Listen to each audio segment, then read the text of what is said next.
なたに知られないようにあなたを守れますように The story has only just begun. Hello, hello. Oh my goodness, oh my goodness. Hello, Fandress. 12.5% chance to lose 3 times in a row. I don't know where you're getting this math, but you know what? I believe you. Just stop losing. Just keep gambling and eventually you'll win. Eventually you'll win. It's that easy. It's a skill issue. You just gotta do better. I'll prove it.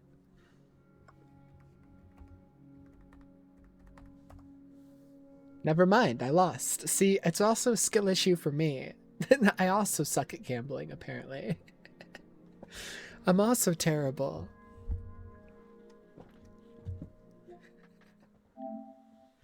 Okay. Every single one of their 50 money. You don't even let it save up. Just anytime you get a single dollar, you're like, I'm gambling this. I need to get rid of this. Maybe this is why you keep losing. View mode. First person. Yeah. Okay. So where do I do... There it is. There's Shadows of Rose. Okay,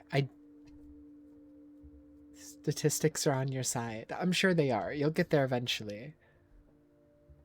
Next one's gonna be a win. Yes, it has to be. But you don't have any money right now, so like, that sucks for you. You don't have money! You just lost it all. Anyways. Today we're going to be doing the Shadows of Rose DLC for Resident Evil 8, which is like literally the last thing left to do in the entire Resident Evil marathon in terms of like actually playing the games. So I don't like that because RE9 doesn't come out for another 9 days. So fuck. You don't have money. Fandress, we gotta like take you out back and like tie you to a tree and just, you gotta let it save up for a while. I'm not, there is a donate mechanic. You can like give people points, but nobody's here to give you points at the moment. So like, you're just fucked. We gotta add a social safety net? Fuck no. I'll add social safety nets the second the government adds social safety nets. Otherwise, you're fucked.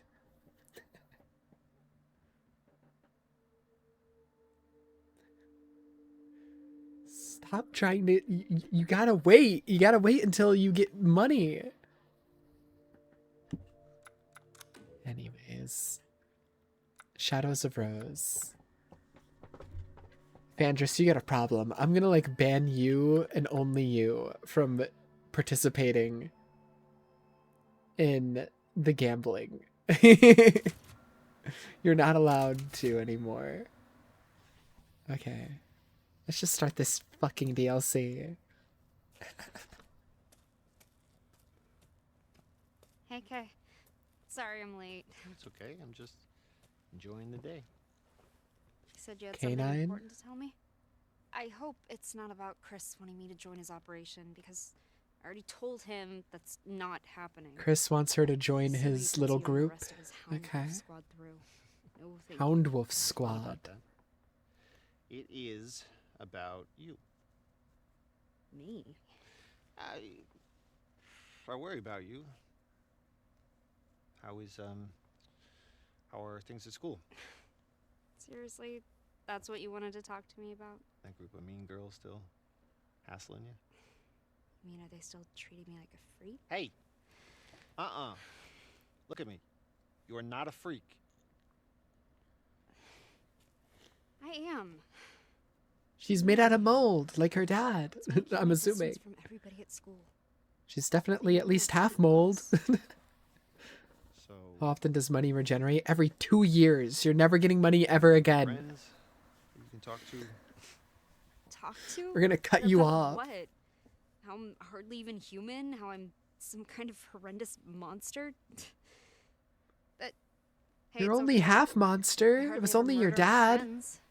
If there were a way to get rid of your powers. I'd get rid of them in a heartbeat.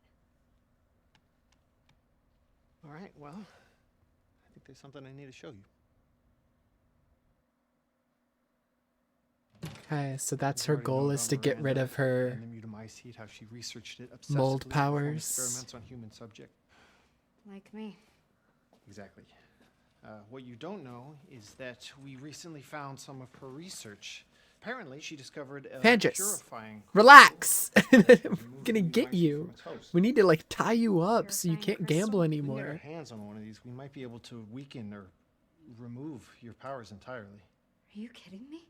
No, but her notes are incomplete. What do you mean However, no? I think I have an idea where we can Oh find the my rest of her god. research. Let's do it. If Let's you find keep it. Where is it? spamming the gamble things, I'm actually gonna time you Yeah. out. Holy shit. What? That's a fragment of the megamycete. It absorbs and stores memories from people who pass away in close proximity, including Miranda, and everything she knows. If you enter its Tie you up by consciousness, you timing might be you able out. to solve the mystery of the Metaphorical tie purifying you crystal. up. Wait, what do you mean enter its consciousness? So your deep connection will allow you to explore the information within. Right. That sounds crazy. You sound crazy. Yes, Rose, but not dangerous. Right? Think of it just like walking through somebody else's memories. You really think this can work? I think it's worth trying. What do you have to lose? How do I even do this? Dude, okay. You're still doing it after I said I'm gonna time you out, so you're just gonna get timed out. Like, what are you doing? Like, you're just spamming the gamble thing every 2 seconds. You don't even have any currency to gamble. You're just doing it to be annoying at this point. Shut up. Holy fuck. Anyways, getting back to the goddamn game. Shit, I don't know. Try reaching out to it. See what happens. Okay. Fine. What the hell?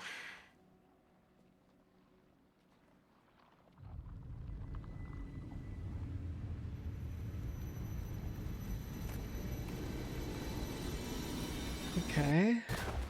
Yeah, they were talking about in the base game how the Rose is so weird. mutamycete is capable of like storing the memories of the people who are like infected with the mold, Imagine wanting to be friends with her. which is probably how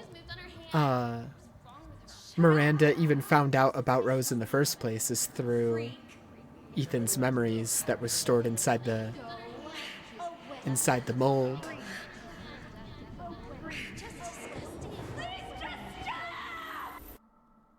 She's fine. She's chillin'. I'm still here? Kay. Kay? Where are you? Kay! This isn't right.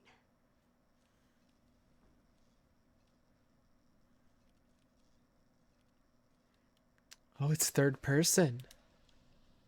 Cool. But yeah, that right there is a perfect example of why I'll never add more redeems in the channel points. They will just get spammed to the point of being annoying. I'll never fucking add more. Ever. It's why I removed half of them. I removed all the annoying ones. It's like, I'm not here for that. I'm here to fucking play a video game, man. That's literally only reason I'm here. Anyways. So I guess this is like mostly just gonna be going through the memories inside the mold. Most of this DLC is probably gonna take place inside her mind. Well, inside the mold's mind, I guess.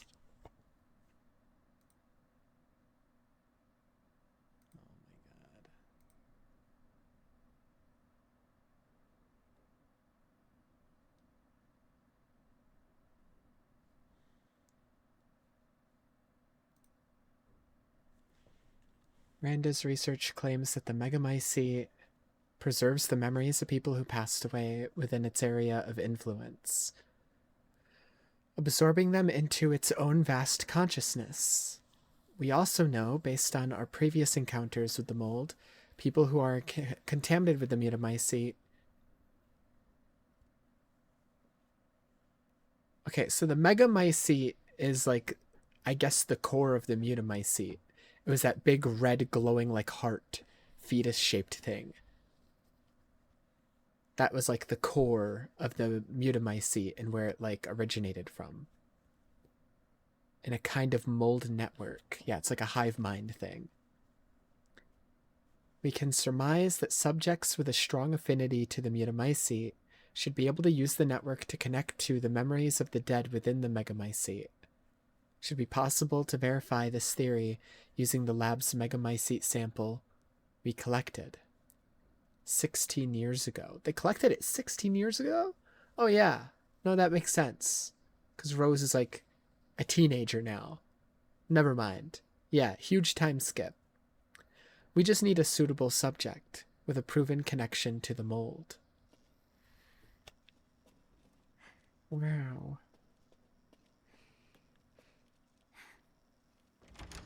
Wait. What? That's normal. Hold on, did I miss a page? I did. Unfortunately, this presents a problem. Our organization's policies prevent us from directly contacting civilians who are infected with Megamycete. Certainly, the ethical reasoning is understandable, but has rendered the confirmation of this theory impossible. It pains me to think of how much mankind could stand to benefit from this preservation and indexing of human consciousness. The possibilities of preserving or even reclaiming great minds. Perhaps there's some way of cutting through the red tape.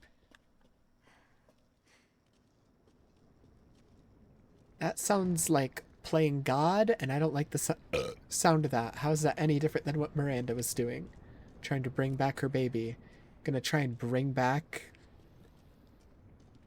people who just might have information that is useful to you. That's fucked up.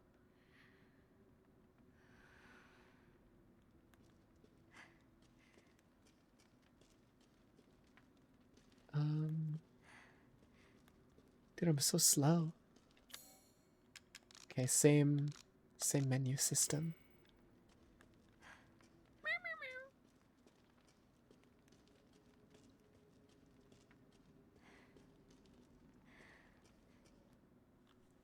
I'll be next if I'm not quick. I need to get that crystal. Hello, Aurum. Welcome in, welcome in. It's good to see you, good to see you. I'm so slow. Rose, move faster. Oh, am I? I'm okay. I had to yell at Fandris. They are currently timed out. So But other than that, I'm great. What is this?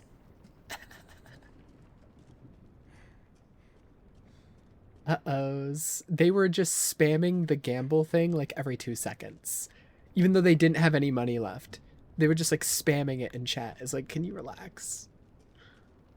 Using it every, like, I don't know, like once in a while is one thing. I also have a gambling problem. Okay, but like theirs was like next level bad. Like they were legitimately typing it every 5 seconds. And they didn't even have any points left. And they were still typing it. And I warned them, hey, maybe you don't spam it that much or I'll time you out.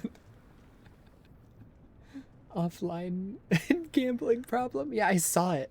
Literally, okay, you keep freaking me out with those gamble messages. Cause you always like, okay. No, you don't. No, I do. So the one at 2:41 a.m., I was still awake. And like I was like having trouble sleeping, and I looked over at my Chatterino because I still had it open, and I saw it pop up as soon as I looked at the Chatterino, and I was like, what the fuck?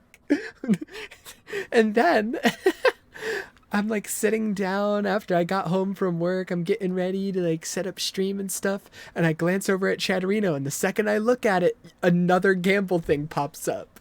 So I was like freaked out because like they keep popping up every time I look over. Like the second I look over, I see it pop up, and I'm like, oh, when was that sent? And I look at the time the chat message was sent, and I was like, that's right now. What the fuck? That's literally this exact moment.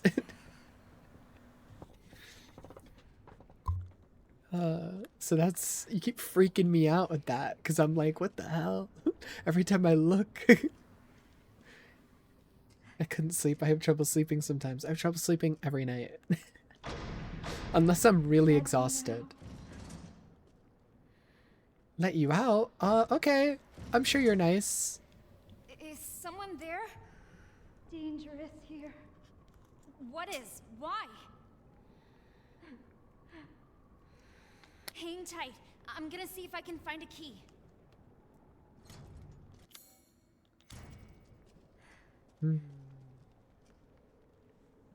I made a purchase. Drugs. VR?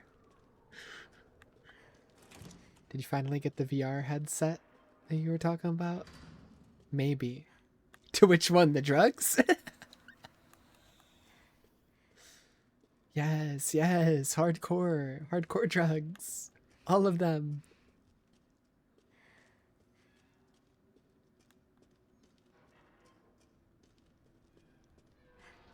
He's so dark.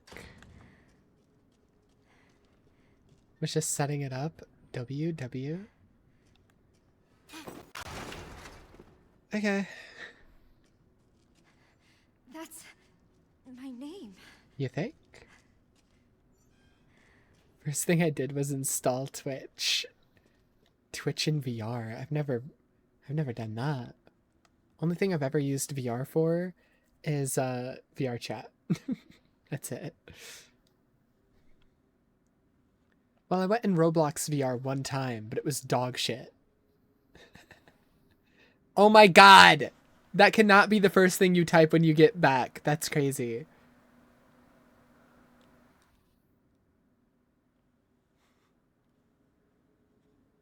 That will be objective number 2. I'm very overwhelmed. Yeah, VR chat is a good game for just experiencing VR. If you just go in worlds by yourself, you can find some pretty cool worlds.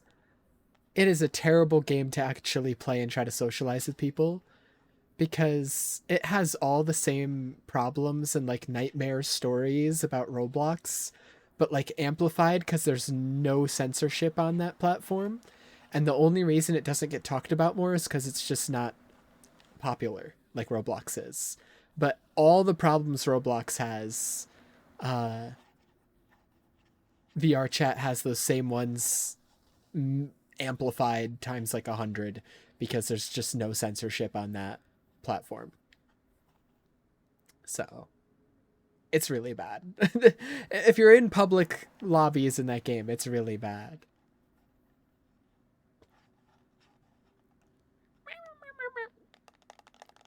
But big people watcher though, so that's, yeah, if you can find a chill lobby, that's usually what I do. I try to find some, like a chill lobby and just watch people.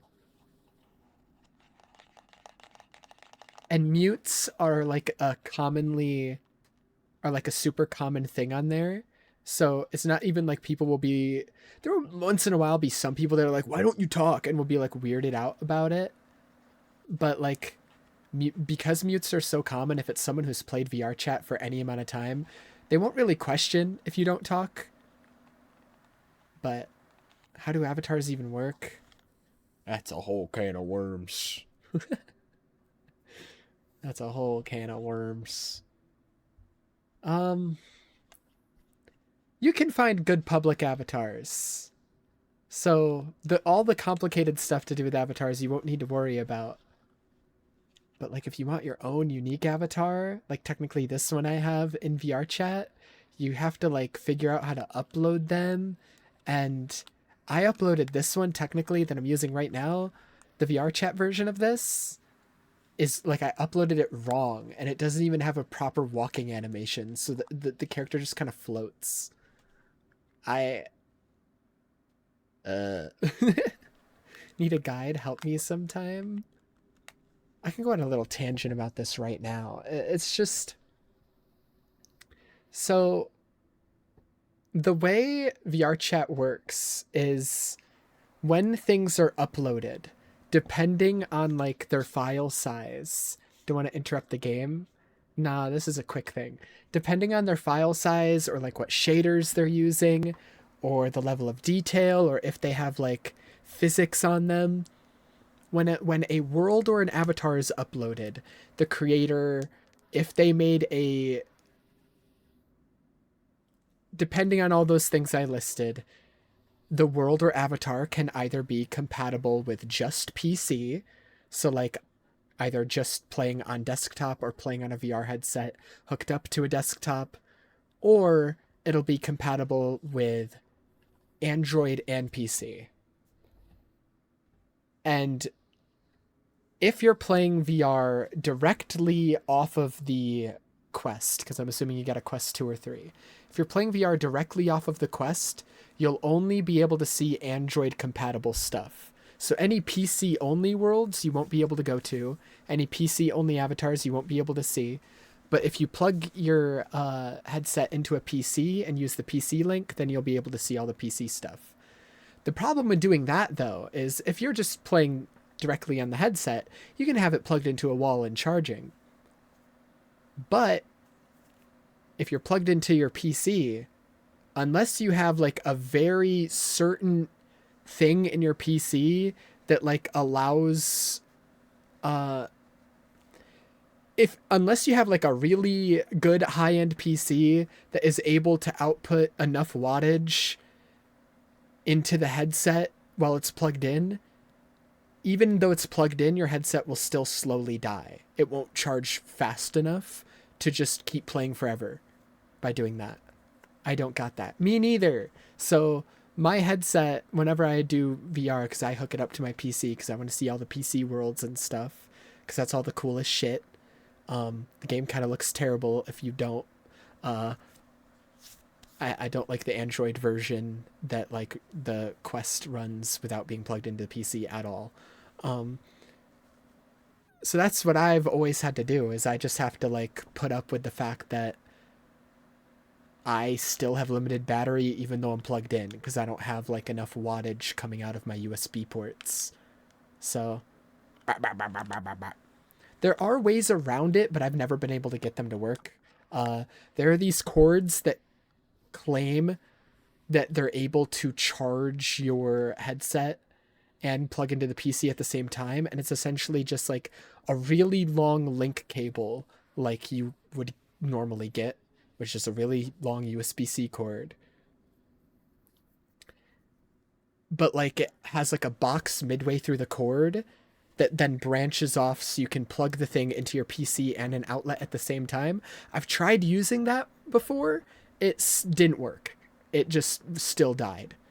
So I don't know how to, maybe I bought a bad one. Maybe those things are just a scam and they don't work. I don't know.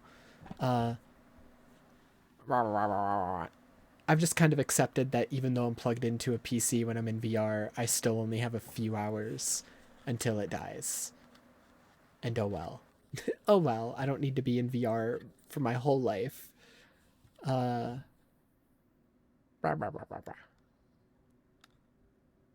yeah, there's like a...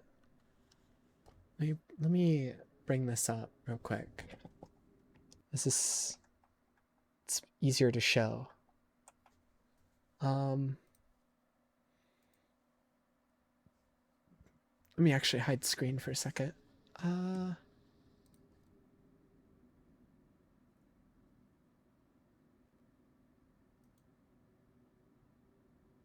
VR stream is already sick. That's awesome. Can easily see myself getting addicted. The only thing that prevents me from being constantly addicted to VR is streaming and work. And the fact that I'm lazy. And sometimes I look at my VR headset and I'm like, I don't even want to bother putting it on right now.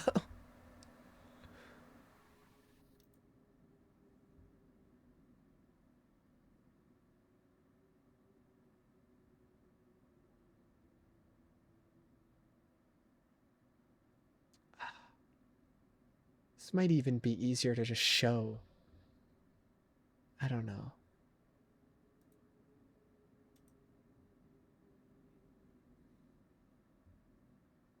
How do I hide the bars on the side? I'm trying to like figure out how I can show this without doxing, not doxing, but like I don't want to show my VR chat friends list.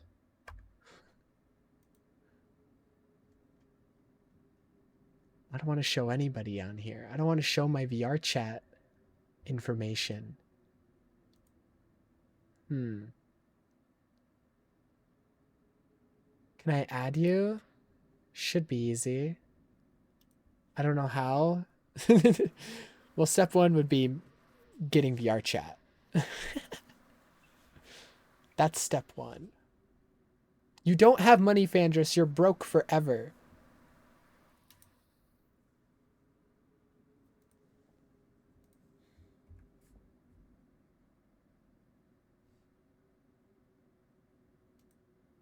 No, I don't want to log in.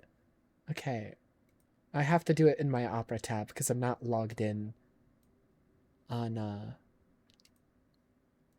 Chrome.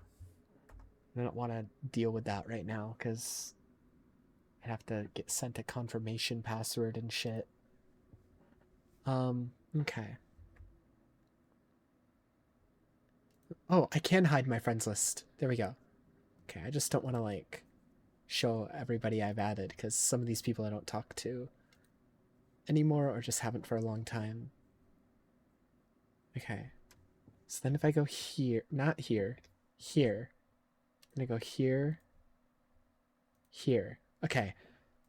Go here. This should be the first world you go to. When you get in VR chat, open your little world menu, go here. There's a search bar in this world, and you will just type in like whatever avatar you want, whatever interests you. And then it pulls up any public avatars that like have a name that matches whatever you search. This is the best world to get public avatars. Any avatars that would be privated obviously don't pop up here, and you'd have to like buy off of something like Gumroad or Booth and then upload yourself. But this is the best place to get public avatars. Discover worlds.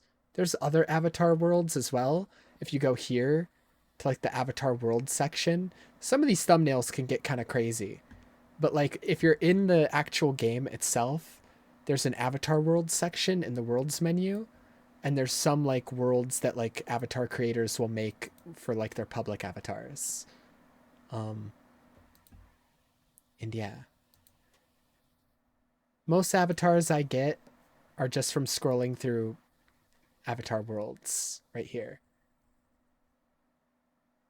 And just scrolling through until I find a world with good avatars in it.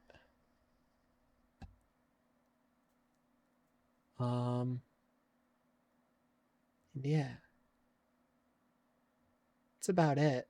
Hardcore cuddling 18 plus only. I'm getting out of here. I'm getting out of here.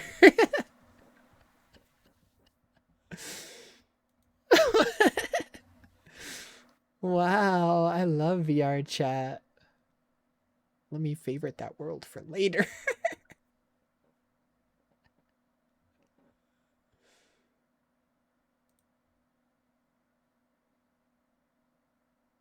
But yeah, my name on VR chat is just the same name I have everywhere. So if you send a friend request, I'll see it eventually.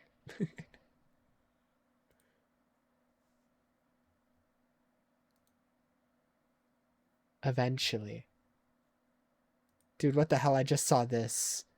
8 years? I've not actually been playing for 8 years. I just made an account 8 years ago, I guess. When I was first trying the game on like my dad's shitty laptop.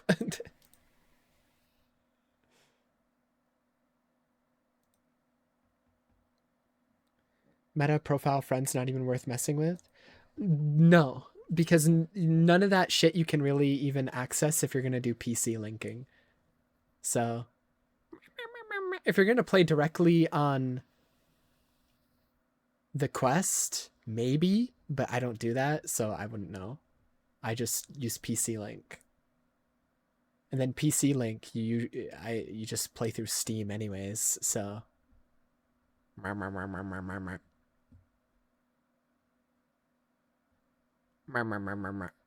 least I do, just because it's easier.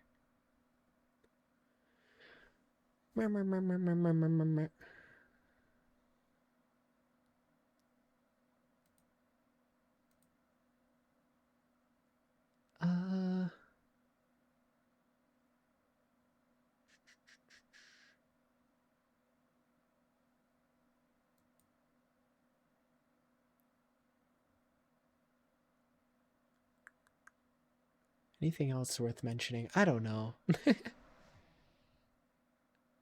I really don't know. VR chat's complicated. It's complicated.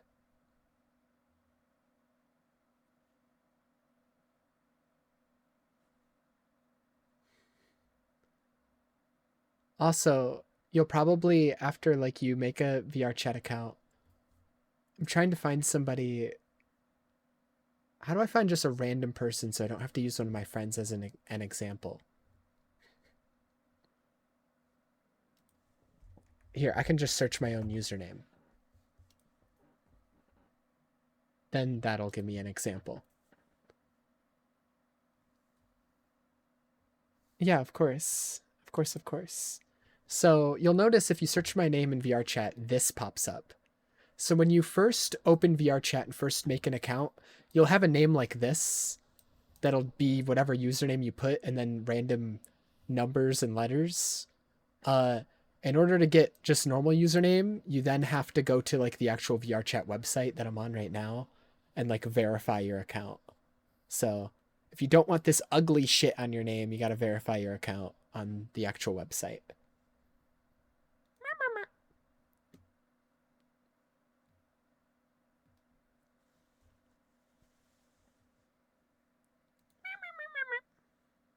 I think that's everything. And if not, oh well. Oh well.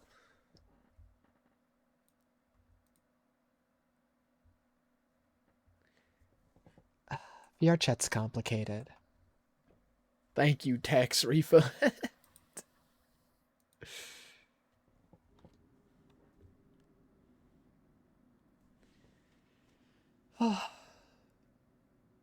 Honestly, as long as you don't delve into VR chat's simple, as long as you don't worry about trying to figure out two things: how to create and upload avatars and how to set up full body tracking. As long as you avoid those two things, it's pretty easy. You just turn on the headset and then you sit in VR and get silly. That's it. But as soon as you try to delve into any of the more complicated shit, like looking into how full body tracking works and the different ways to do it, or how to upload avatars, then it becomes super overwhelming. And I'd want to uploading avatar part especially sucks, because if you buy an avatar, you have to upload it yourself because the creator will just send you the file for the avatar. And so even if you don't know how to upload avatars, you have to kind of figure it out if you buy one, and it sucks. I remember buying one, not knowing how it worked, and then I had to spend like the next few weeks trying to upload it. And when it finally uploaded, it was still like kind of broken. Any of the avatars I've uploaded are so scuffed because I didn't upload them correctly. And I think like the uploading process is easier and more streamlined now. I did all mine through like the old way, and the old way was really complicated, and I messed them all up. They're all so broken, and I'd have to like go searching for those files again and then re-upload them using the new method if I wanted to fix them, but I'm too lazy to do that, and I don't care because there's especially nowadays, there's a lot of public avatars which are better than some of the ones you can buy. Like there's a lot of high quality public ones. There's even more low quality public ones though. So you kind of have to sift through utter dog shit to find like a gold mine. Let me show you my favorite avatar world. Hold on, this is a VR chat stream now. Hold on. This is a VR chat stream. Sorry, Resident Evil fans.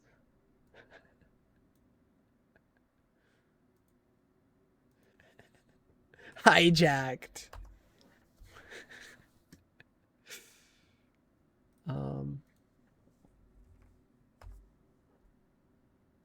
Oh, wait.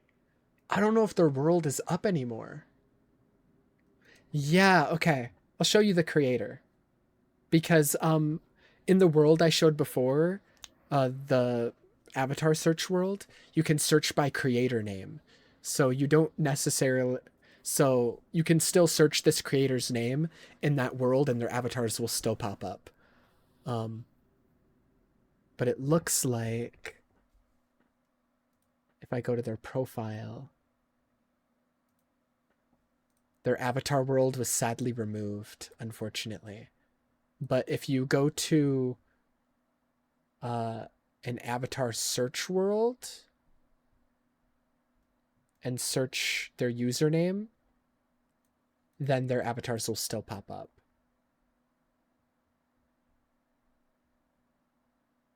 Or you can join their Discord server for links. So I guess they re-uploaded their world. It's just privated now, so it doesn't get removed again. I don't know why it got removed. I don't know. I like their avatars. They're very sparkly. That's something you'll see a lot with VR chat avatars. They're all like anime characters like this, but then they're covered in glitter, sparkles, glowy shit, and way too many accessories. Most good ones, you can toggle a lot of that off to make them look more normal, but it's a little much. It's a little much. I don't know. I like this person's avatars just because the main reason is because this person's avatars has so many options. Every single avatar has like a bunch of toggles where you can choose a ton of different hairstyles and outfits and stuff, and you can change the colors of everything. So yeah, I use their avatars a lot. Anyways.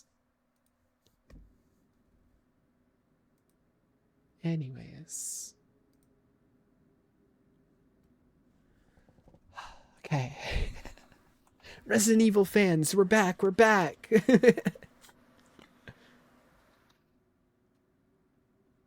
The audio's dynamic? What do you mean?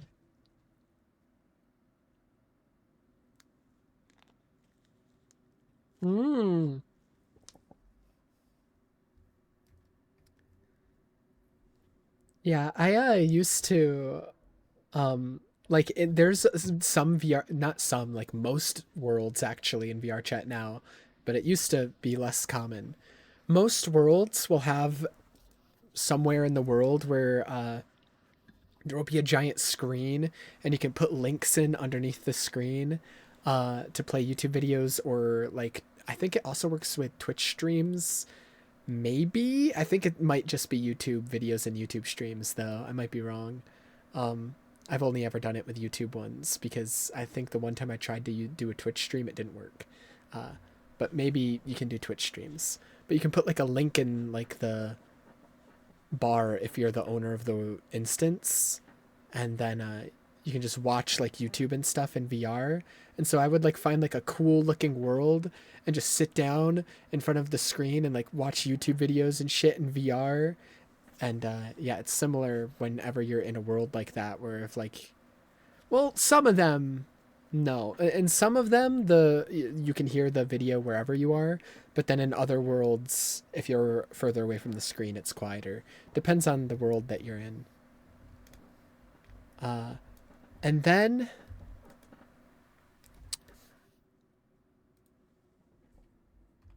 this is not something I should show on stream.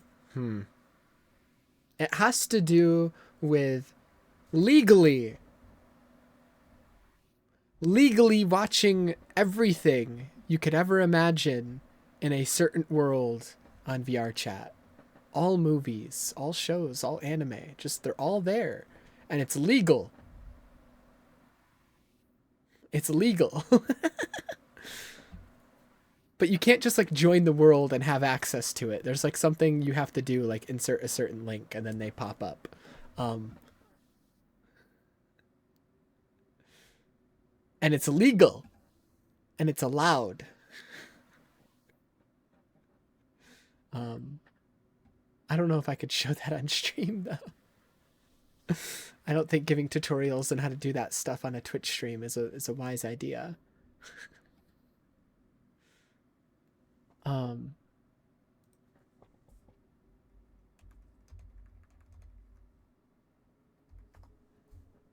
But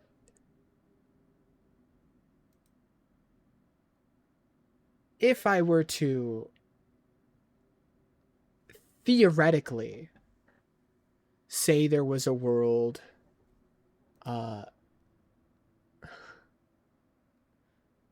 called Popcorn Palace, which is a super popular world, and theoretically if you were to like go into Google and search for the Popcorn Palace Discord or link to get a certain link that you have to put in that search bar, I wouldn't show that on stream, but like theoretically that might be a thing you can do.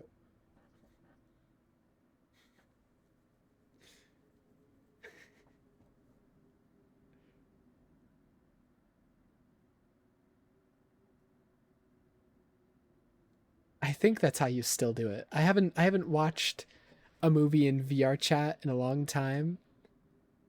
You also, in order for that to work in your settings, need to go and enable, once you're in VR chat, enable the setting, allow untrusted links, which sounds like a scary setting to enable, but all it does is allow people to play. It allows those like YouTube videos to play in worlds, or like the movies and stuff. That's really all it allows. It allows those videos to play. I don't know why the setting is so scary, allow untrusted links, but I'd have to like later go in Popcorn Palace myself and see if that's still how you do it.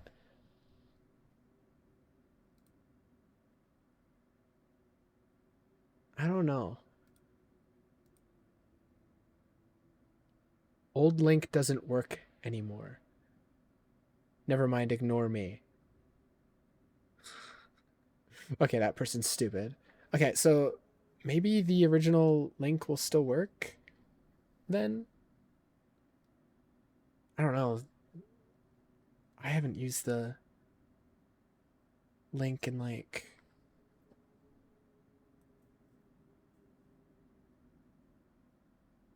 years. Maybe a year.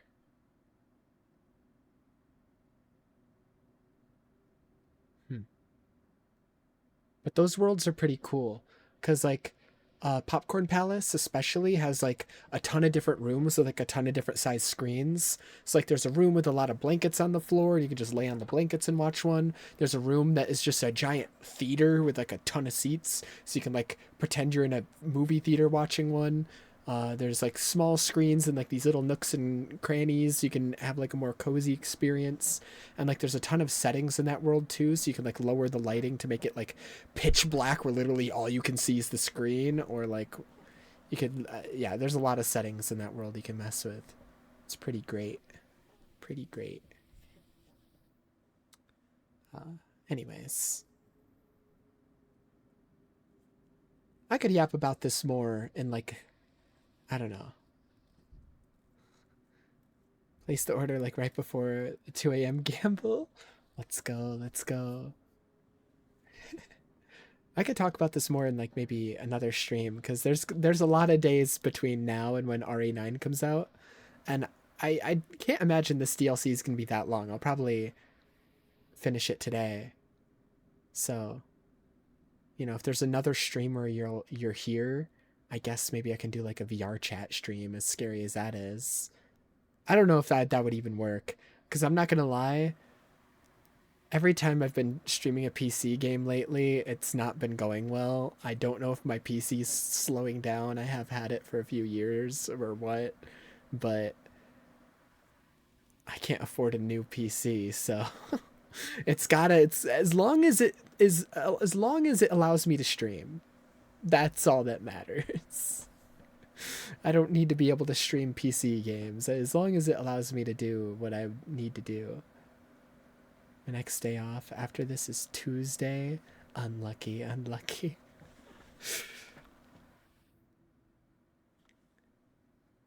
To create art. I've already read this like 3 times.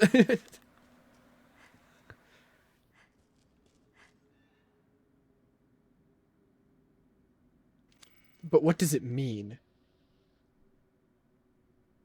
I don't know. I'm lost. Everything's too dank. Too dank, too dark. Too dark, too dank.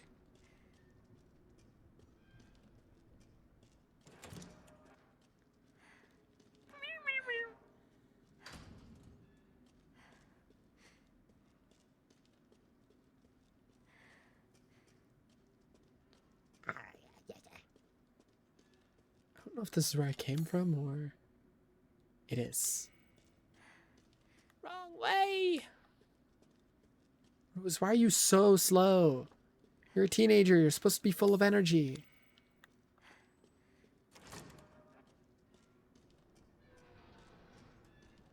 Start running.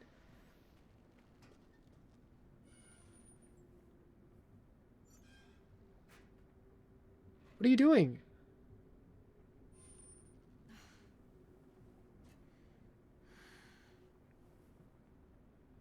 What was that for? Okay.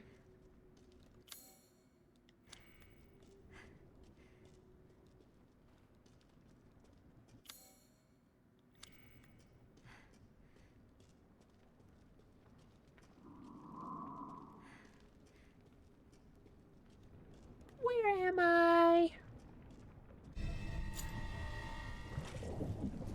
Gross. Okay.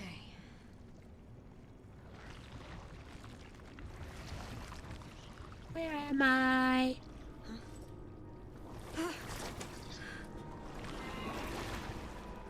What the hell is this stuff? I don't know. Let's step in it again and find out.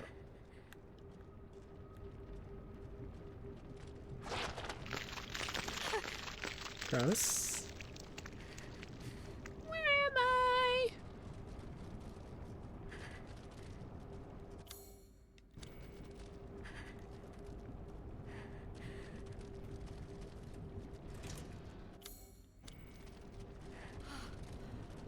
Gross. What do you mean? You don't like the goop everywhere? What was that?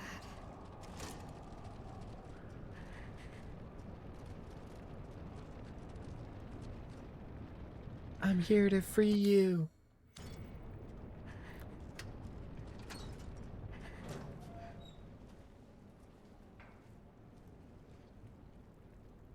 What's this? A fish.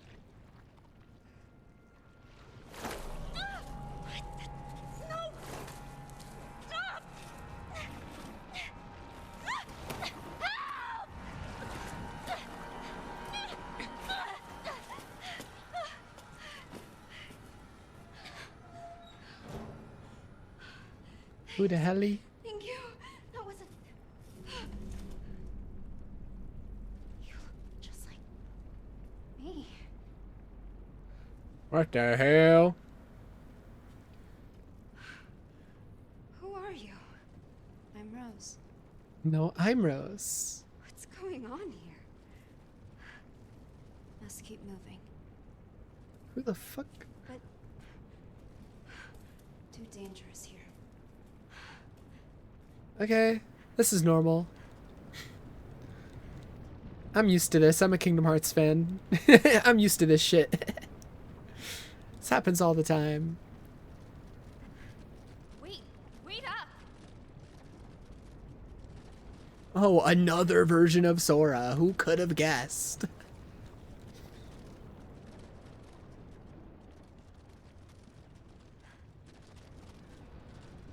Wait for me!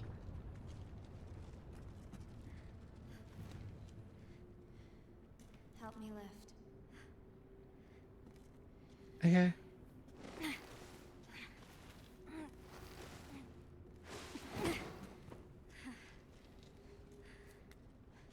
Goodbye.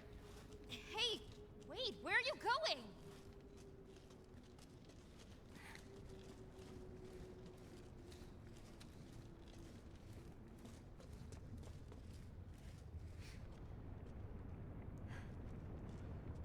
Huh.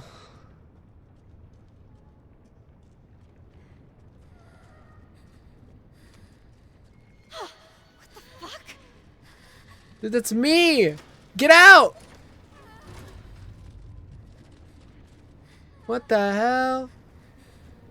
There are more. That's also me. They look just like me. That's also me. Do you know what's happening here? Hey, are you listening to me? And the switch handle's missing. Oh no! It's gone! Ay, ay, ay.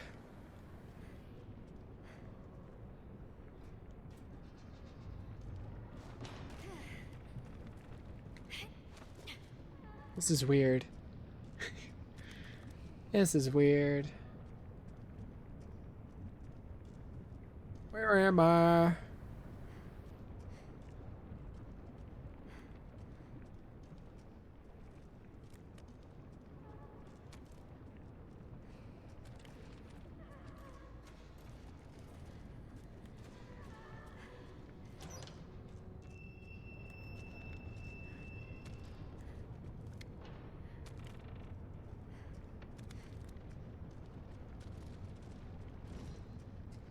Mm-hmm.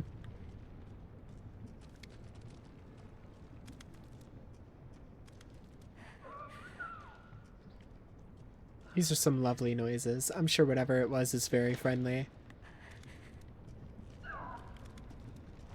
Oh, dead me's. I love seeing my own dead body. Many bodies. I love seeing my own face ripped off. I love seeing this actually. This is awesome.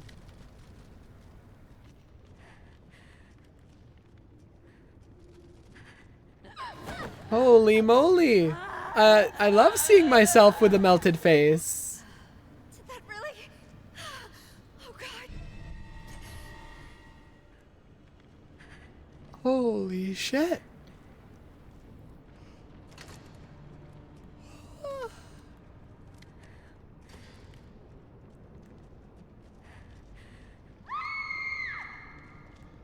Who put this here?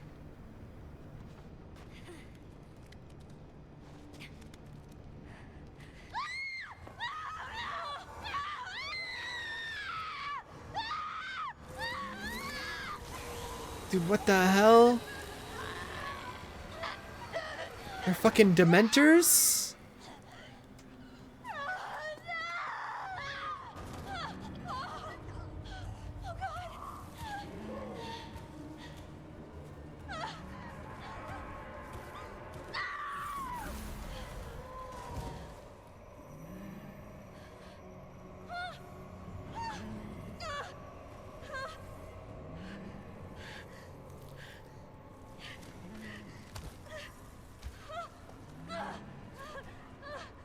This is normal. This is normal.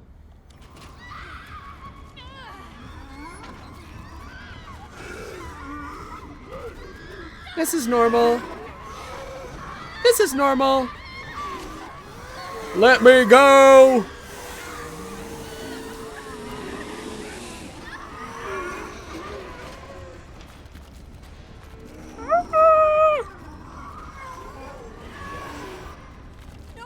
This isn't anxiety inducing at all. No! What do you mean?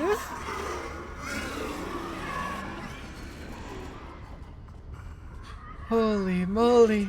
Dead end. Can I have a gun?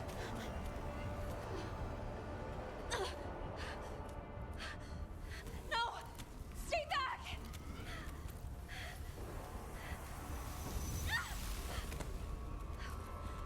What on earth?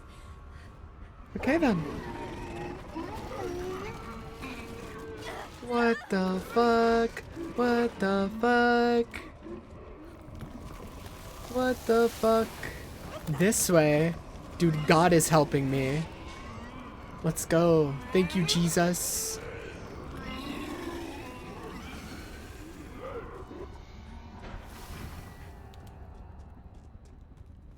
See, this is why you pray.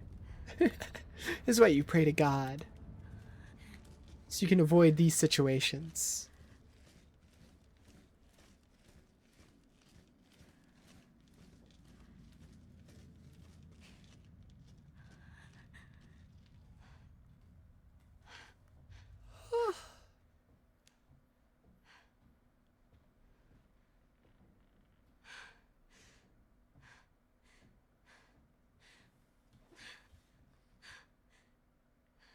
She's gonna curl up in a ball and cry.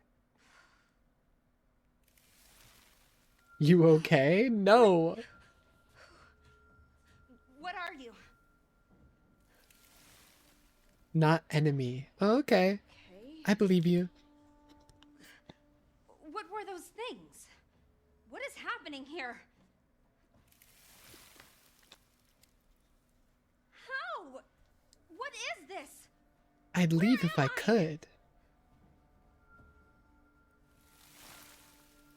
Go while you can. I don't know how! You're not Until I helping. get this out of my body.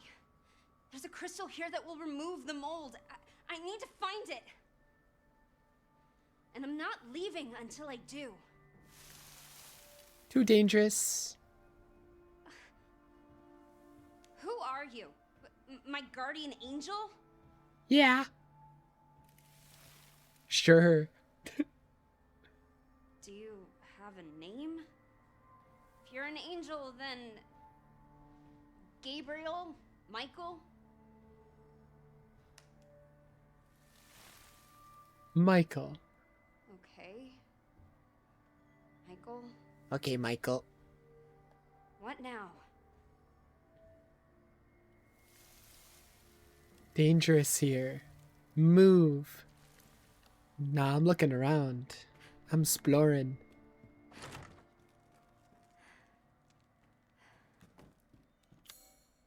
I'm exploring.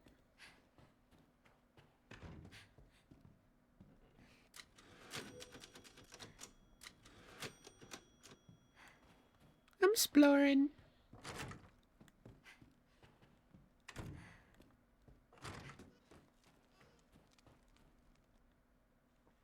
Grand honor that you would bestow upon me such an important task.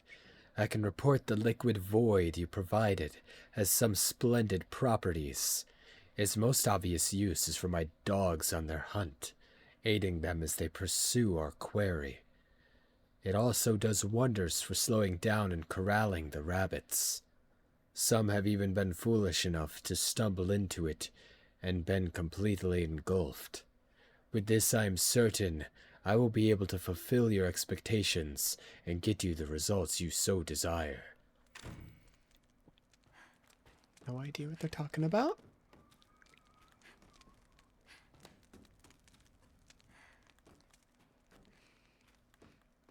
No idea. They keep bringing up rabbits, though, in these notes.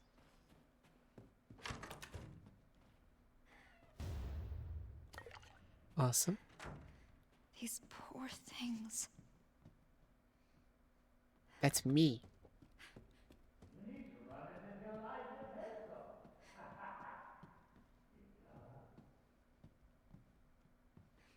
What?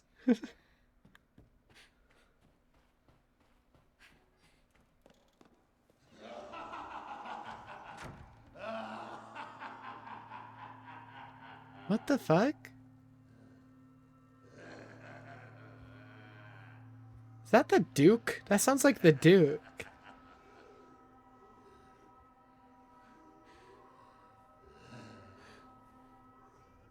Duke?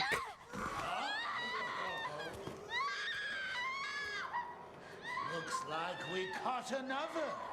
It is. Lively now, aren't you? You should have put that effort into running. Why are you evil now? It's that much more thrilling. Gross. Let me go! Let me go! It would seem this little rabbit lacks the necessary fortitude. Why is he evil now? A pity. You had shown a little grit and actually escaped. That purifying crystal would now be yours. The crystal. Who's this? Oh, now we have a new little rabbit to pursue. Let's see how fast this one is. Find her! Hunt her down! Why is he evil? What the hell?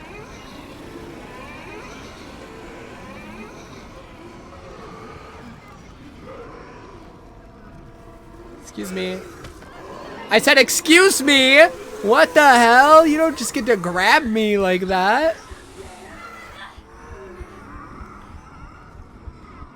That's crazy.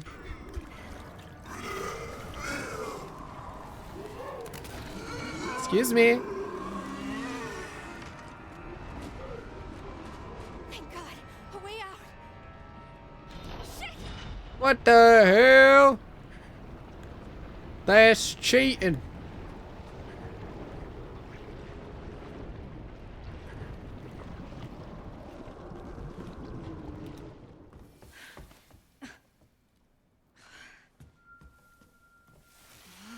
Need weapon. So give me a weapon. Gun. So give me a gun. Seriously? Where am I gonna get a gun? I don't know. Touch my words. What, like this?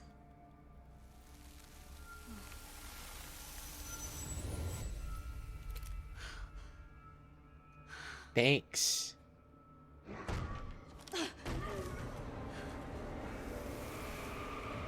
Point and shoot. Yeah, I know how a gun works.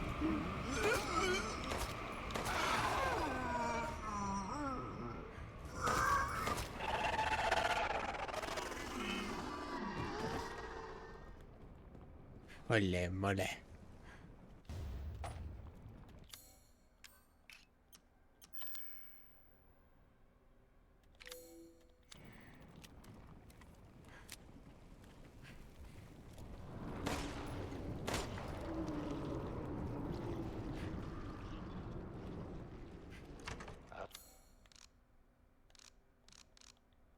Wonder where I might find the next rabbit. They're gone. This must be the crystal. Glowing with a pale blue light. The disciples await their masks, bronze, silver, gold, with their garb. I guess I need to find these masks to unlock. Arrayed, the light shall be released. Okay, gotta find some masks for these pretty ladies. These nice ladies. There's nothing bad about them.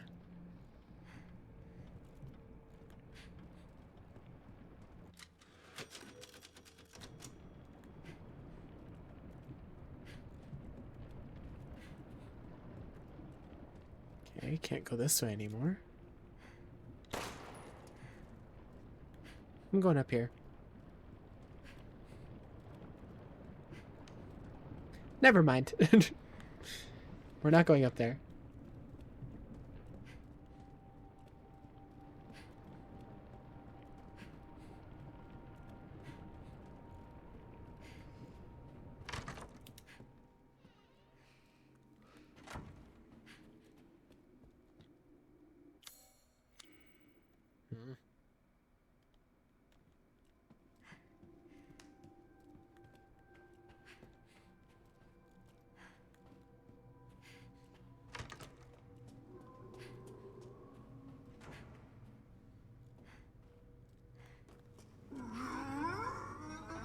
Hello? Hello? Oh my god.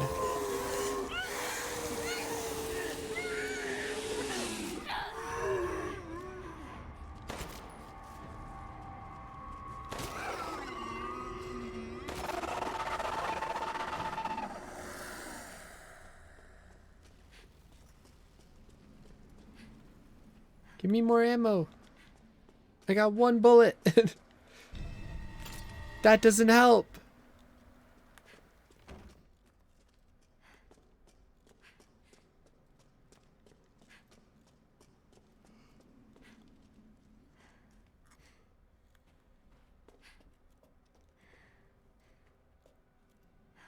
Oh my god. I'm fucked.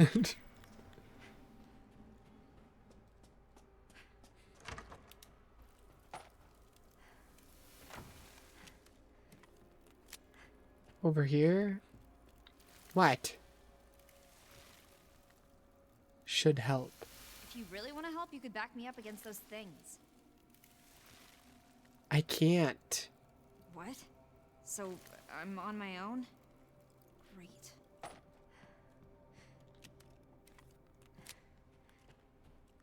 Ay, ay, ay.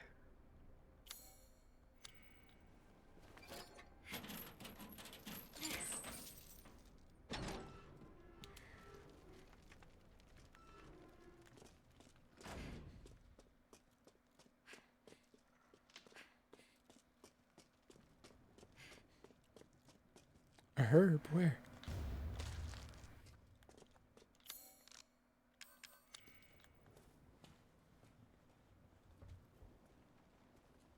How? Just jump.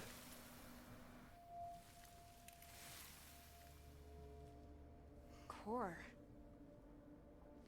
You mean that gross lumpy thing? How am I supposed to break it? Use your My powers. powers? I literally came here to get rid of them. Only way. Okay, fine. But how? What am I supposed to do? Amplifier. What's that?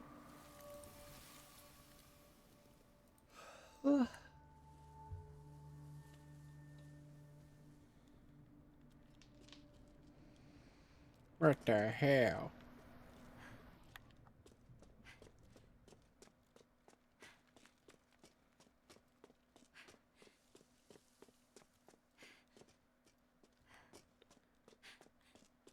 Dude, there's nothing. Nothing for exploring anywhere.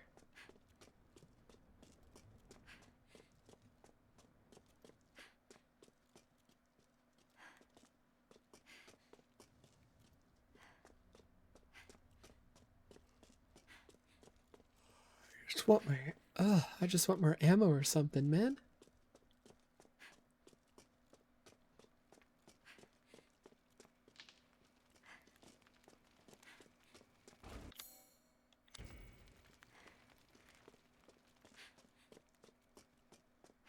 Dude, I feel so slow. Why is this her full running speed?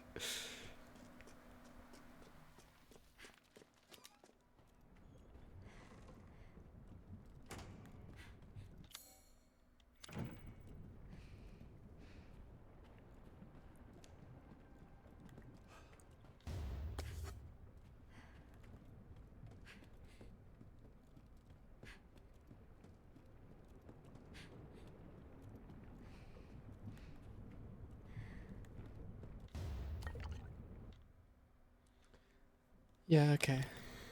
Just reteaching me how to craft stuff.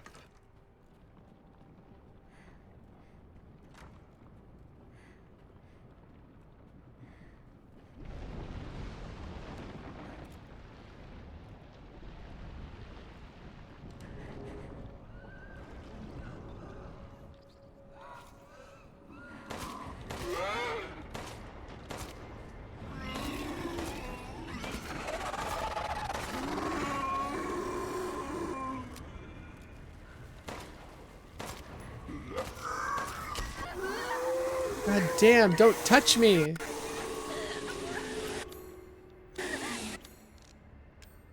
Ole mole.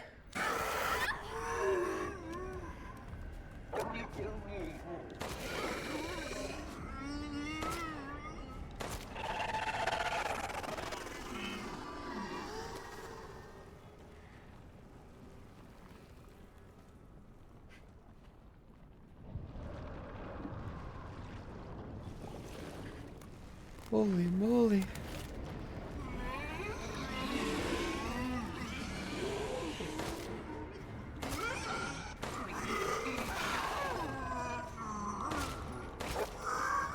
Holy shit, why is there 3 of them?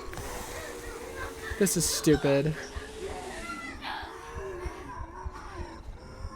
What even? What?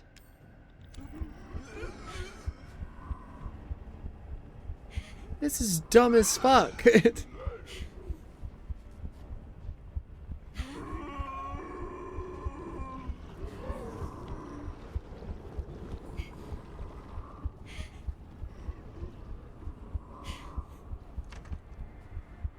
Ay, ay, ay.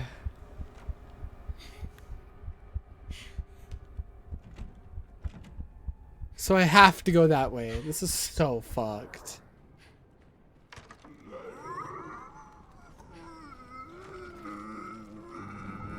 With no bullets.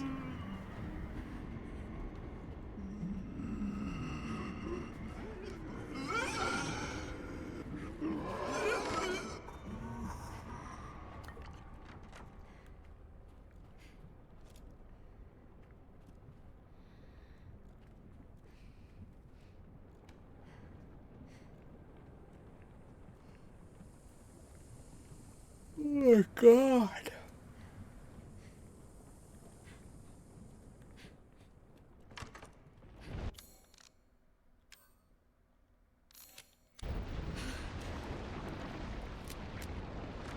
No way I'm waiting through that. Maybe I can find a way across.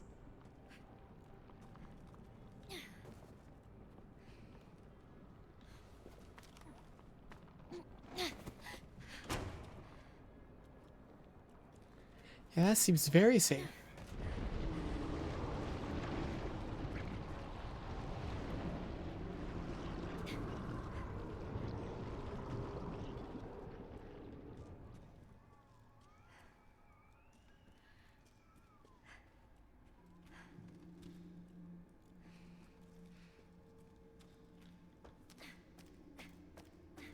Holy shit. Oh, I'm so tired. I don't know why I'm suddenly, like, exhausted.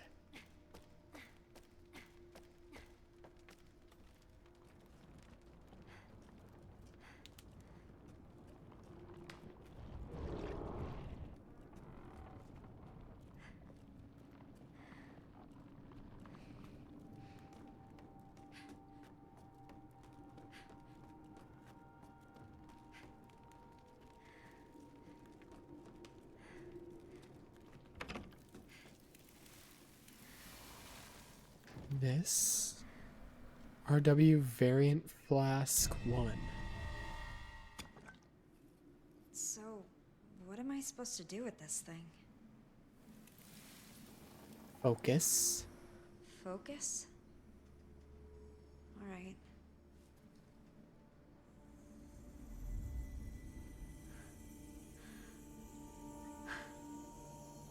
I feel different somehow. Use on core. Try now. Alright. Let's see. What the hell?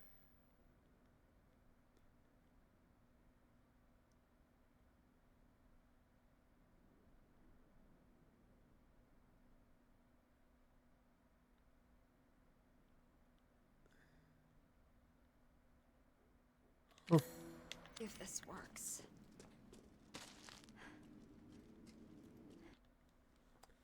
I found the means to dramatically destabilizing parts of the Mutamycete network by introducing a disruptive force to block the autoinducers they use for communication.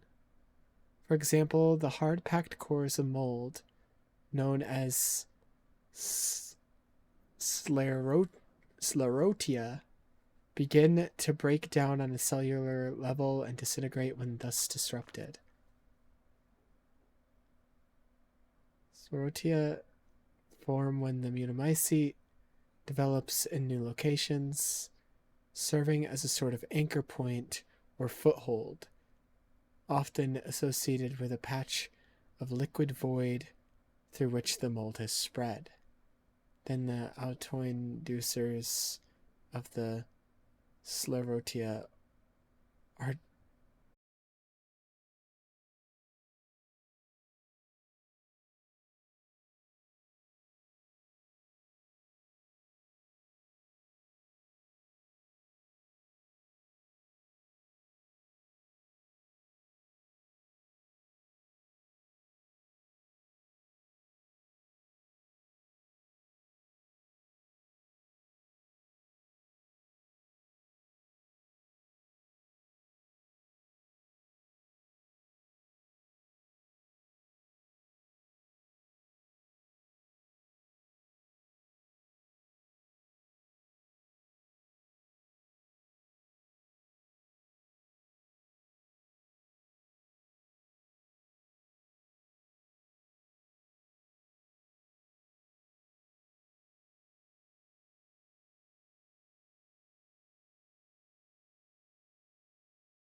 death.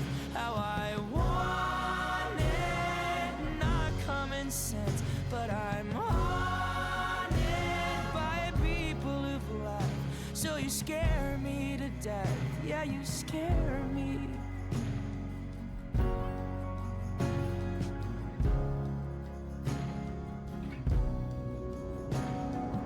Baby, I'm here, waiting for someone to get through my years of trying to trust them. I know that it's in me to really love someone, but that's not a thing that I learned from my loved ones.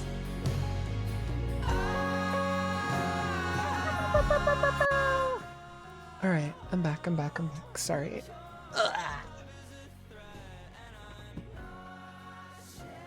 It's been so hot in my room the past couple days. Genuinely, what the hell? What the helly?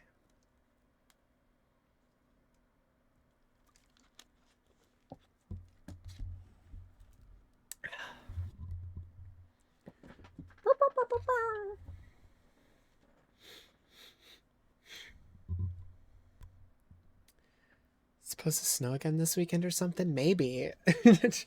I don't know. My room's just been boiling. Maybe I'm dying.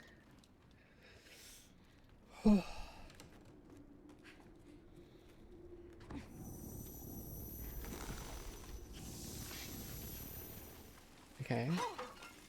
Awesome. Love that for me. Can I do that to the enemies too? That'd be very handy. What the hell?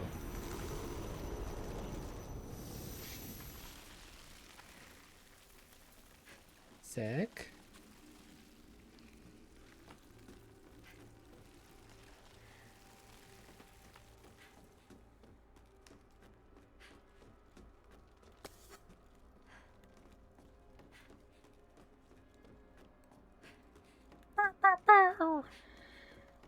The dandruffinator. Yes. I will turn you into dandruff.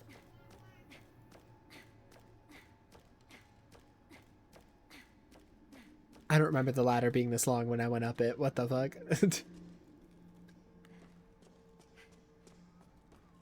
What the hell? If I can't get around it, What the... I need to get rid of it.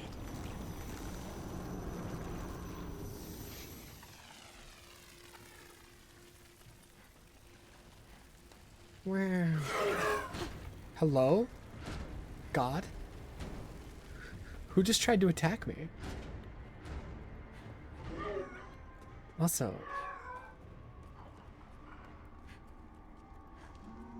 I don't remember this room looking like this. Did I go the wrong way? I'm so confused. Okay, I can't... It's like I can't quite get a grip. Can't use it on him. Dude, I keep pressing the button to block. Because you could block as Ethan.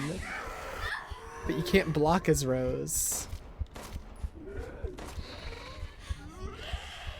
So I'm just fucked.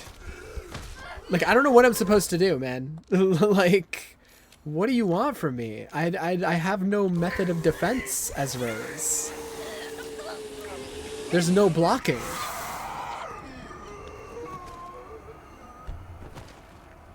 I genuinely don't know what they want me to do against the enemies as Rose. There's no block. There's no defensive mechanic at all. There's no dodge, no block, no nothing. It's just, if I don't shoot them enough, by the time they reach me, I'm dead. That's it. It's just over. Game over. The end.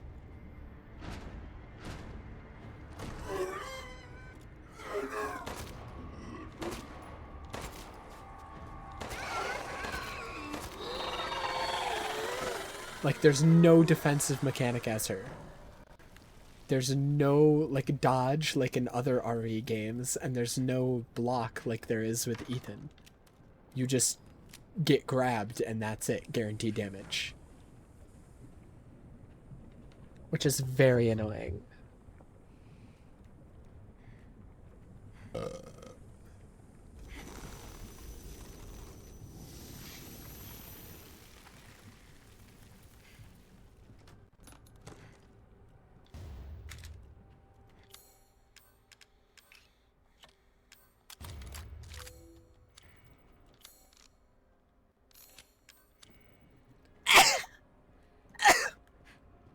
I died.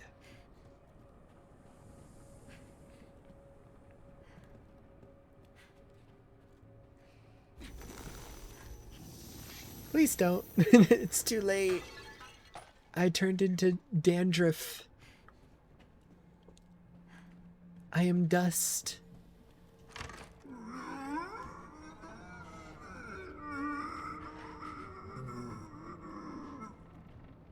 Alright, calm down, man.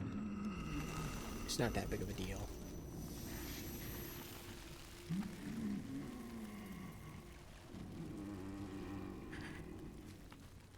I need some Duke answers. That's what I'm saying. Why is he suddenly evil? This is all in my head right now.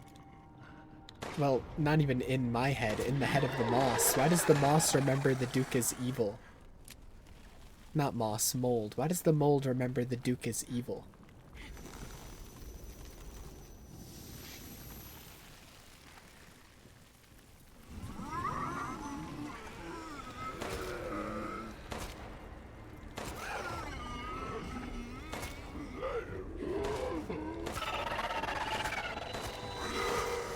Yeah, there's just nothing you can do.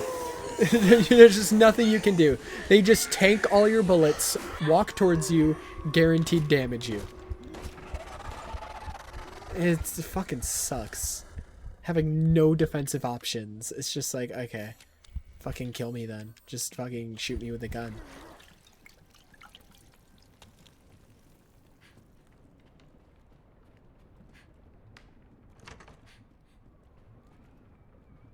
What the hell?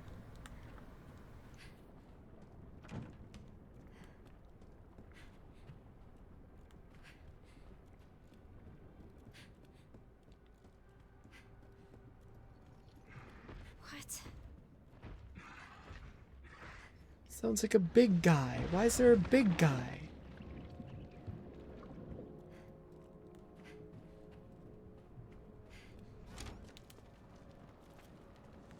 What the hell?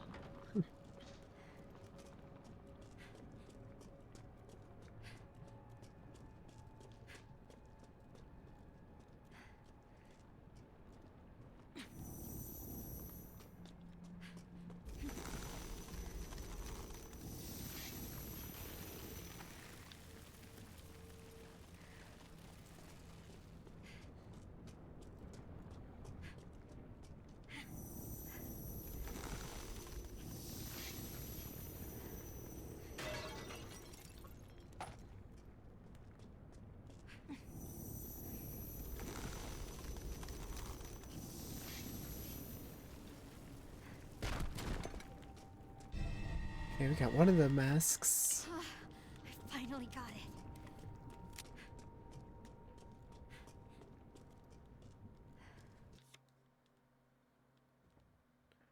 What the fuck? Monocular door deep in the basement.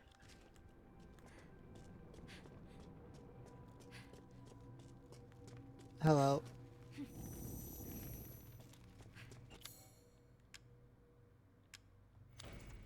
I don't know how to open that.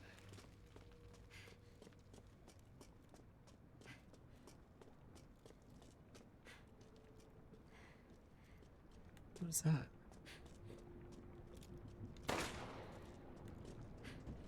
What the fuck?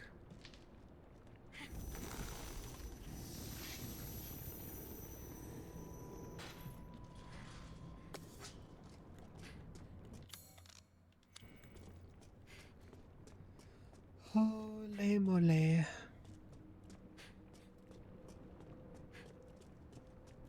Dude, I wish I could move just like 10% faster. This is the slowest running speed I've ever seen. What do you want? Rest? No. What's wrong? Everything. Everything! None of this was supposed to happen. Everything! Why not leave? I don't know how! The reason I came here hasn't changed. I need that crystal. Thank you. That doesn't help, to be honest. That's not that helpful. Like, I'd appreciate it. I appreciate it, but like, If you can just spawn items out of thin air, can you like do that more? Can you just like give me 100 healing items? Can you give me a million healing items? Can you give me 10 million healing items?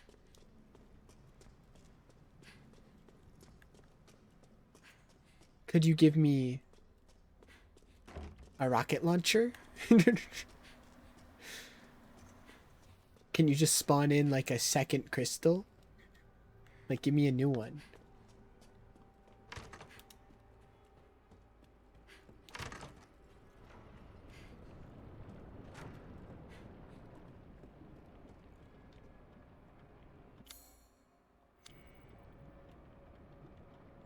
Okay, well, which one does it go in?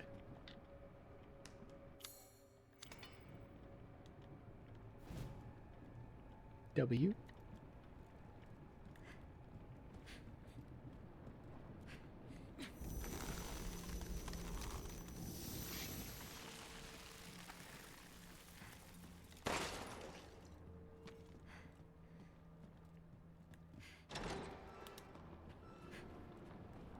What the hell?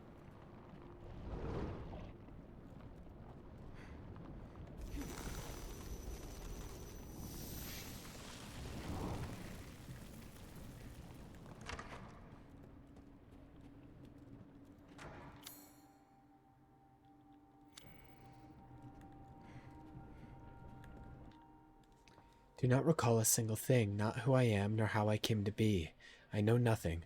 My memories are as broken as the face I hide behind this mask. All that remains is this feeling, this hunger, to see others in pain, the despair in their eyes, the sounds of their screams. Who will be my next quarry?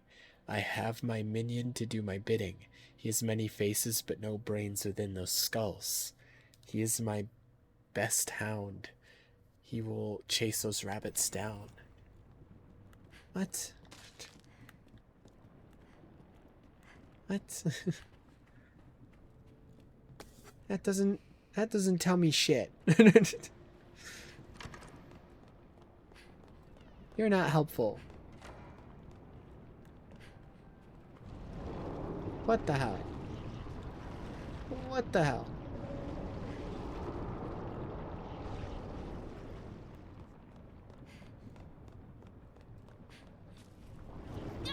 It's grabbing at my legs! You're fine. You're being dramatic.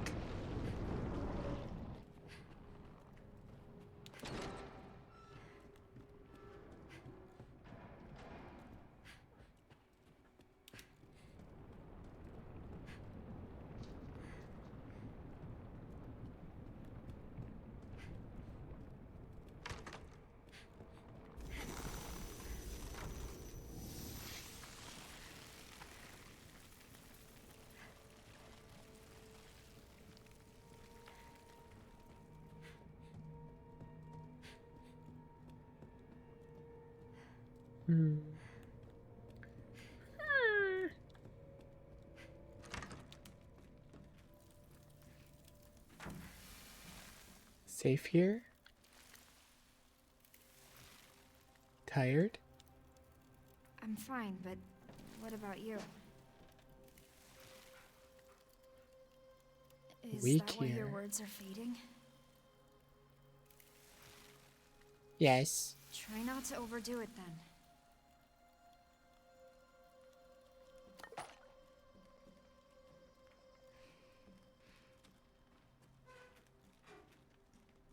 Okay. Can't do shit in here.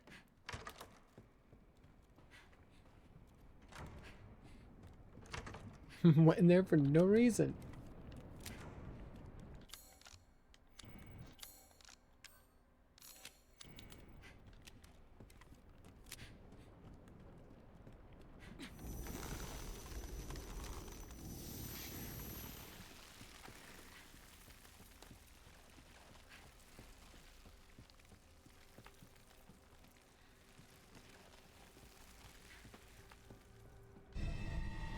Hand-drawn map. They didn't even let me look at it for like a second.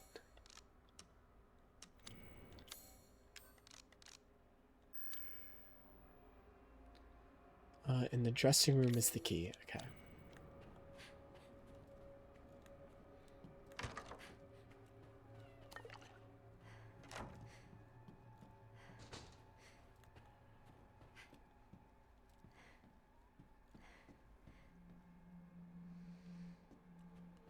Predators stand united, each staring down their prey.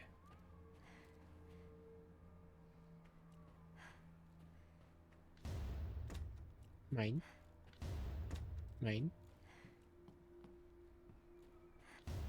Mine.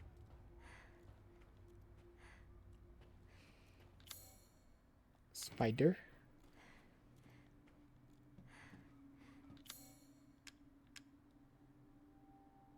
Sheep. And the frog goes here. And then whatever is the predator of the frog. It's maybe like a snake. If we can find like a snake painting maybe.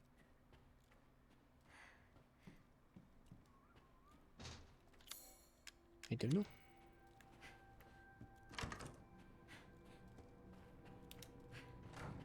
What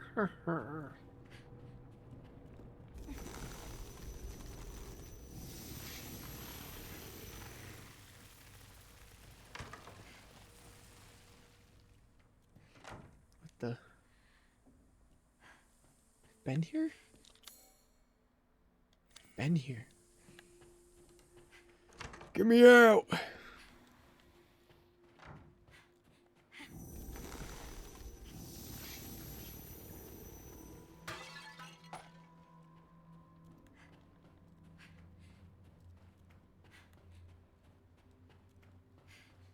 I absolutely despise how slow I move.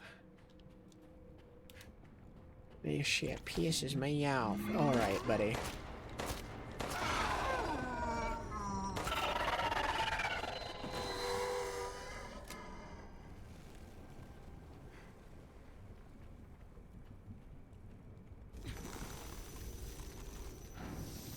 My word, you're just full of surprises. Go away. What the hell? What the fuck?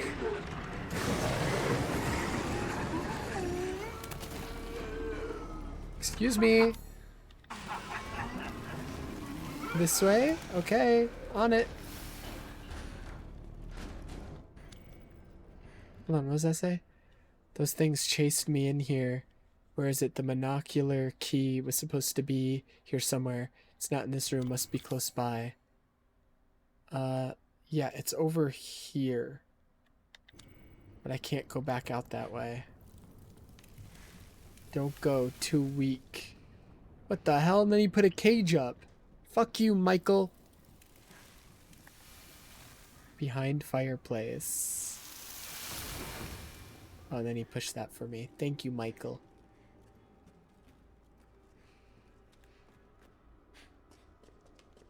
It's definitely not Michael. It's definitely not Michael and is definitely her father inside the mold since he was mold and is now dead. So it's definitely her father. Like, it's pretty obvious, but Looks like there are more of these. okay. Now what?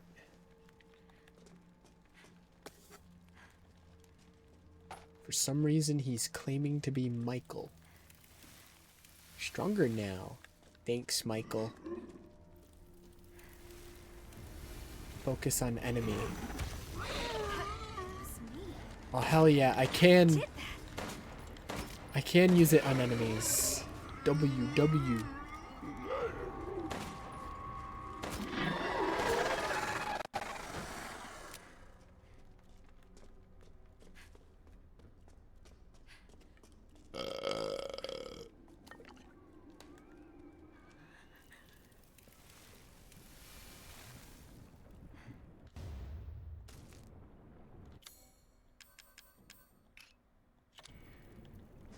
Those replenish my charges. Be careful. No.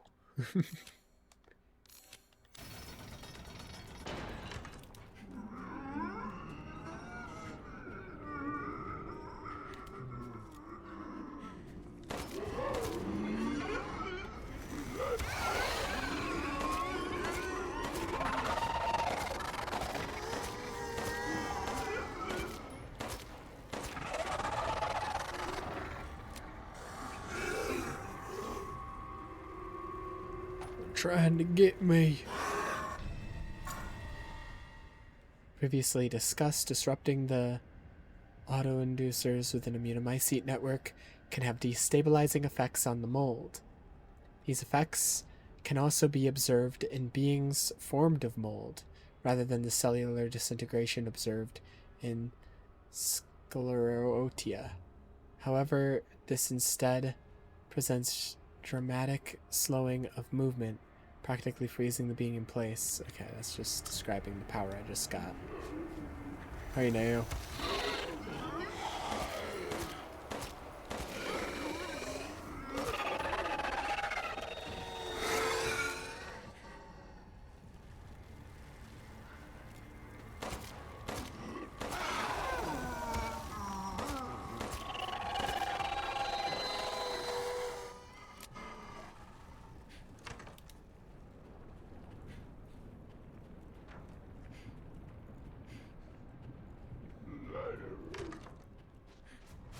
Ole mole.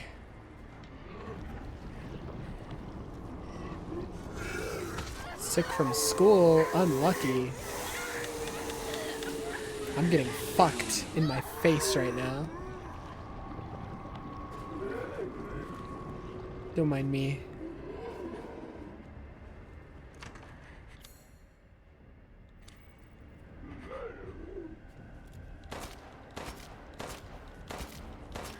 Don't do it.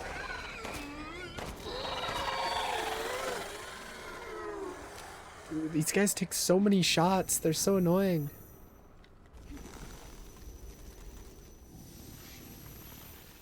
I have to like empty whole fucking magazines of bullets into just one enemy. My fucking nuts, dude. My fucking nuts.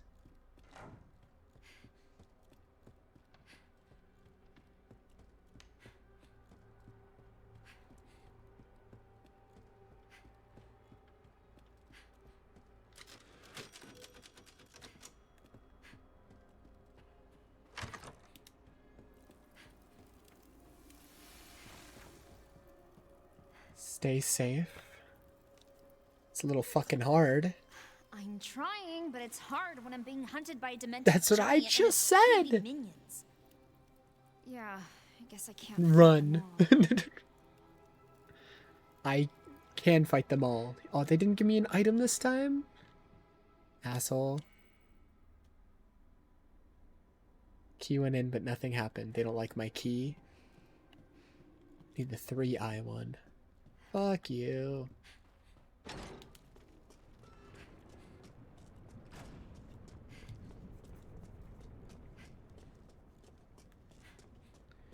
Oh,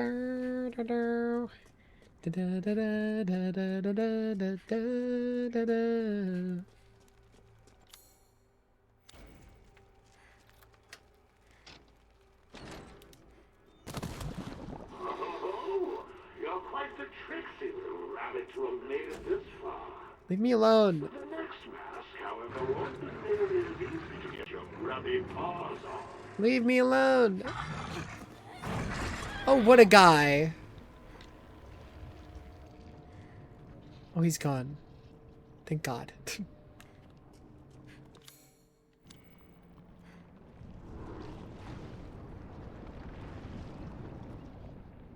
Dude, there's my dead body everywhere.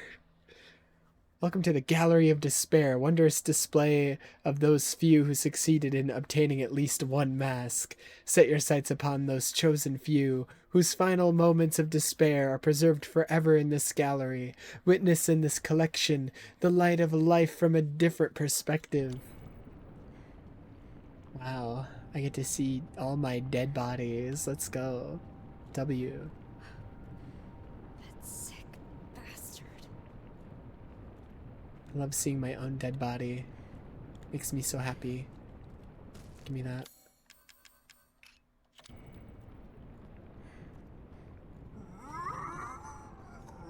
Okay, we're gonna ignore that guy. Fuck you.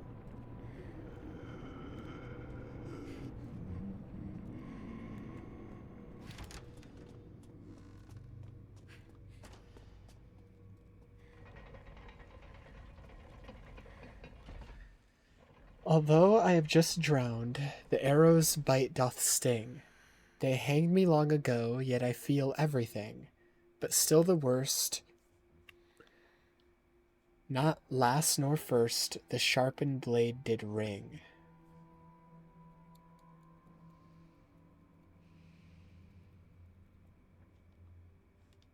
What?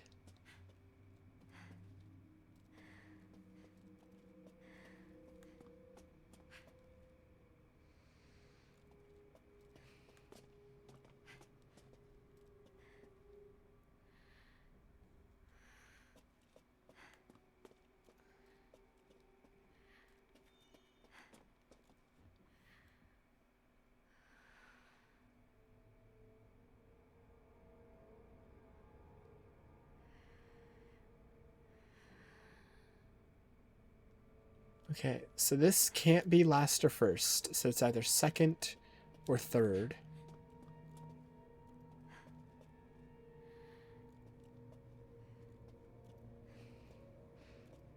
So the last one has to be the arrow. The hang would have to be first because they said it's long ago. This can't be third, so it has to be second. Because third has to be this. Because that has to be right before getting shot with the arrow. Yeah? Yeah. I'm a genius. Puzzle God.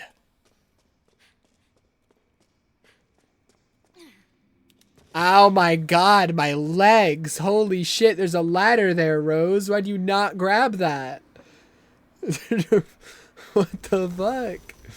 She just jumped straight down. Jesus Christ, woman. Your dad could get away with that type of shit. He was made out of mold. You are not. You're only half mold.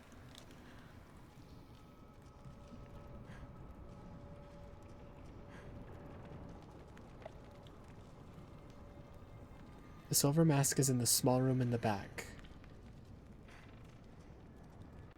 Okay. I believe you. I believe you.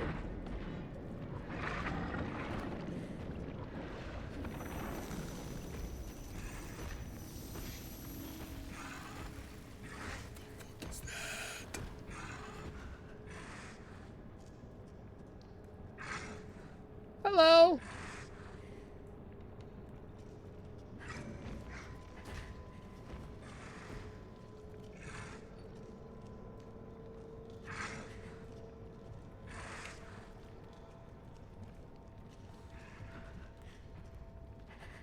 Go, go.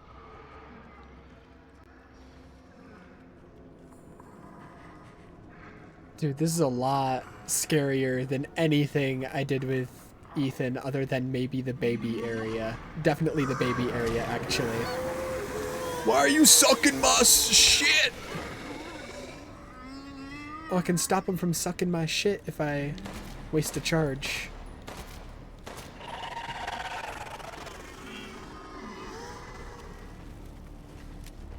Got like 3 charges at a time usually. Is that the big guy right there? I gotta freeze him. Okay. Where's the mask? Where's the mask? It said small room in the back. So it should be in here.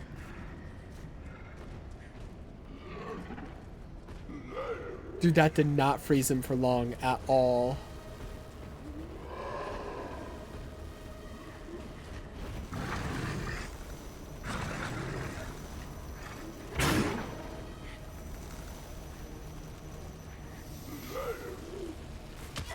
Fuck you!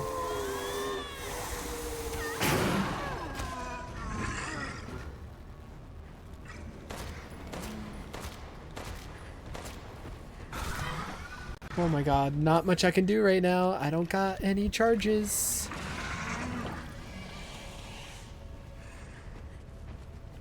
Dude, he's just gonna puppy guard this door now. Are we serious?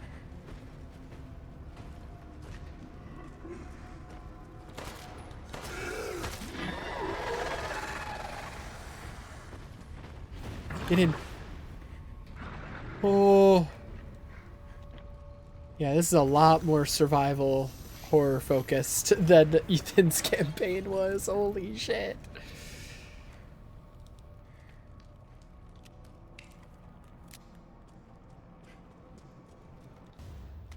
Two masks down. One to go. Ethan's campaign was mostly an action shooting game.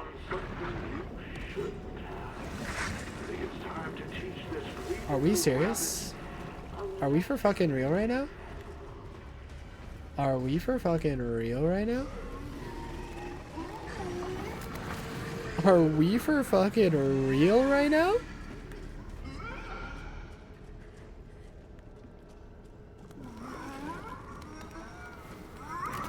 I hate it here. I hate my life. I hate my life. I hate my life. I hate my life. I hate my life. I hate my life. Leave me alone.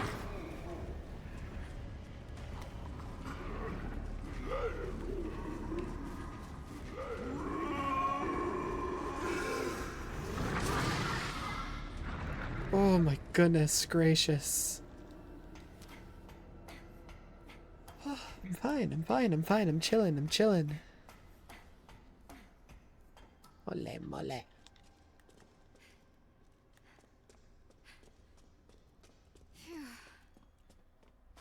That's what I'm saying, girly pop.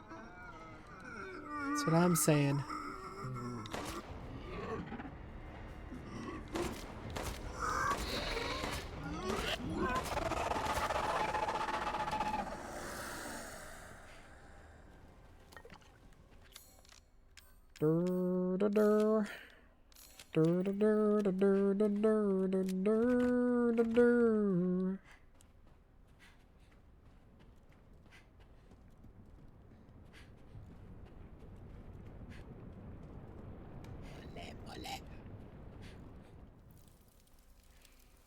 The mask.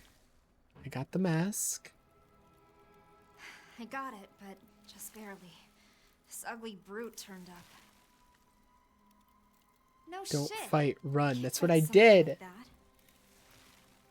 Take this. I'll take all the help I can get. Thanks. Give me like 1,000 more of these, actually.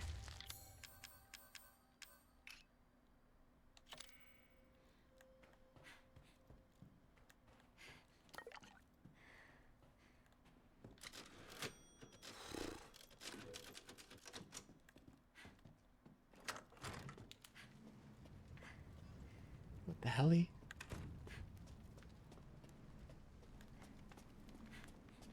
Can go that way. Oh. There's a snake painting. I knew it was going to be a snake.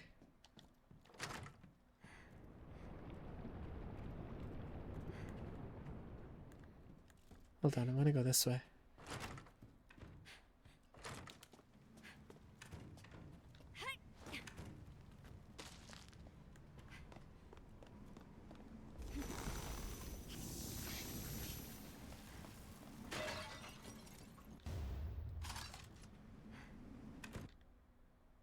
Shotgun shells. I don't have a shotgun. Doesn't help me. Think you're being helpful?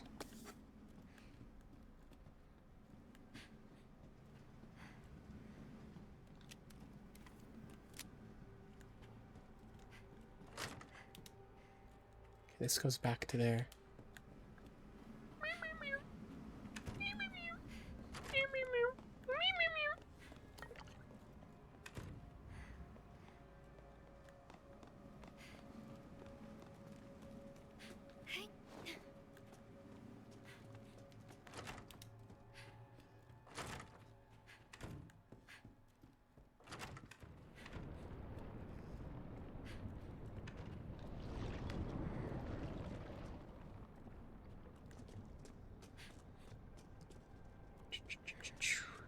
Layout of this place is insane. Persistent Oh little rat, my god. aren't you? But you cannot simply do as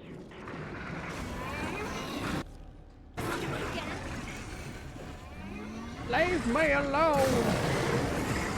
Leave me alone! Leave me alone! Leave me alone!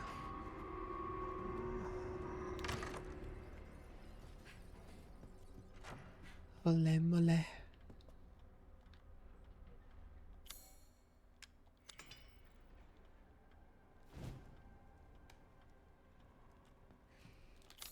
Where was the place for the snake painting? It was, second floor. Right, yeah.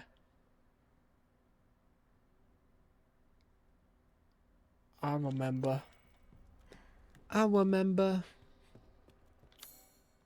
What's this? Triocular key. Okay.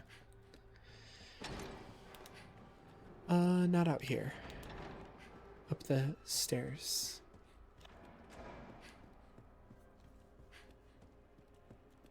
I remember.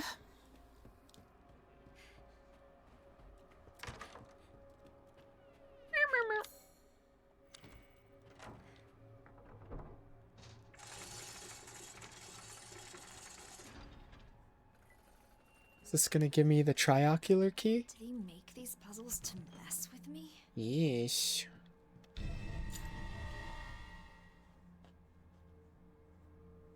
Unto thee the golden mask shall be granted. Hope so. Hope so.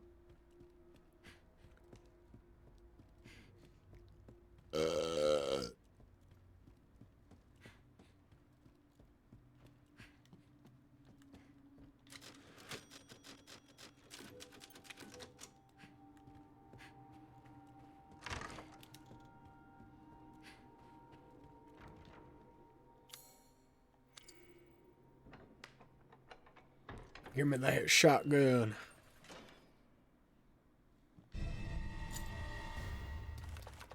Oh yeah. Should make things easier. Hell yeah.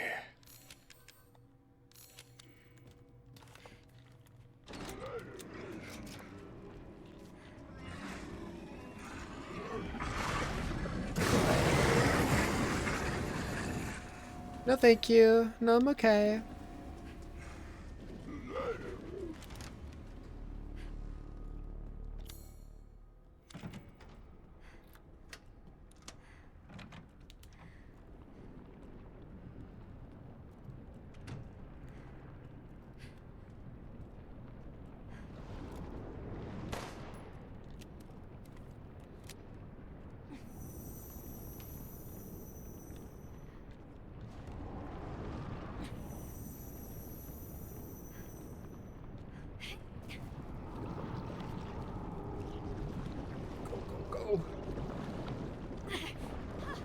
Okay, never mind. I thought I could climb on that because the yellow markers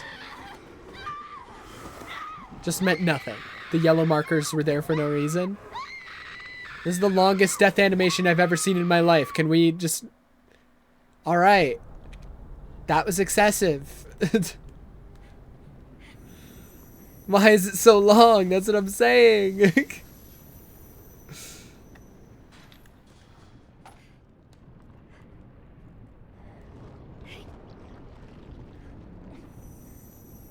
Dude, it's right there. Come on.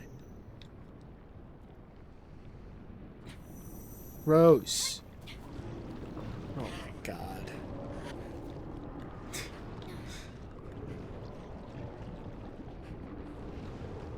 Is that the last mask? You tell me.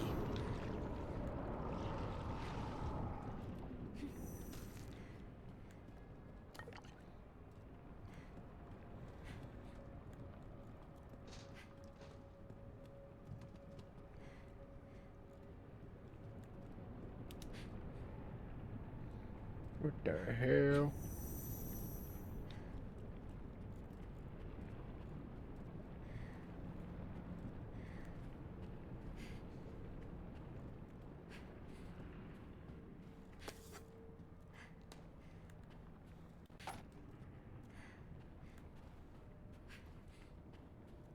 Okay, I can unlock this.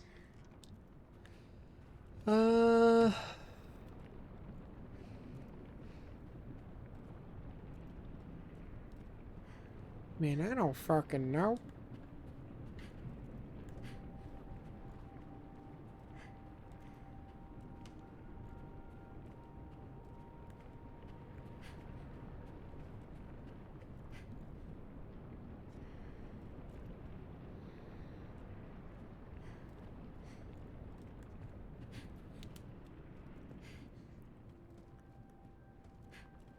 I have no idea how to go about this. Are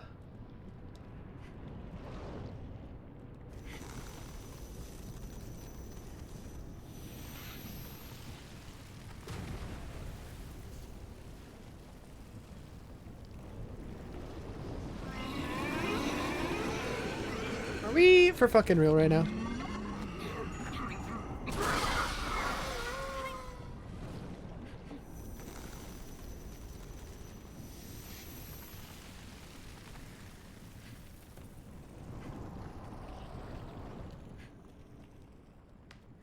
There must be more cores in here.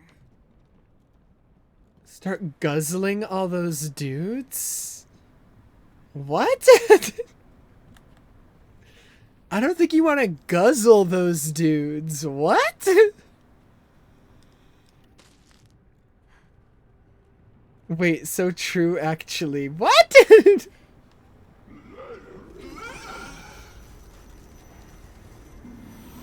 Chat's getting freaky. They want to get freaky with the weird wrinkly men. Crazy.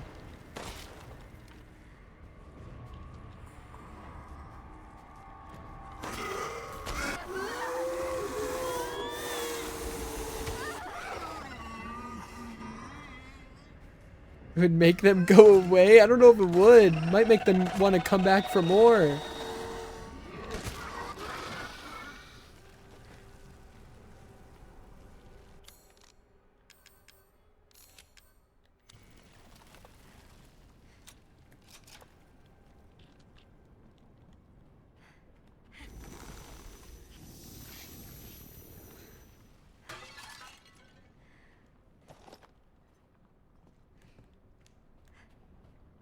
Or me guzzle the...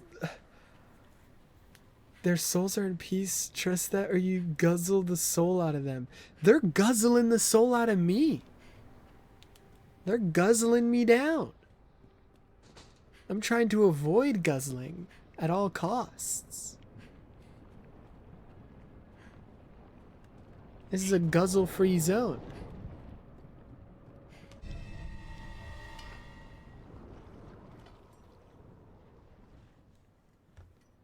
Easy peasy.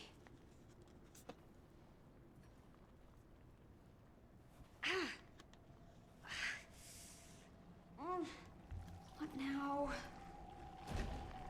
There's a big man behind you. And he's got a lot of mouths to guzzle with.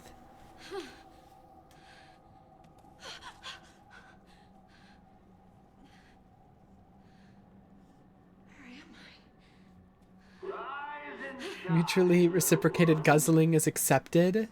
What a shame. That's crazy. A skip and a jump away from claiming your crystalline Fire riding. I knew the real road would be so much more Crazy. lively. It would be a shame to A visionary. so unceremoniously. I'm not subscribing to these visions. These guys are like made out of mold, I'm pretty sure. Oh, come now, don't pout. I know Mia was okay with fucking Ethan Winters despite him being made out of mold. I don't think I don't agree with her worldview. I would not fuck anybody made out of mold. Suss out the real ones. Time is running out, little one. Tick-tock, tick-tock. Just do them all. You'll be swallowed right up if you don't hurry. How am I supposed to tell the difference? That's what I'm saying. Whoopsie, you need a more discerning eye, my dear. They all look the same. Only Oh, you'll help? left. No time. Oh, he's helping. Right? Thank you. Lower than the barrel. What? What barrel? Can you just like give like directions instead of My, look lower than barrel. at 90 seconds left. It's not a good idea to take any chances. I'm so confused. Lower than barrel? This one?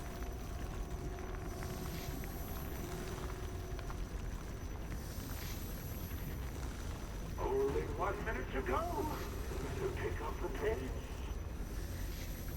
Dude, but they're coming back.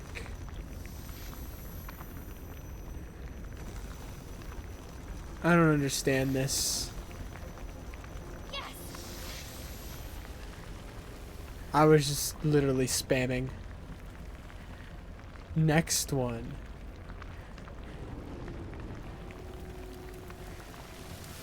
Broken wall. Deep shadow. Big core. What? In here? That one? Bro, go away. No! You're still not done? Oh my god, I'm getting fucking gooped on. Ready for the grand finale?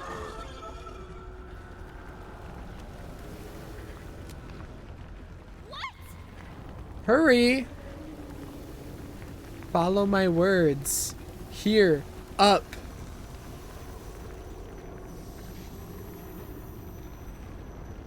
That one was wrong. Seconds. It was nice and Center. Close now. Further. What? I'm getting gooped. I literally physically can't do it because I'm gooped right now. Okay. The game literally prevented me from doing it. I don't understand. This shit sucks. I'm confused. Yeah, he said like 6 different directions. Dude, the motherfucker who is most likely her father, dumbass Ethan Winters, who is capable of writing these magical letters, quite literally was drawing arrows. Just make an arrow pointing to the one you're talking about, man. Why are you writing riddles? little one. Tick-tock, tick-tock. You'll be swallowed right up if you don't hurry. How am I supposed to tell the difference? Yes! Oh my god, by remembering from last time. That's how I'm doing it.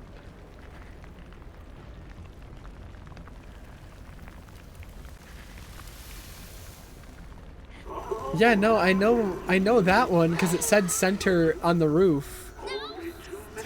After having to spin around and look at every single message around me. Are you ready for the grand finale? Yeah, see, it just appeared. Please be the last one. It's just I couldn't do it because the goop on the floor, literally, if like your feet are in the goop, you can't activate this thing. So it didn't give me enough time.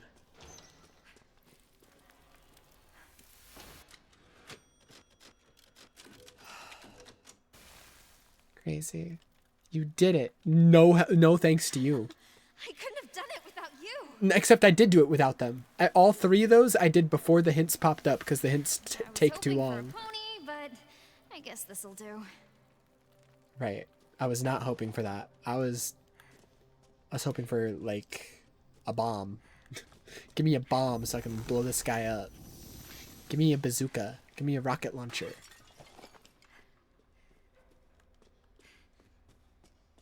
Give me a railgun so I can blast the Duke's head off.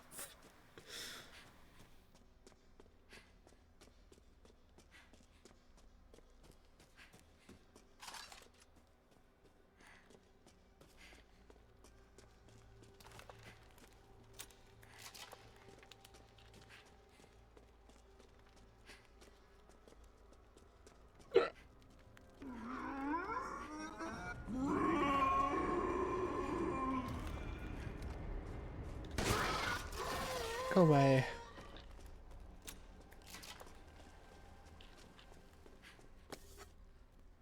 Gunpowder, chem fluid. Shotgun ammo. Let me out. Where the hell am I?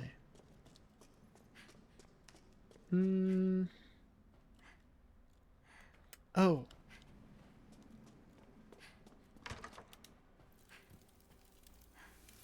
Almost time.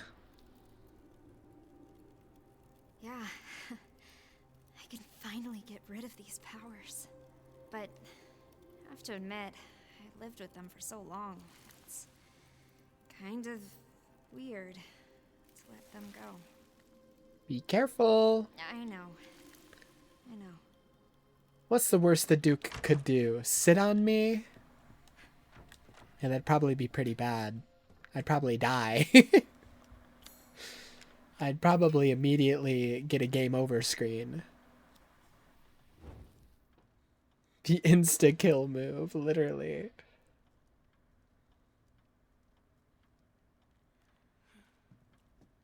Mine.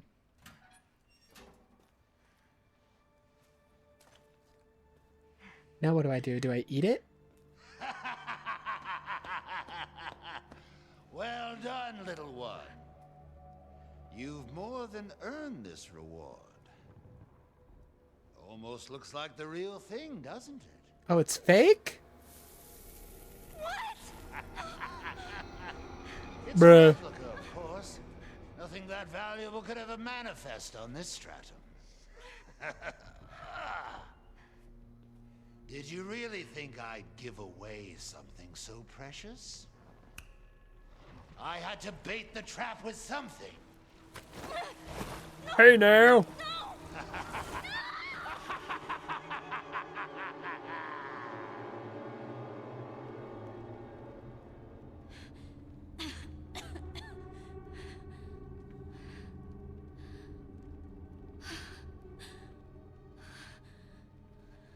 What the fuck? Now comes the real fun. The perfect place for your demise. Let the show begin! What the hell? I don't want to fight that guy. He's strong. He's a strong guy.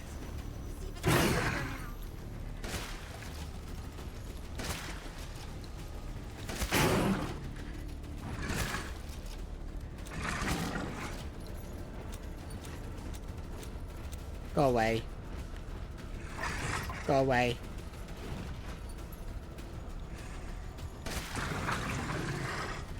Go away. Go away.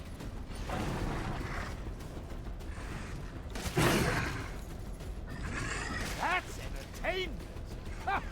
Dude, I'm just standing here shooting a gun. If this is entertaining to you, you need to find out what a TV is, man. Like, watch some sports. I thought you'd be more of a fighter. Run, little rabbit. Run, run, run. Did I do it? I don't know. Well, look at you. So much feistier than those other little girls. Can I go? This is becoming tedious. Time to shake things up. Oh, hello, guys. Goodbye. More shotgun ammo, please. Not dead.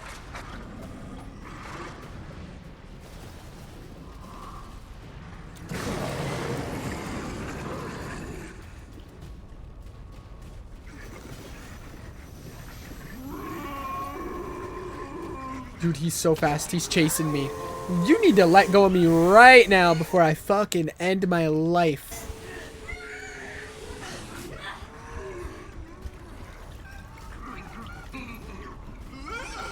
Excuse me. Excuse me.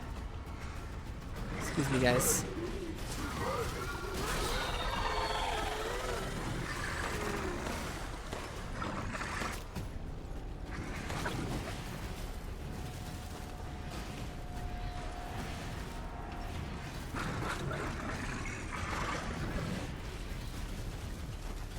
admire your tenacity. Futile. Real damage.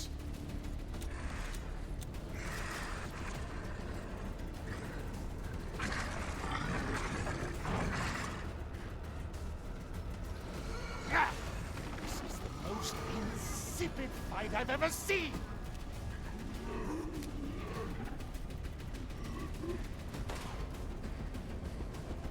Don't let her get away with that. What the fuck? There was a gate there 2 seconds ago, buddy.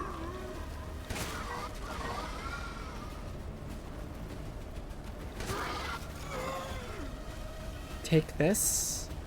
Take it, hurry. Mine. Thanks. Appreciate it.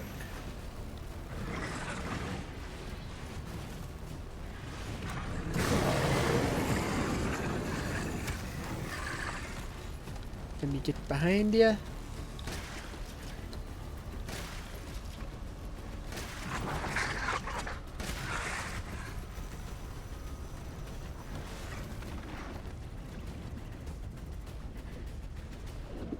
Where'd he go?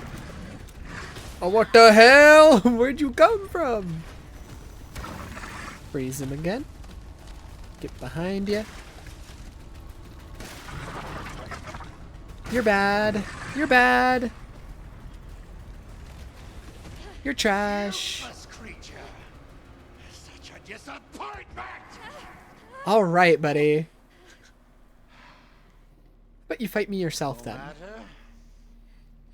Your imminent demise is inevitable.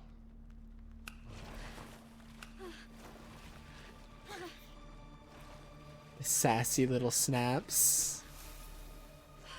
Run! Run! Run! Where? Here! Okay, write that first next time instead of just spamming run. Jump!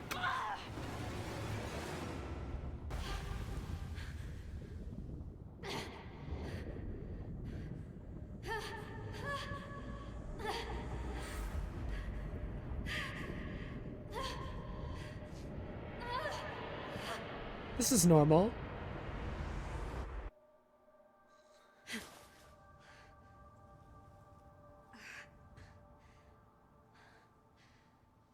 Where am I now?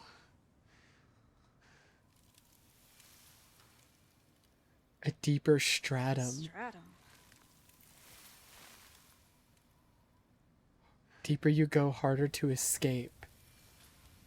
Need to leave while you I can. don't want to leave. Not until I find that crystal. I'm tired of being a freak.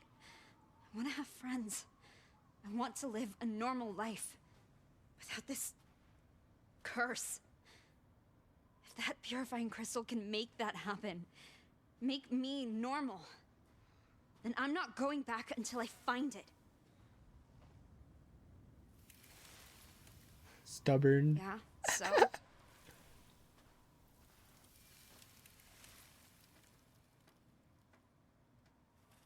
All right then. Bruh. I'm going this way. Guess there's no going back now. Never mind. I'm going this way. And not because I'm forced to. It's because I chose to.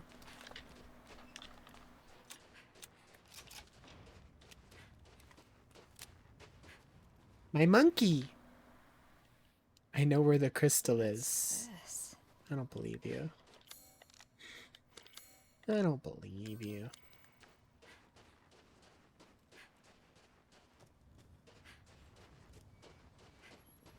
Baby carriage. That's not oh no, we're heading towards the dollhouse. Will you be my friend? Yeah, I'll be your friend. Listen, as long as the big baby monster's not there, we're chillin'. Just don't have the big baby be there. And we're fine. Let's play. All right. I swear I've seen these monkeys before, but what the hell? I think they're nice. I think they're friendly.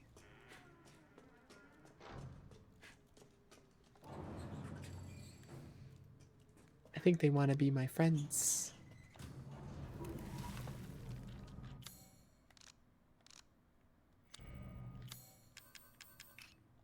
What's wrong?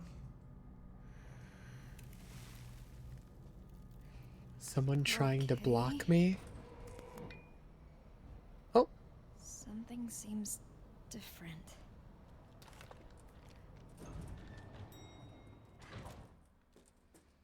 welcome, Rose.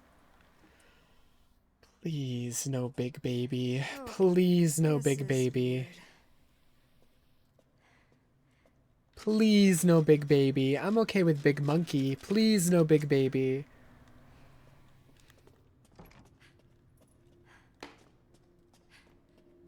This is the area that the baby was in.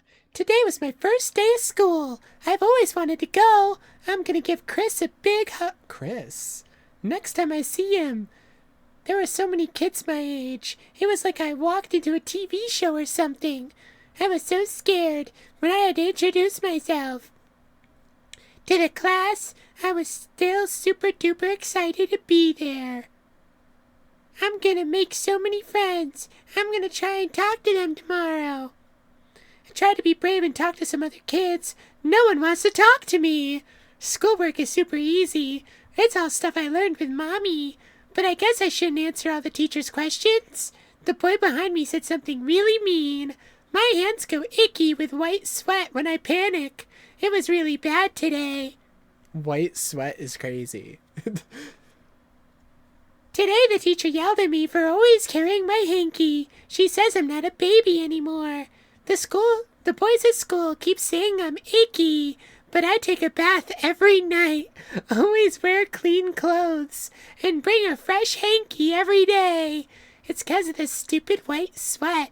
Whenever it starts coming out of my hands, I wipe it off right away. But sometimes it won't wipe off, so I just hold my hanky really tight. Chris even told the teacher it can't get anyone sick, but it didn't change anything. Someone finally talked to me. Lucy from my class said she always wanted to be friends. We're gonna have lunch together tomorrow. I can't believe it. I'm so happy. I hope Lucy's friend Catherine will be my friend too. This is... I'm sure that went well. White sweat? Okay, so her dad was literally made out of mold. Like, he wasn't a human being anymore. He was just made out of mold.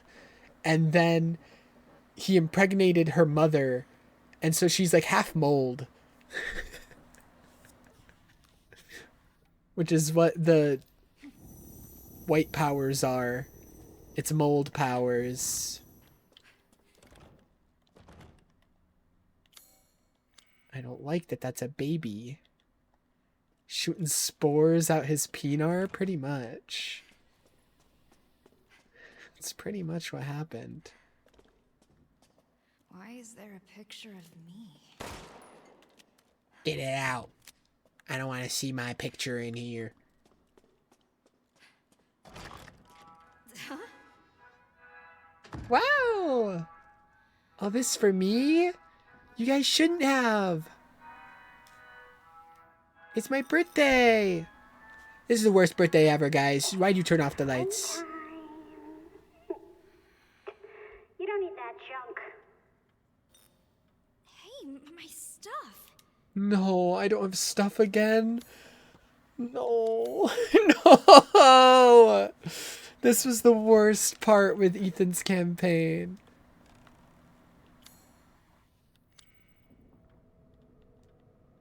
Oh, please don't be the big baby. Please don't be the big baby.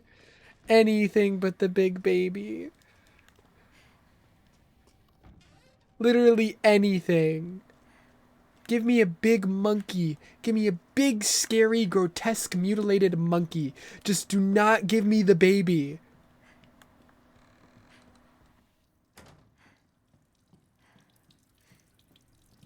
Who left this on? That's inconsiderate.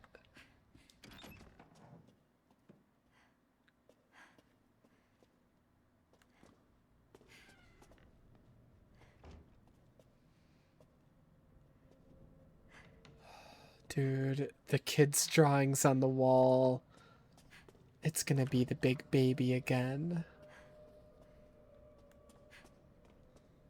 You really don't want to be pregnant? Yeah, that's it. Oh, yeah, these are lovely. These are so good. Wow, you're so good at drawing. You're so good at drawing. Is that... Oh, stuffed locker. Picture on the bookshelf, the desk covered in stuff. Is that me? I'm murdering my monkey?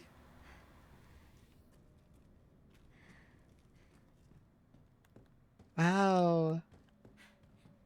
I don't have black hair though, so I don't think that was me. Oh, I don't know it. I don't know the code. What the hell? Why can I pick this up? 4-4. I know 2 of the numbers now.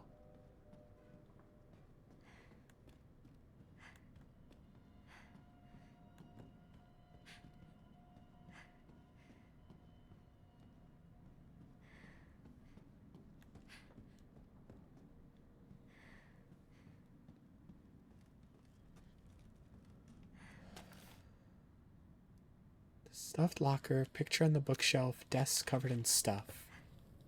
Okay, so that was the picture on the bookshelf, so the middle 2 numbers are 4-4.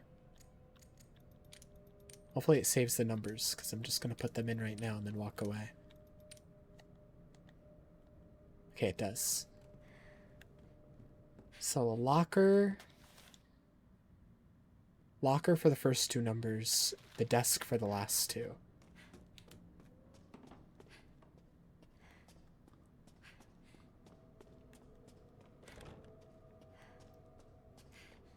La la la.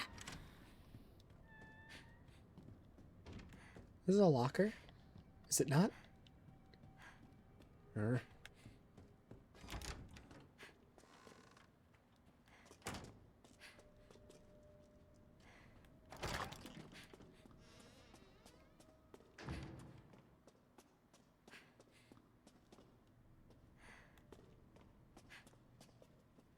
I thought the picture changed when I walked by. I was like, what? I need a baby.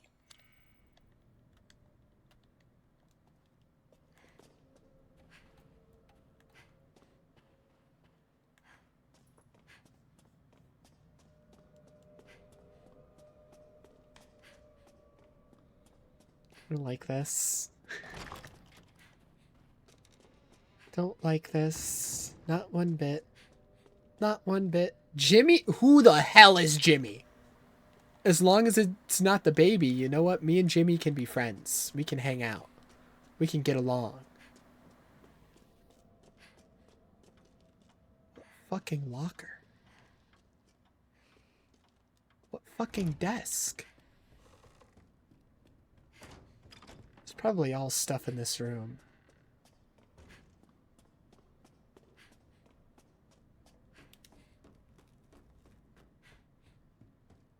The desk with stuff? Oh, 6-6. Okay.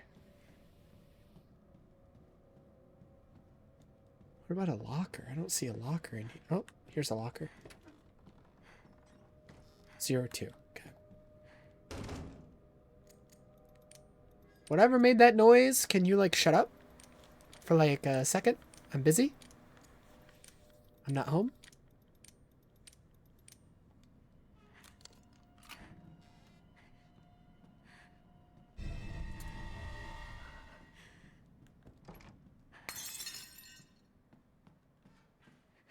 Why did one of those just explode? What the fuck was that noise? Hello?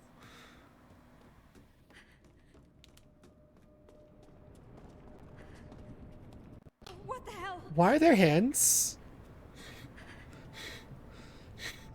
Why are there hands now? Are they real? I think they're doll hands, which is awesome. Which is so awesome.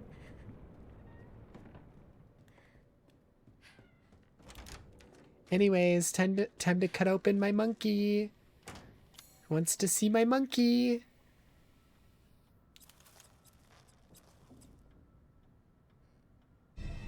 My baby.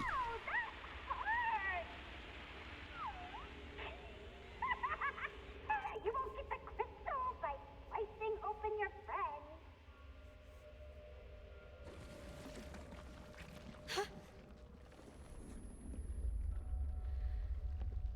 I killed Know how to play him. with dolls, don't you? Again? What now? What? Play with the dolls? What if I don't want to?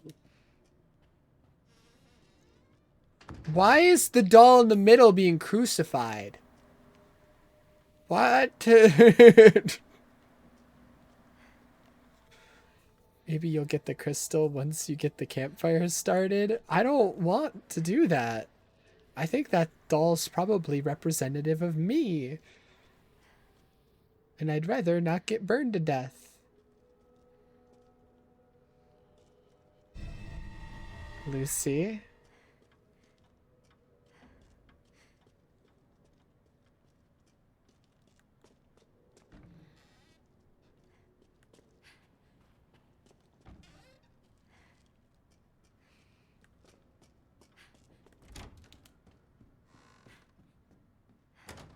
What?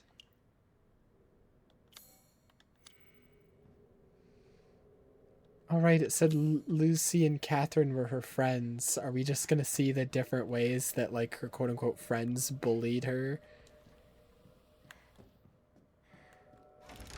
Yay. I'm so excited. Someone really went all out. They don't like me. They don't like me, I don't think. Wow, that's so awesome.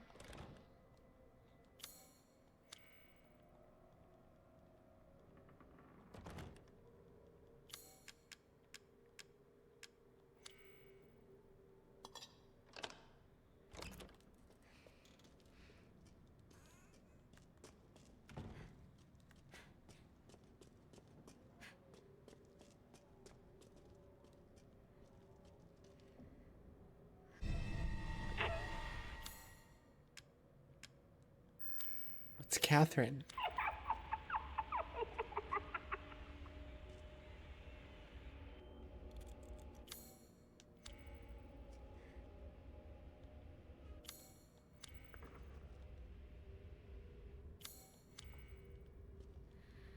No one wants to be her friend. What a loser.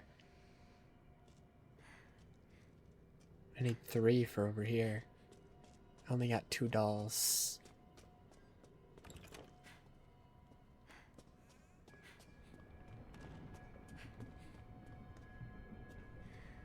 What the fuck?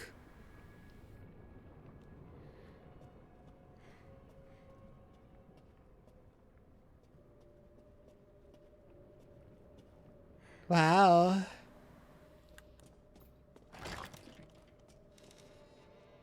I hate that. Me too. Oh. You want me to play with dolls? Alright. Time to reenact myself being bullied. Awesome. This is so awesome.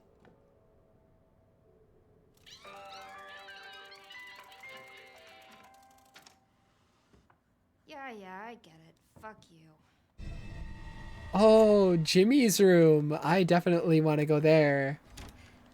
I definitely want to go to Jimmy's room.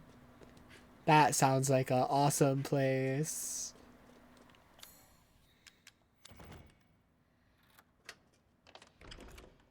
Oh, Jimmy. Please don't be the baby. This is where the baby was before. the baby spawned last time.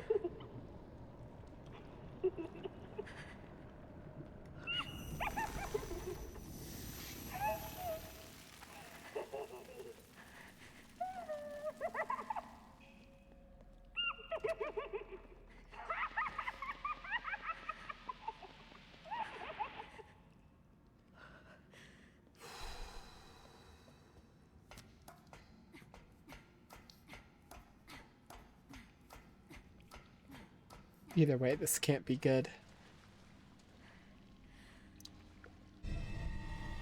Who's that? Is this Jimmy?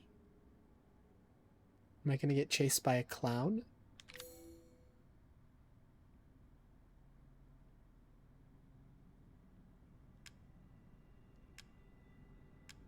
So creepy.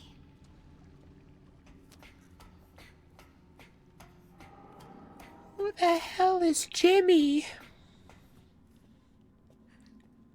Jimmy's mom.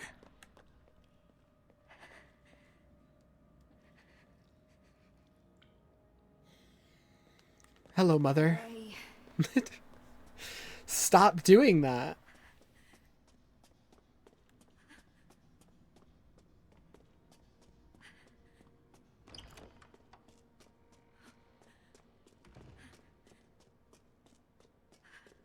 I need 4 dolls for here. So I gotta bring Jimmy.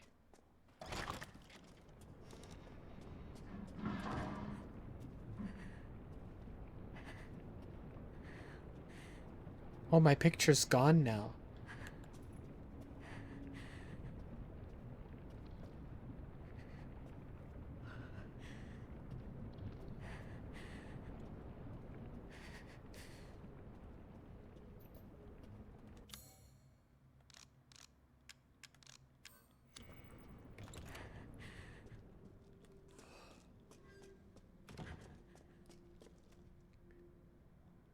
Alright, Jimmy. I'll put you here.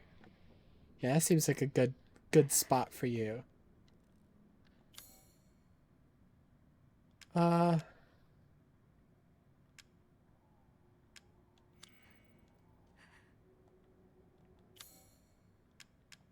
Seems like a good spot for Catherine since she was already there. That's where we picked her up.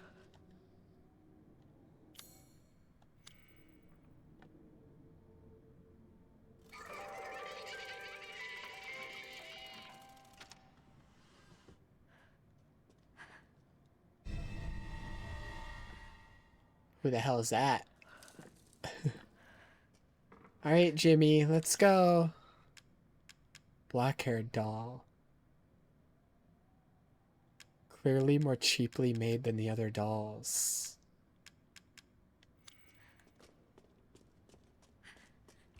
Last time we saw a black-haired doll, it was representative of Evelyn, but I doubt there'd be anything to do with Evelyn here. I fucking want to kill myself with a gun.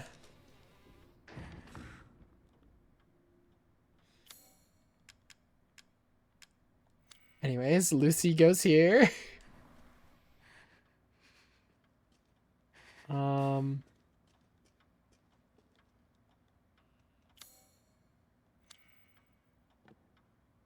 Yeah.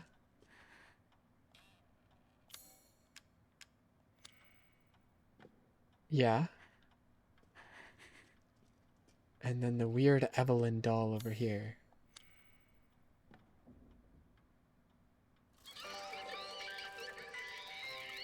Why are they burning me alive? Seriously. Fuck you. Aw, she's dead. So sad. What if I don't want to? You know, what if I just don't do that? Jeez, Rose, you're still looking for the crystal? Fine, I'll help you out. Just take the elevator to me. Mommy might be upset that I'm helping you, though. Who's Who are Mommy? Who's mommy? If she's anything like the baby, I don't think I want to meet her.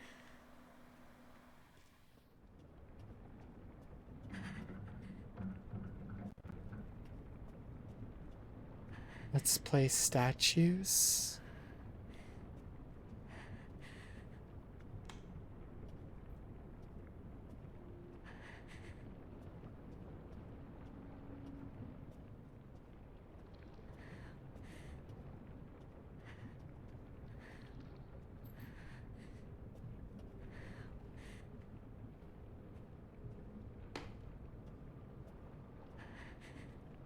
It's game over if they catch you. Oh no, is this some weeping angel shit? Oh no. Oh, fuck this. Oh no. Oh, oh no. Oh no.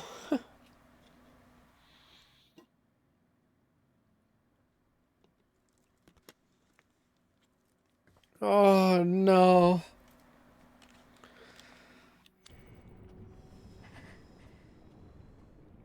Don't look away. It is. It is. It is. It is. It is. It is. It is. It is.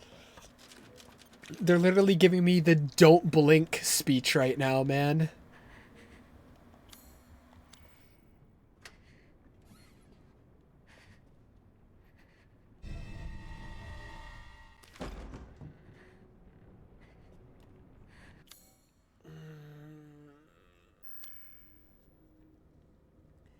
Oh, it's all the way over there.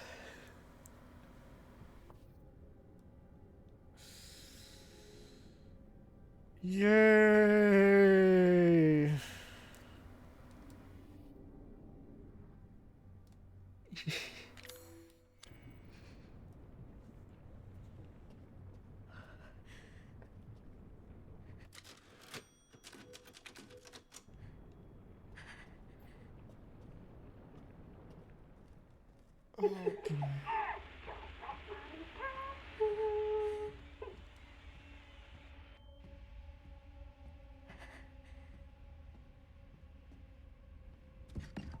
Oh, I hate that. Oh, I hate that. Oh, no, I hate the footsteps, man.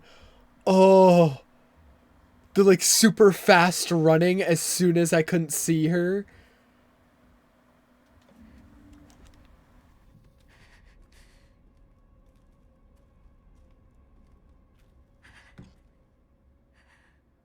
Oh, I have to turn around. Stop.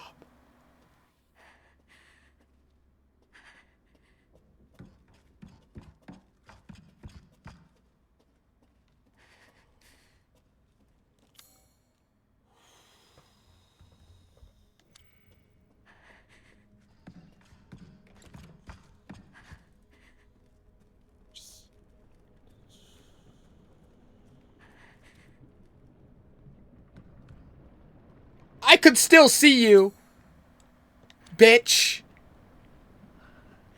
Don't move. Who do you think you are?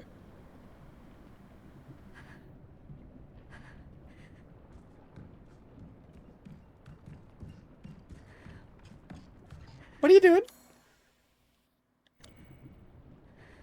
I can't move back anymore.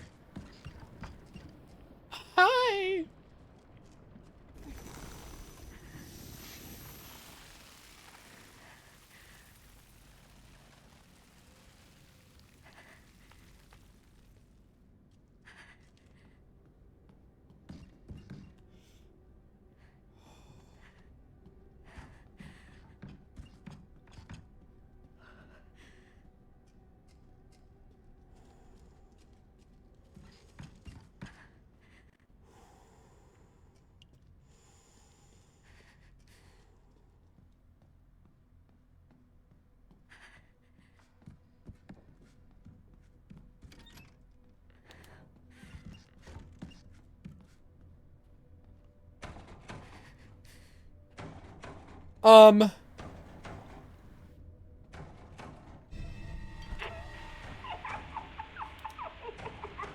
Jesus Christ!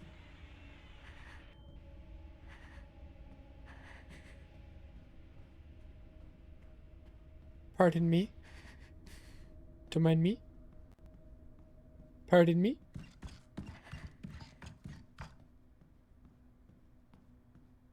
Oh, there's another one! What do I do? What do I do? What do I do?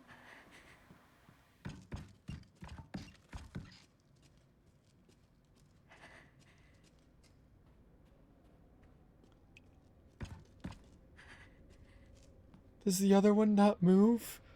Okay. Stop it. No, it does.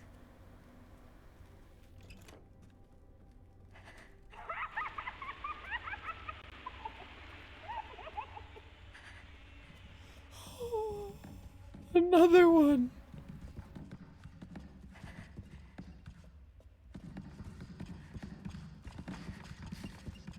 Hi.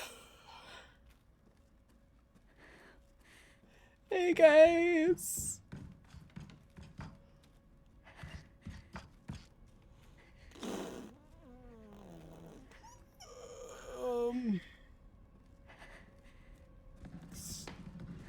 No, no, no, no.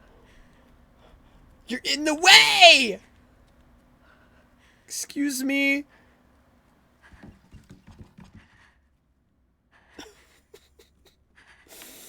Please, that's cheating! Dude, that's bullshit!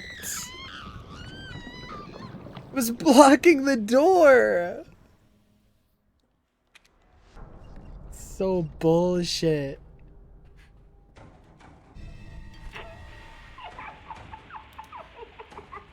Jesus Christ! Stop it.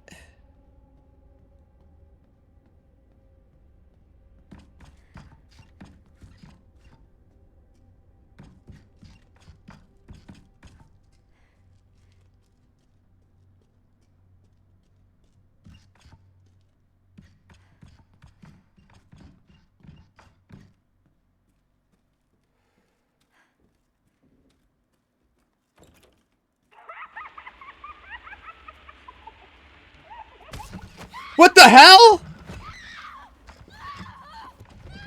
I didn't even hear that one. There was no footsteps. Okay. There's no footsteps, no noises at all. Just grabbed out of nowhere. Thank you. Jesus Christ!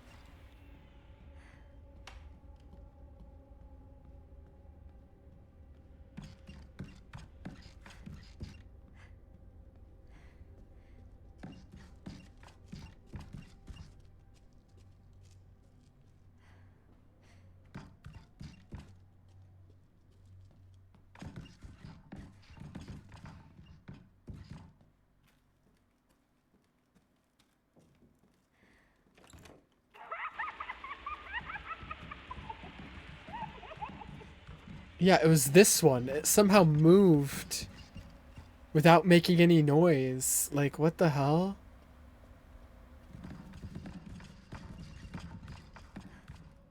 Okay, then how the hell am I supposed to get past the one in here? Okay. I can't let that one block the door.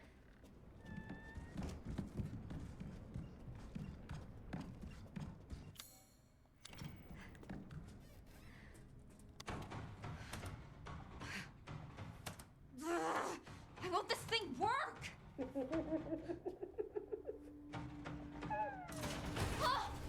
Oh boy. Why aren't you doing Is it over? No more weeping angels, please? Do you know where it is? Please, no more weeping angels. No, I don't want your friends. And maybe I'll tell. No, I'm okay.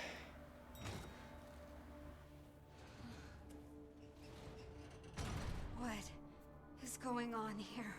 Why am I tiny? Poor little Rose. I'm waiting for you in the Why am I tiny?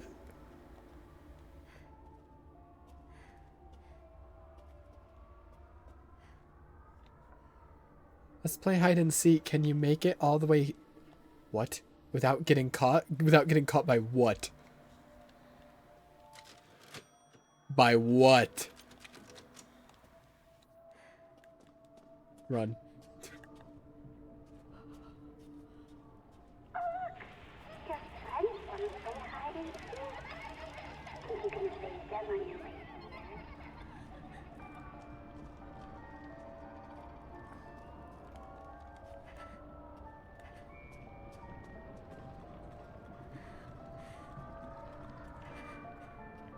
Oh, I hate this.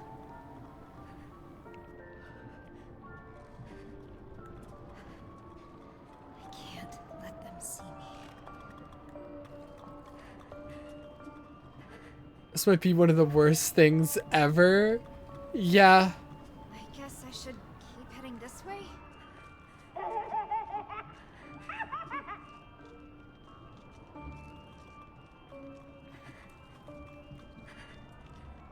Don't come over here. Please. Stop coming over in this direction. Okay.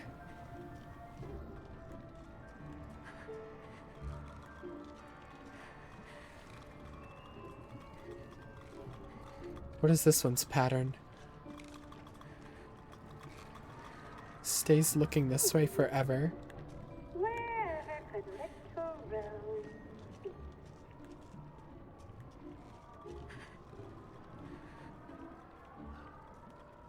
And this one also looks this way forever. No, it doesn't. It turns its head for a second there. Then it goes that way.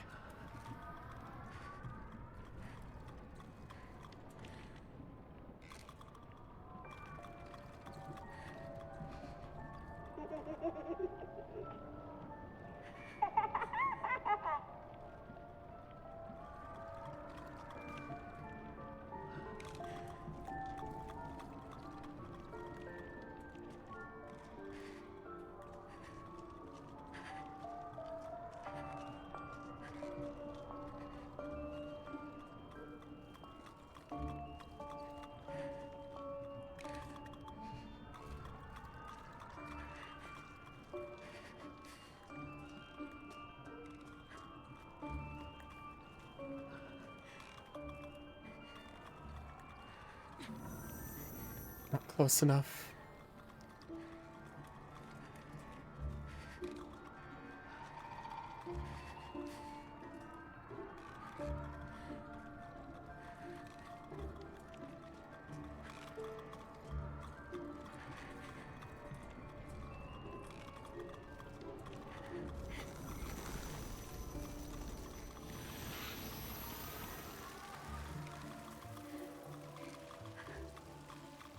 Wait, now I need to go all the way back without getting seen.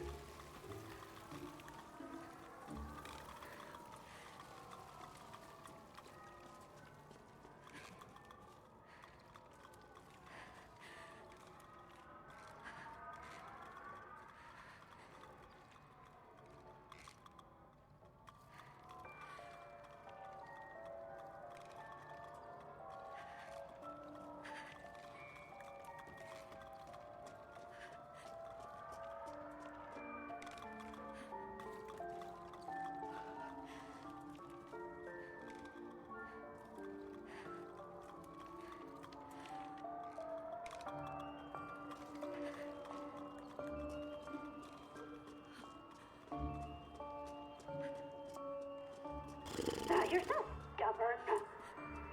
Well, there's still plenty of friends waiting.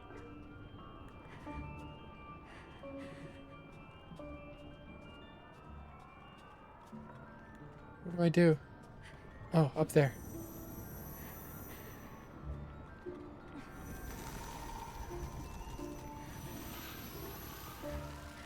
Did you hear that? Get her.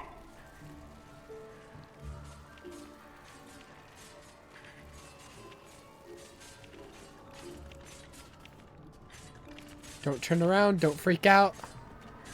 So many. If they see me, I'm toast. There's gotta be something I can do.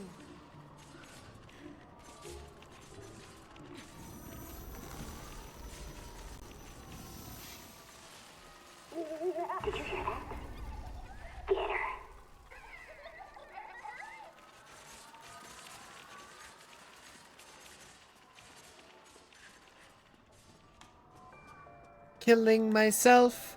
Killing myself.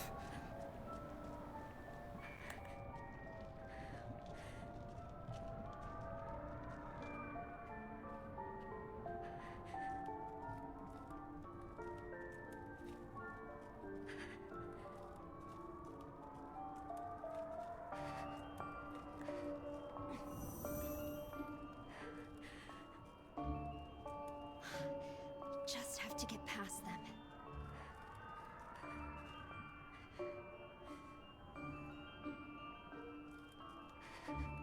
I don't...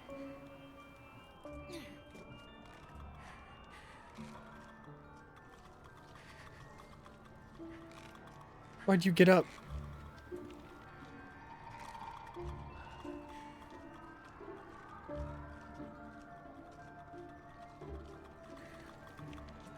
Don't come over here, please.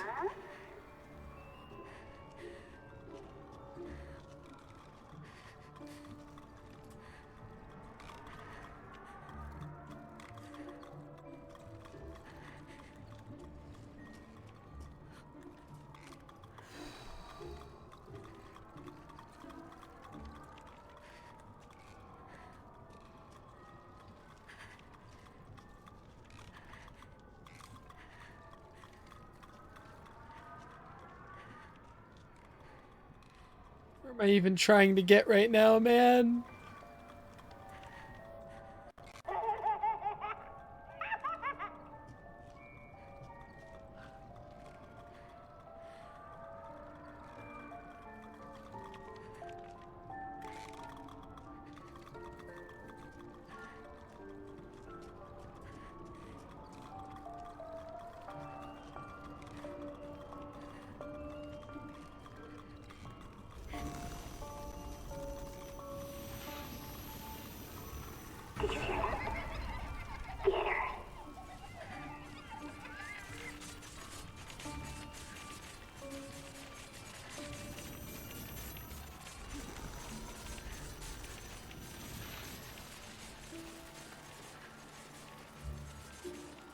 Go, go, go!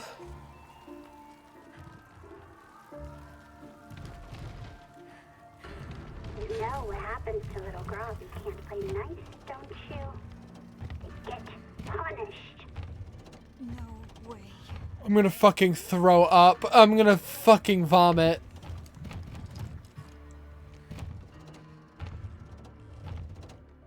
Hi, Mom.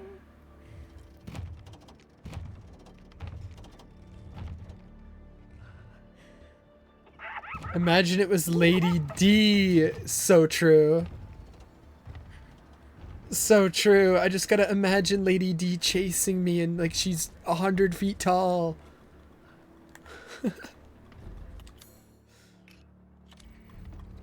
That'd be the best day of my life.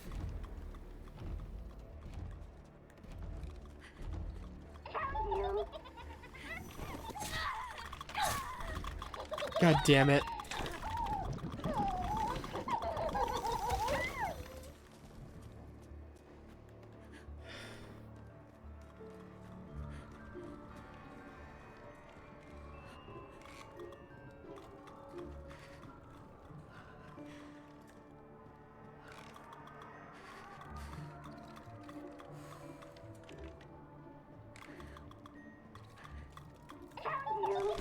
That's cheating! You're cheating!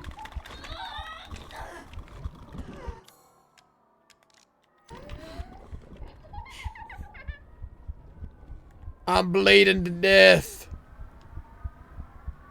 I think the bedroom is just over there. Okay, but I'm busy bleeding to death. So shut up.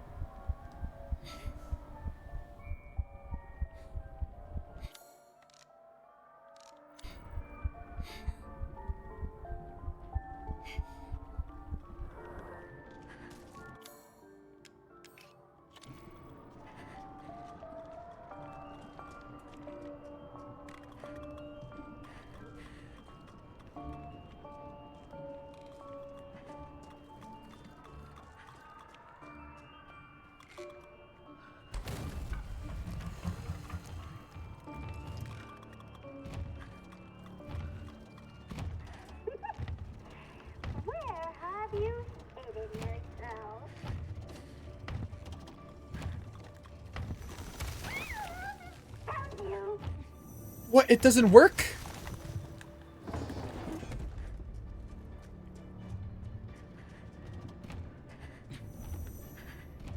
Okay.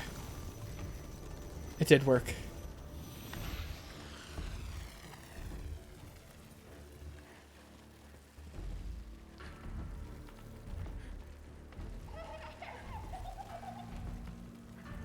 I got one more charge left. Dude, can this disintegrate any faster?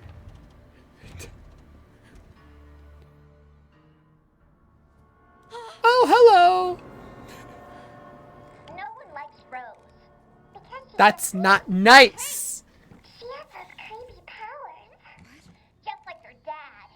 That's why she doesn't have any friends. Shut up! You know it's true. What is wrong with her? She's afraid. Look at her. No. Afraid of what she might turn into. Shut up!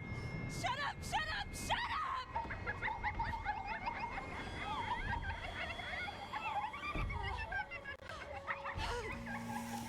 Oh boy.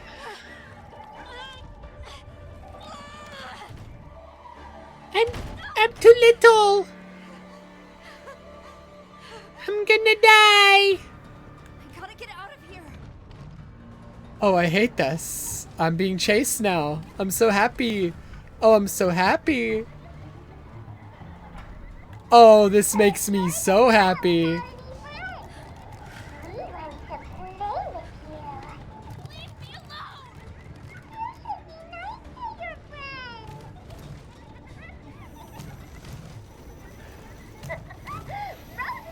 is so disgusting. Shut up! Everyone hates Rose. Stop it! Rose has no friends. It's all because of her dad. Just shut up! Michael! Michael! Michael!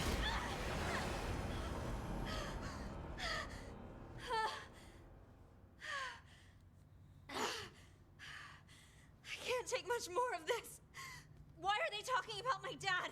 I never even met him. No, I don't know. I don't know the first thing about him.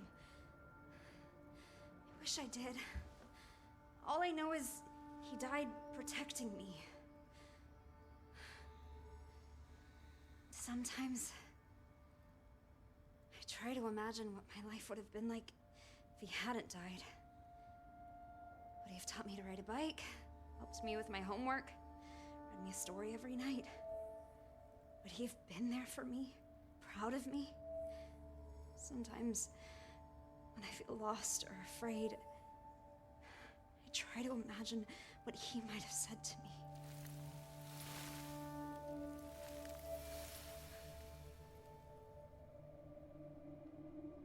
Yeah. It's pretty obvious, but yeah, this is definitely her dad. Where are we?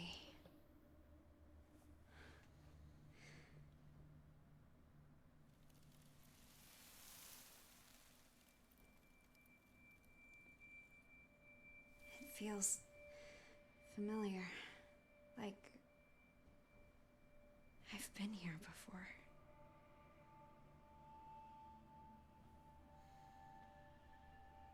Look at all the decorations. Some kind of party?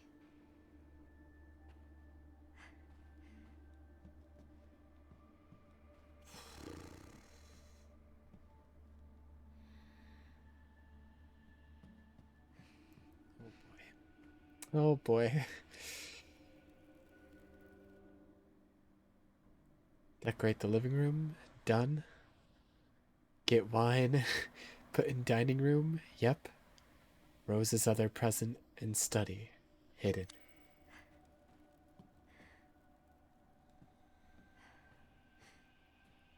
We haven't been here since before my wife got shot in the head.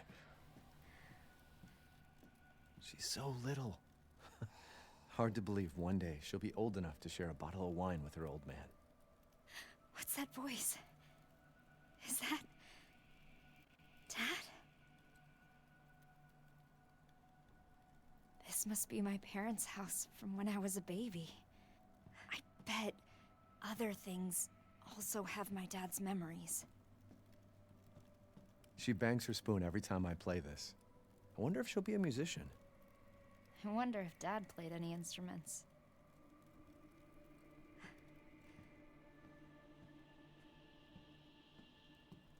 She just cannot get enough of this stuff. I bet Dad would feed me as soon as I started crying.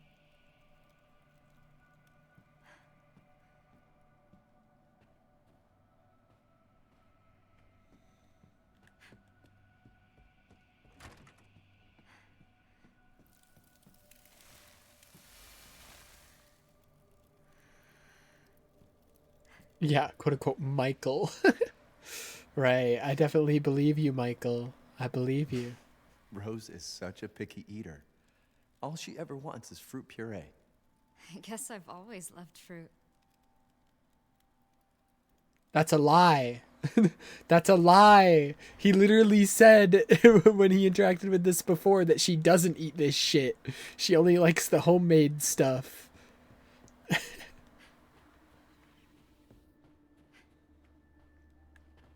That's a lie. You actually hated that shit. You'd say, blah, yuck, nasty. Make me a gourmet baby food or I'm killing myself.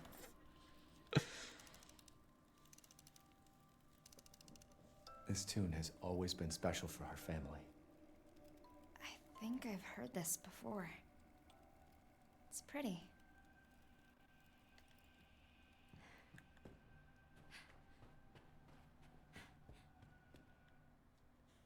Ethan, don't forget, Rose's half birthday is on the 2nd. I'm gonna make an amazing cake, so you better eat it. In fact, I'm gonna make a cake for every special occasion we have. I want you to take lots of pictures for a family album. I haven't seen Mom in ages. Why?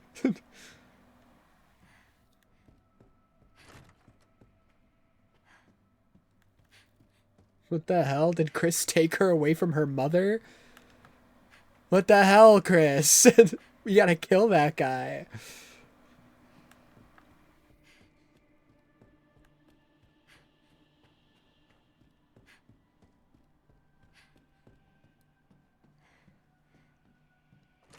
This is my bedroom? No, it's my bedroom, actually. She's already growing out of these onesies? I can't believe I was ever this tiny. That's how babies work. She's growing so fast. Getting bigger every day. This crib is so little. That's how babies work.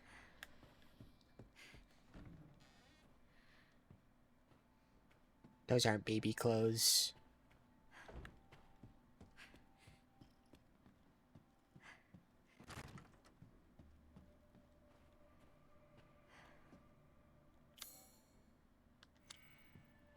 It's locked? What the hell, Dad? I wonder if she'll look like me when she grows up. Oh, I looked so happy. If you say so. Rose's half birthday, half a year in the blink of an eye. I wanted to capture this moment, these feelings, so I wrote something special. I may have gotten a bit sappy, though. I feel embarrassed if anyone stumbles across it, so it's safe in the sideboard for now. The key's behind my favorite photo. I'm gonna read it, Dad. Haha. Get embarrassed, bitch. A letter for me?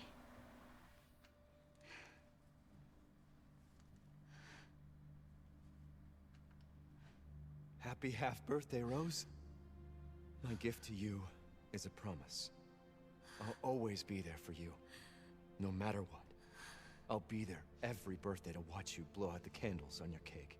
I'll be there to make you breakfast and walk you to school every day. I'll be there when you have a bad dream and sing to you until you fall back asleep. I'll hug you tight when you're troubled or worried and tell you that everything's gonna be all right. You are my precious Rose. Never forget that, Dad. No one loves you. What the hell, Evelyn? Go away. Michael! Michael, help! Michael! Who invited you?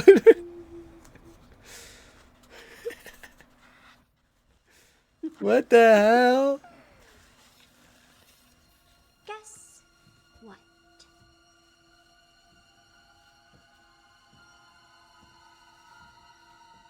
That thing you're looking for isn't here. So, you don't have the purifying crystal? Of course not.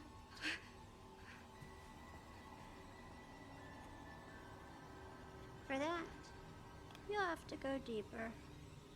Much deeper. Poor Rose. She can't trust anyone. Why are you doing this? No one loves you. And when you're dead, no one will care!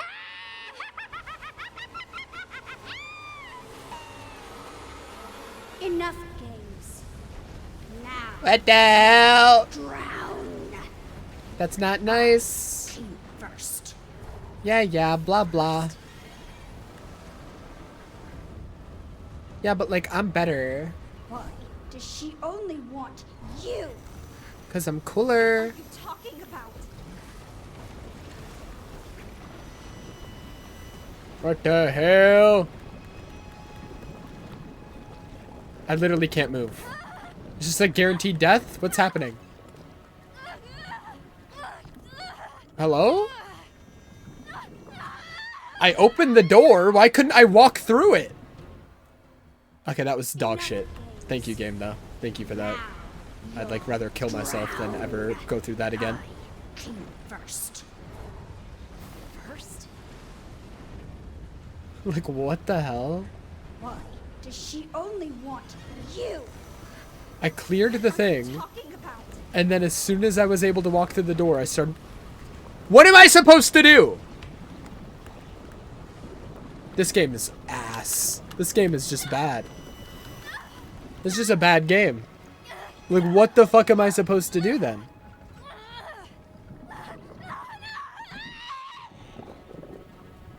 Hello? Enough games. Game, are you okay? Like, are you fucking okay in the head? Now you'll drown. I don't know what they're expecting of me here, First. but this is dog shit. This is dog shit. Does she only want you? What are you talking about? Do I have to run back this way? I genuinely, I guess, yeah. Beyond! You unblock the door for no reason. You run the other way. What is your problem? Cool, thank you. That was very well telegraphed, game, and not super shittily designed at all. No, that was very clear what you wanted me to do. Thank you.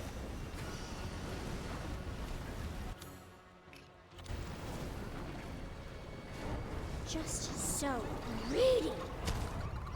What the? Why am I? Huh? What's happening? So many friends that it's never enough.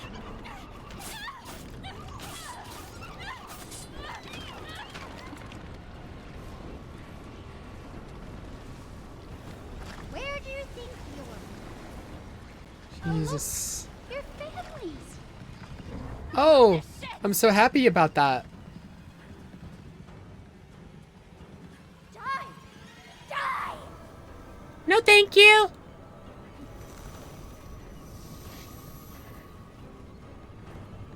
Go away. I'm looking at you guys. Why are you still moving?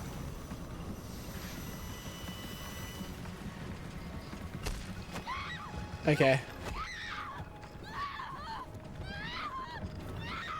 Oh, just instant death?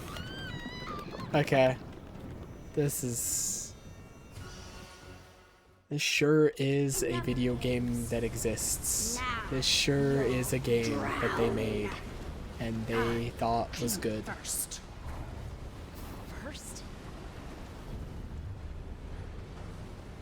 Why does she only want you?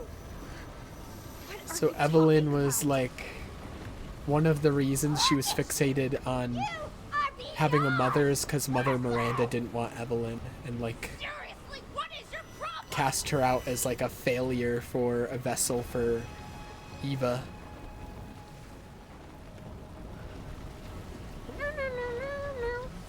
I assumed it was because like Mia imprinted on Evelyn, but I guess Evelyn's obsession with a mother was happening even before she met Mia. So many friends and it's never enough!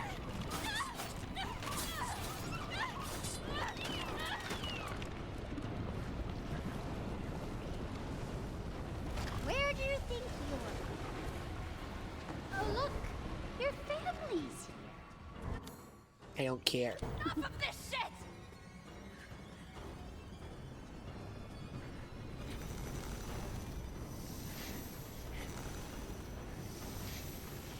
Okay, can this disappear any faster?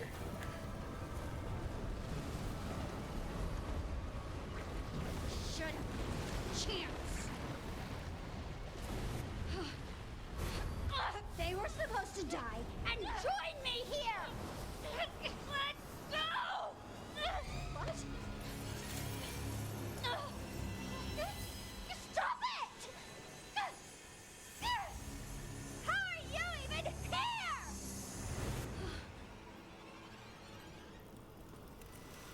Michael. I'm hurrying! That's so obviously not Michael. Stop calling him Michael. How would Michael have your father's memories? Like, can you think about that for like a second, Rose? Evelyn? That little girl? Yeah, the little girl.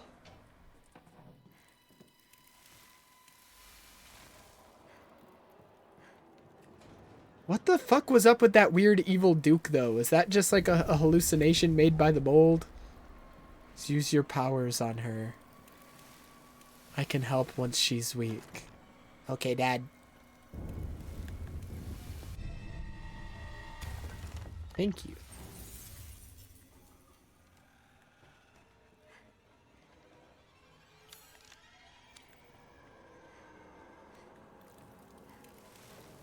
Don't panic. You've got this. Thanks, Dad.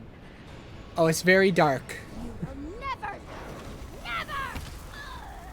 Okay, my powers didn't work, Dad. You lied to me. This way. Such a good girl. Dad, you're lying to me. You said use my powers on her. Wait for an opening. Okay, my bad. Could have made that clear.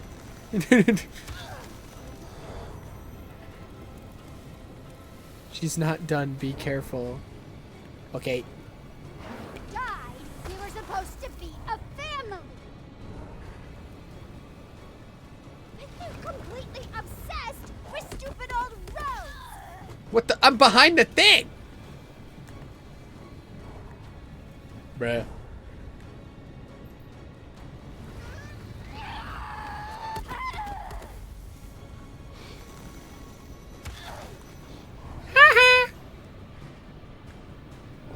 Die here.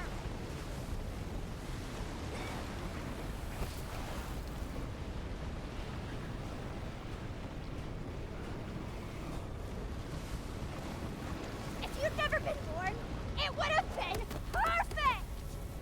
That's not nice. Go away.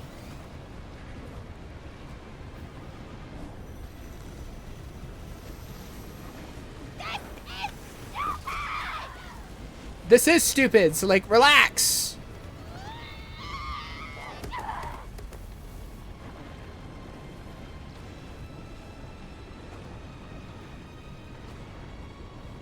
I was special. You're worthless. Ow.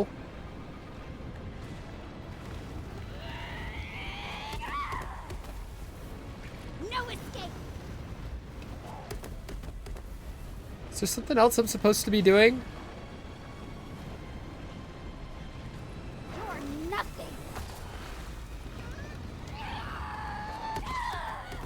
Am I supposed to be going up the stairs to her?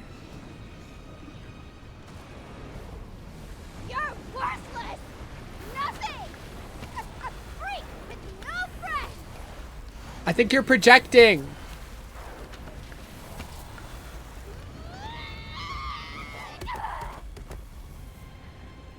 I think you're projecting, little girl. Over here. Hate you. Keep focusing. I'll help. No. Thanks, Dad.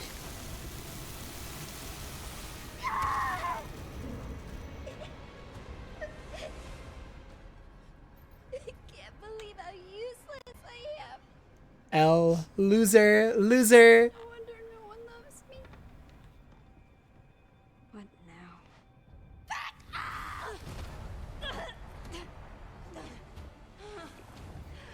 This is all your fault.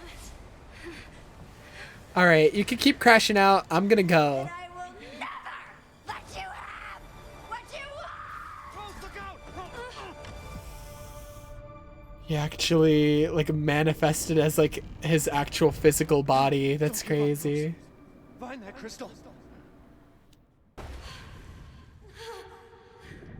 It's hard to love you when you're just so unlovable. Dad, no!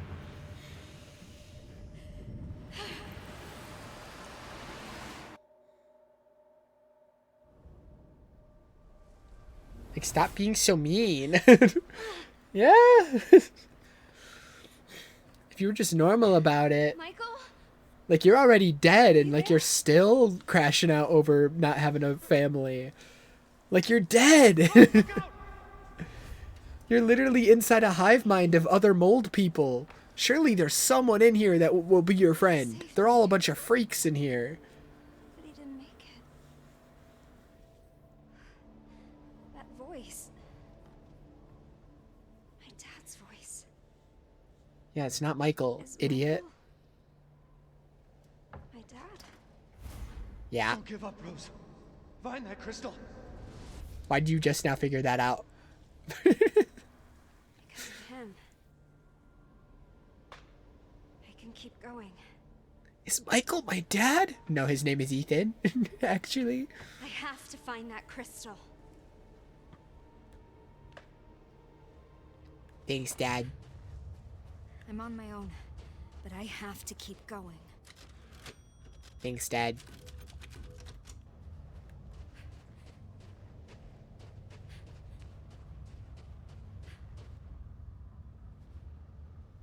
What's all this doing out here? You tell me.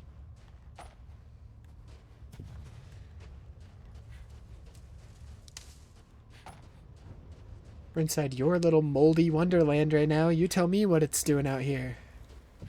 I ain't got a clue. What the fuck? Suddenly, This place. the berserk eclipse is going on right now. What the hell? The fucking god hand is about to be summoned. Holy moly. We're all fucked, Rose. We're fucked. The god hand is gonna show up.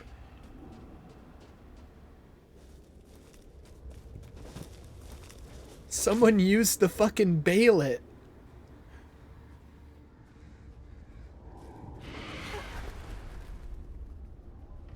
What?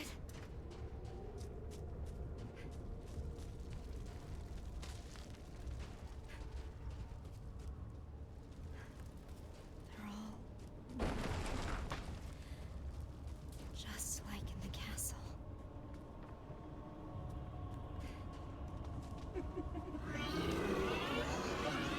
Oh, zombie versions of myself.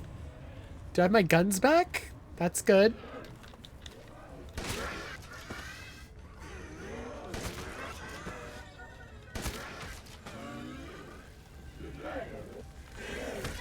What? I'm out of ammo?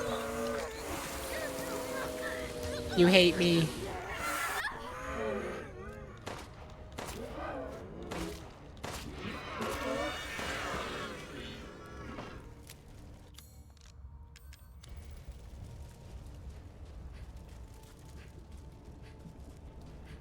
Holy moly.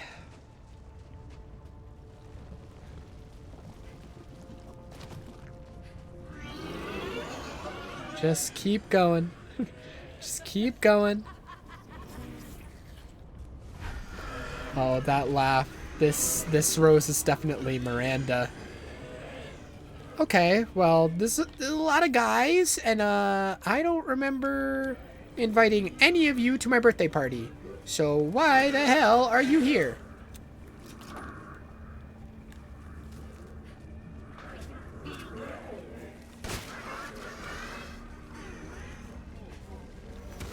Time for this!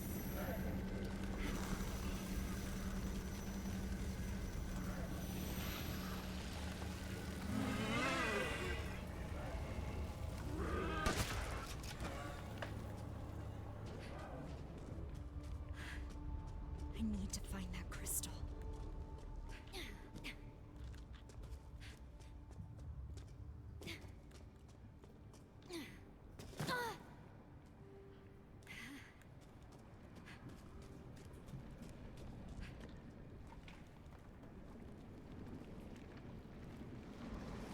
What the hell?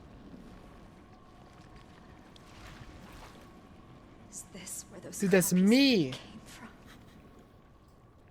That's gross. I'm breaking that thing. I don't want to see my own birth. Nasty. Someone's been here.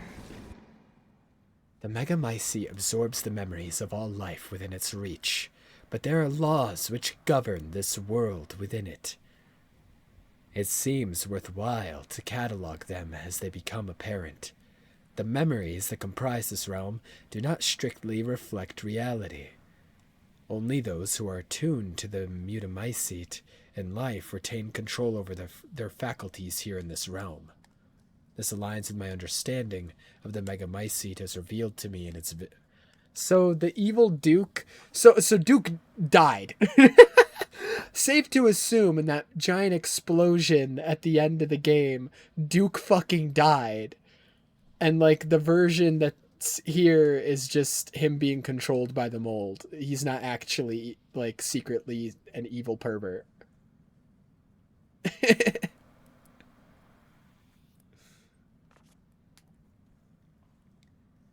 Yes, my death. My physical body is gone, absorbed into the Megamycete, and yet I just got here. And yet I do not despair, for this fate has granted me fascinating insights. All those years I strived, have continued to strive. They are not for nothing. The memories, the consciousness, understanding, and knowledge I've accumulated in life have transferred here to the Megamycete, where it serves as a source of power within this realm. If I can harness this power, I believe I can use it to affect the thoughts and memories of others. Of course, it's hardly a perfect arrangement. With so many minds and memories gathered here, finding and retrieving a single person from amidst the rabble has proven an immense challenge. Her memories are here, yes, but dissolute. Perhaps what is needed is the right vessel into which to hold her. And of course, I know the perfect vessel, the only real candidate in all my years of searching, Rosemary Winters.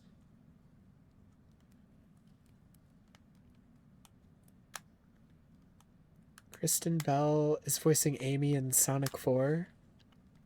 She voices Anna in Frozen. Okay.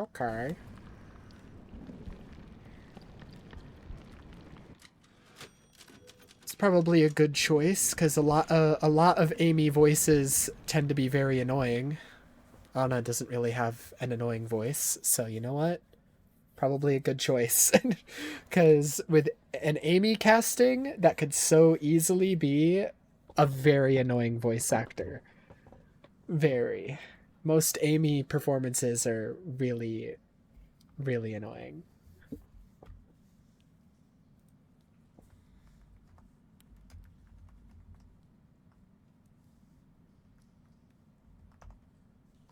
Da, da, da, da, da, da, da, da, da.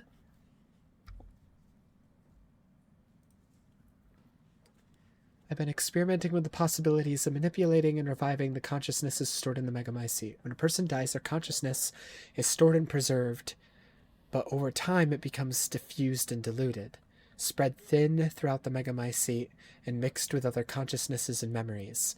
Extracting and reassembling an individual who is thus diffused has proved a monumental effort. As an experiment, I decided to see what would happen if I used different individuals' consciousnesses to create an entity. Results. The results were fascinating. I gathered fragments, re-spooled the threads, and succeeded in creating an individual, birthed anew in this realm.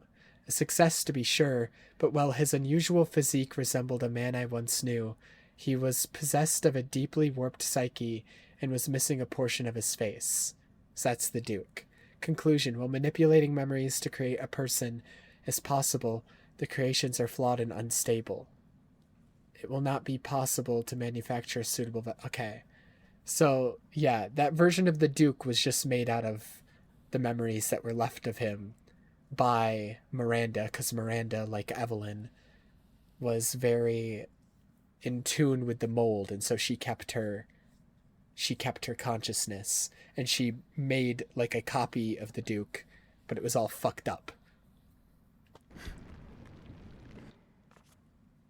Who wrote all this? The woman who tried to make you into her baby had intended to duplicate Rosemary Winters with the hope that a perfect replica might serve as a suitable vessel. The results were less than ideal. It would seem that some sort of interference is preventing me from creating a suitable replica. I've succeeded in making what is essentially a living doll. Resembles the real thing, yes, but has no power. Such a pathetic husk could never prove suitable as a vessel. I will continue my efforts in hopes of discerning the source of this interference. Several hypotheses have come to mind thus far. Rose herself is still alive, some other actor within this realm, Ethan. A flaw, because Ethan is also literally made out of mold, so obviously we've seen he's kept his consciousness in this realm as well. A flaw in my methods of production.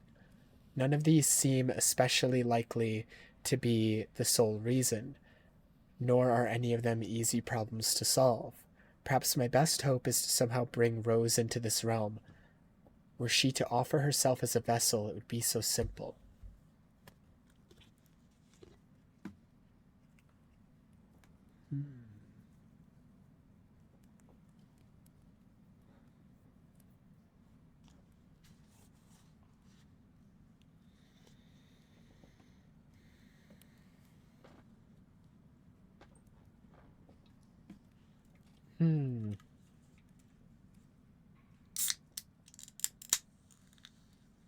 There's one more page.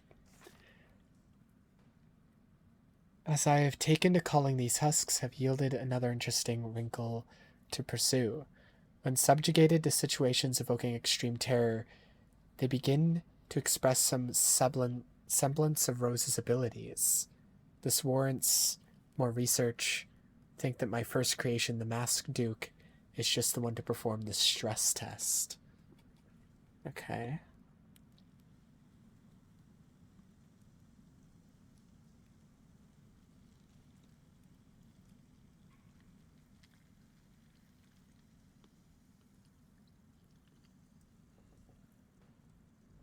So that's why he was playing games with all those Rose clones. It's because he was trying to like see if like the clones could develop her full power, I guess. And then there's the whole thing of like if there was like somehow a way to get Rose to come in here, and that other document mentioned something about manipulating people's memories from inside the mold, because obviously Miranda's dead, right? This version of her is just the version of her inside the hive mind of the mold, because that's where we are, is inside the hive mind. But because she was so in tune with the mold, she's able to like keep herself separate from the rest of the hive mind and still stay as an individual in here. But she was talking about using the mold to manipulate the memories of people outside. So I wonder if like this whole thing started, like that one guy that was like talking to Rose about there might be a way to eliminate your power and all that. This whole thing started because somehow Miranda manipulated him into getting Rose to go inside the Megamycete. Maybe. I don't know.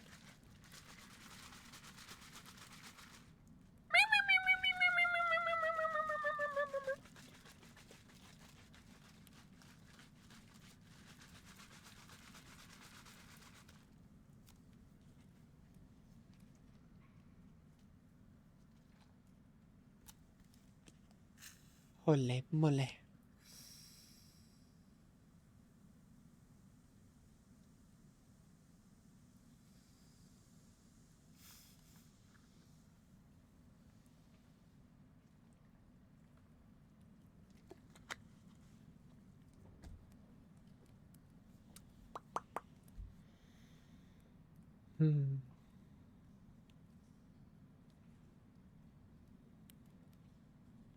They couldn't have been watching me the entire time.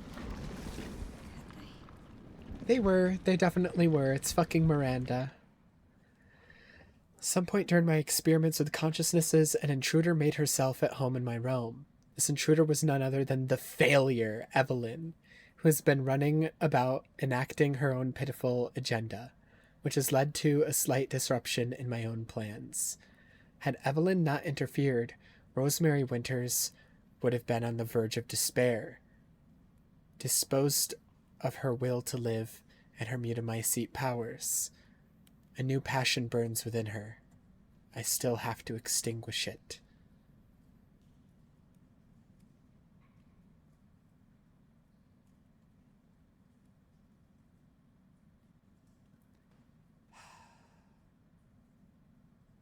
This bitch is so fixated on Rose and trying to find the perfect vessel for her original daughter, when literally Evelyn is right there. This bioweapon that was created that yearns for a mother, and you're literally someone who yearns for a child. Can't you two just like live inside this like little mold realm in peace and like leave everyone else alone? Can't you guys just be like a weird little mold family in here and like leave Rose out of it? I feel like you can find some common ground here. That would make too much sense. Not enough space in my inventory. Fuck yourself with a pole.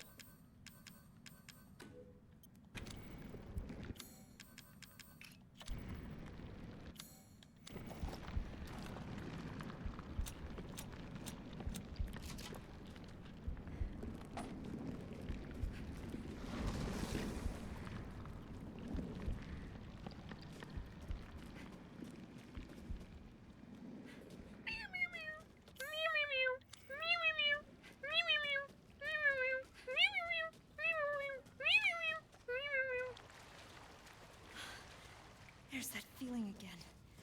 It's so strong. It must be the crystal. Yeah, I don't know if the crystal's even real. I feel like it might be something. Why do you keep calling him Michael? You know he's your dad now. Do you not know your dad's name? Did Mia or Chris not ever tell her her dad's name? No, she knows her dad's name. We saw her go to her dad's grave. What the fuck? Why do you keep calling your dad Michael? Your dad's name was not Michael.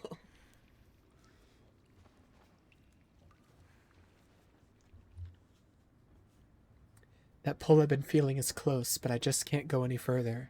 I thought I'd made it when I saw the blue light, but no, not quite. If only I'd been braver, faster, stronger.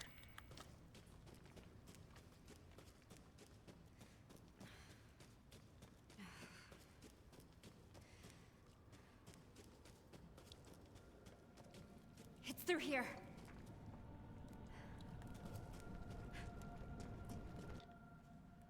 Black God, which lives in us and in which we live, create for us a new world, as befits your will. Your dark unconsciousness holds for us a second chance, graciously offered and joyously accepted.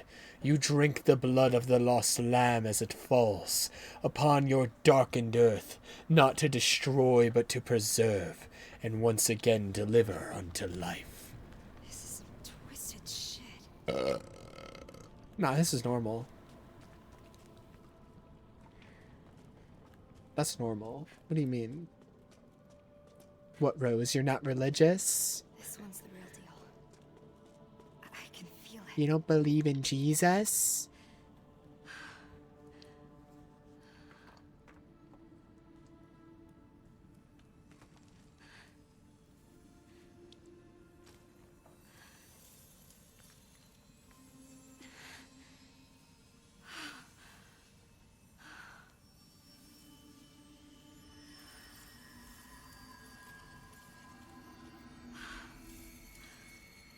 It's working.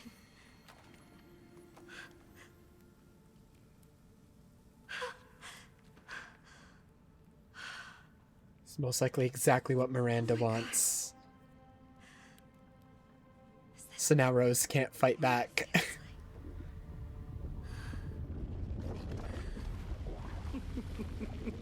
Yup.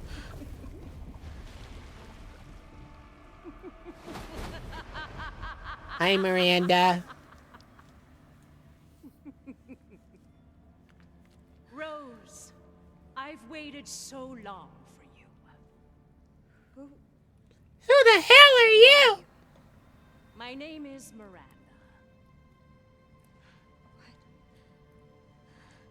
You had become so powerful. Far too powerful for me to subdue directly. So, I had to lure you into this realm so that you might willingly relinquish your powers. No, but Kay said... Did he? Or did I? That Kay was an illusion. Bruh. Very convincing, wouldn't you say? No way. Now you can become the vessel for my Eva! Bruh. You're already dead. Hello, Ethan. Dad! Then you pest! Go! Father! He can manifest. He can save you, Rose! No one can. Rose! Father! Hurry! You can't escape! Not from me! Father, come back! Dad, wait, hold up. Is it really you? Yes, but right now you need to run! Run! Father!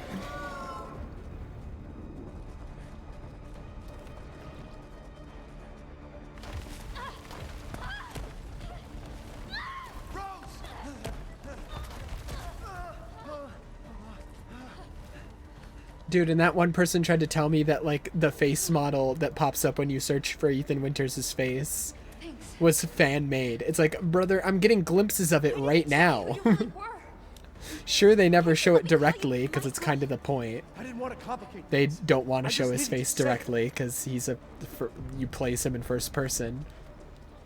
But And I'm sorry. still, I left you alone. like, it's not a fan-made model. I don't know why they tried to convince me that it was. And I did. It's just ahead. Father! Dad, help. Help, Dad. Father, shoot her in the head. Away from my Thank you. Away from my family! Rose, come on. Thanks, Dad. Appreciate ya. Appreciate you, Dad. You can't escape Rose. Dad, shoot her in the head again. Ethan, persistent as always. Rose, now's your chance. Go live a normal life. Make friends. No one will ever call you a freak again. But Rose, just go! Yeah, he's already dead. So, like, it doesn't matter. He's already dead. Like, what's gonna happen? He's gonna die again? I love you, but I need to know that you're safe. So please, just... Ethan, you insolent pest! I got this. Get out of here. Damn. He's fine. Rose, if you saw the shit that he survived in the past, you would not be worried about him. He's literally fine. Little bit of chem fluid on that wound, and he's walking away good as gold.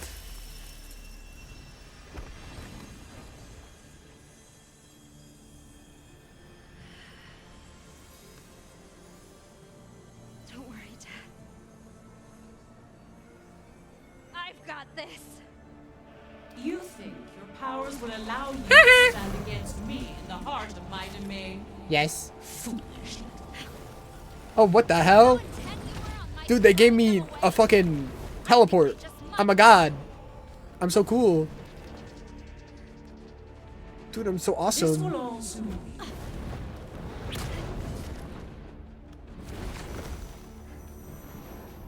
Let's see this power.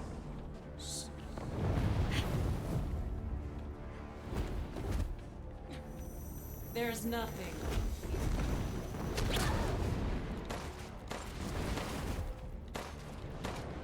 Why suffer needs?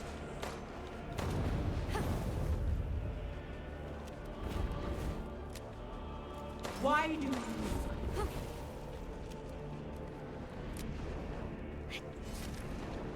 and even Absorb if you incoming lose, projectiles? what would be the point? Projectile me. And save your father. You are of It didn't work. The game lied. The game just fucking lied. Okay, that time it worked. I missed. I'm getting fucking decimated, man. What the hell? Wailing and gnashing. You cannot hurt me. This is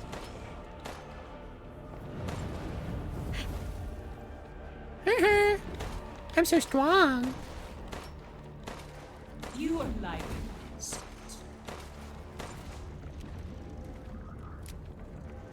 don't resist. Offer yourself unto me. Let's see you dodge this.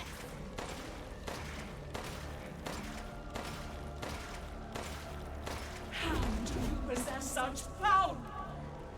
'Cause my dad was made out of mold. And so, like, I don't know. I was born with it instead of getting infected with it later in life. Incredible.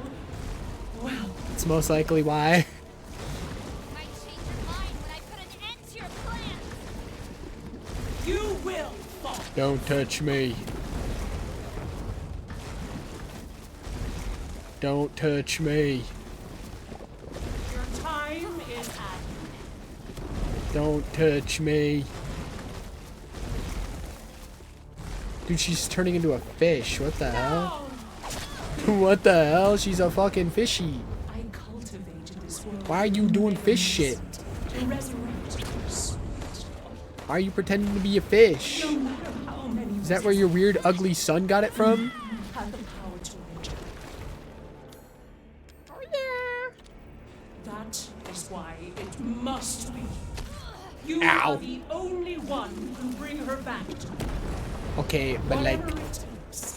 Whatever I you're already dead and your I daughter's already will dead. see. So it wouldn't be bringing her back. Because you're both dead.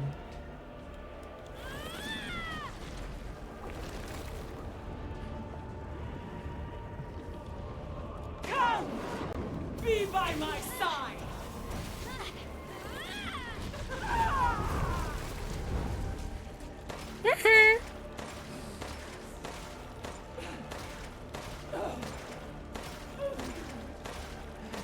What is this?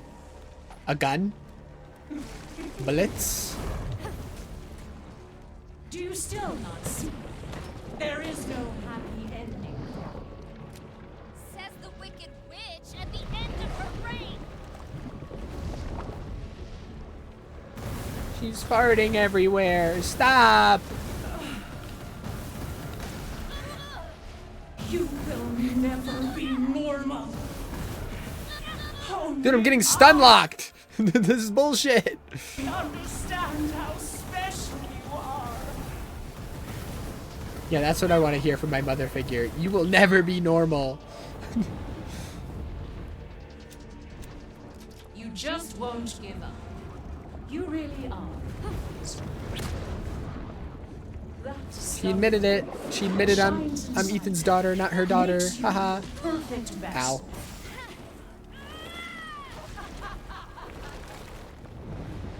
What the hell? You cheated. How do you not get hit? Offer yourself unto me. No. Ow! What the hell? Yeah, well, you're already dead. Like, we're literally inside the hive mind of the Megamycete. Like, you already died in real life. So, yeah.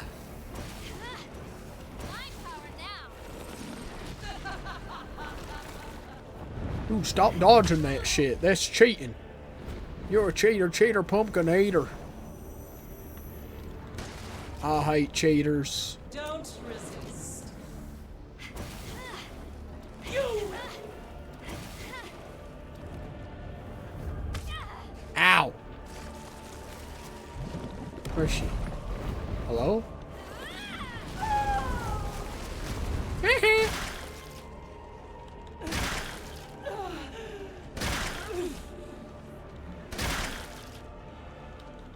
Impossible.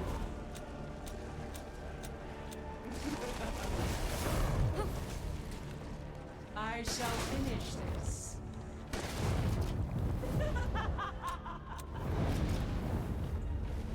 Oh my god, There's stop no it. Oh, what the hell?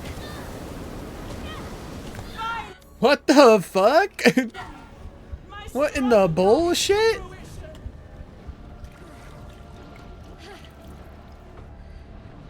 Okay, it was scripted. I was gonna say, what the hell was that? Father. Father. What in the fucking berserk eclipse is happening? My god.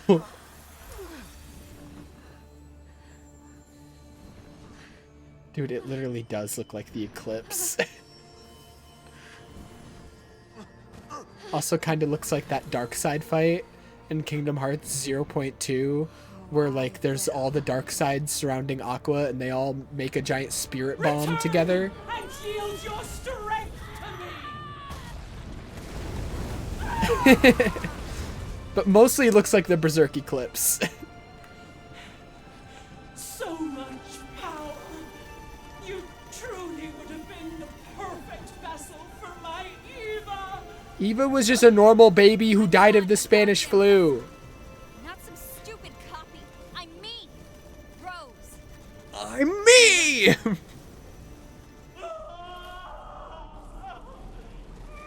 Just who the hell do you think I am?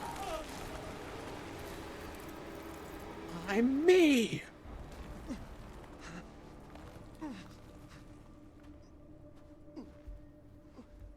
Hey, sweetie. Rest in piss, Dad. You're so grown up now. And even though I wasn't there with you, I've always watched over you. Dude, like you can see his whole face there, and that person tried to tell me that that face was fan made. Bruh, I'm a. Who said that shit? They were just lying for fun. You lost your chance. I'm so sorry. No. It was my choice. And I don't regret it one bit. I left you. Then we never Howard had Hamlin. this chance to talk face to face.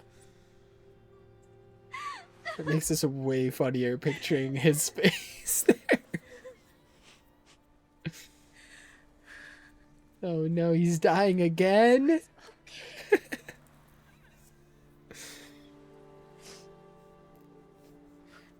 I'm okay. I'm so proud of you. Thanks, Howard. I'm so very proud of you. Love you, Rose. I love you too, Dad.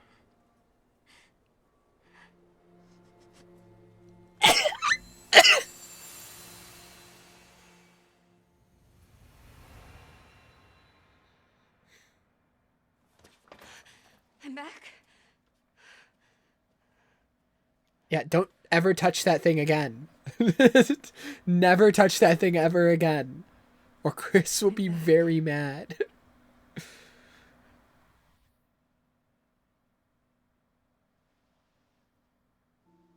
Okay, how does that work? Just pulled. Dad. Yeah, his actual physical ring out of the hive mind. Okay. That makes sense. In somehow. Dude, Evelyn's still in there. May have gotten rid of Miranda. Evelyn's still in there crying that she doesn't have a mom. Oh, okay. So the post-credit scene actually came after the DLC. Okay. Wait, what if he has a rocket ship? Okay, then you can touch it, but it'd be very, very cold.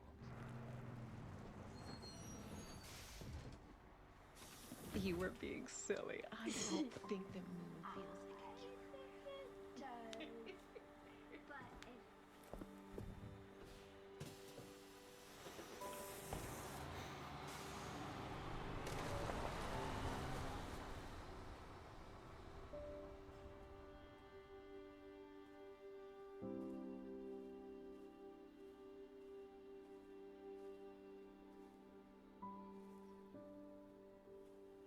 Hey, Dad. Happy birthday. Sorry I missed last week. I have a lot of tests coming up. You know how it is. Oh yeah, this bitch over here. Talk of the goddamn devil. Duty calls. Kill him, Rose. Kill that guy. Beat his fucking ass. Yeah, I found her. Where else? Today of all days. We have a situation. Beat his We're needed. ass. Evelyn. Don't you ever call me that again. Beat his ass. Beat his ass. I can show you things even Chris doesn't know I can do. Beat his ass. Stand down. I can handle it. She's just a kid. Whoosh, I can teleport.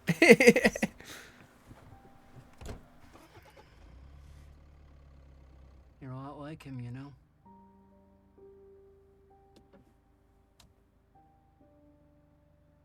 I know.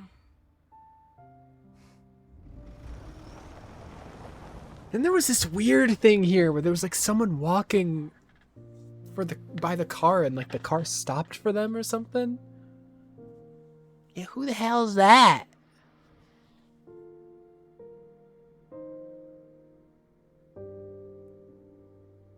It's Ethan Winters. He somehow came back from the dead again. Mold Man 2. He's back, baby.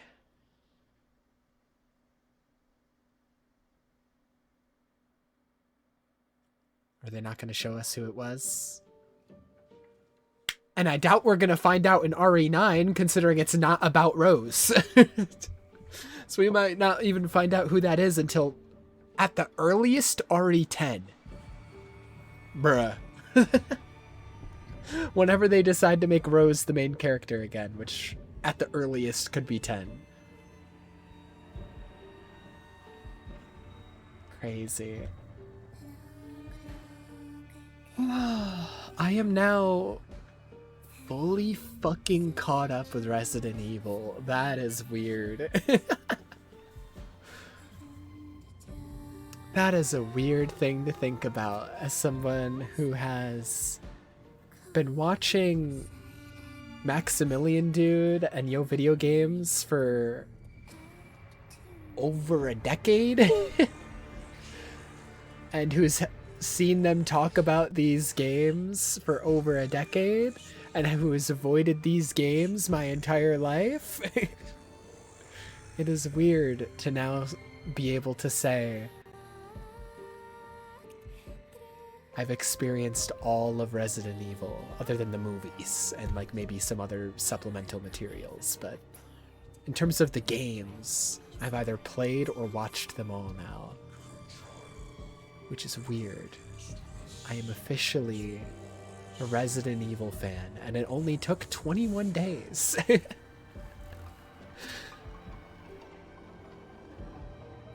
Eat your heart out, other guy who made that video titled I became a Resident Evil fan in 30 days, and he wasn't even done with all the games. Eat your heart out.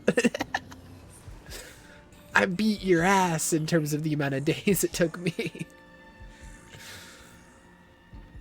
To be fair, though, he was playing way more games than me, because he was not just playing remakes, he was also playing the originals.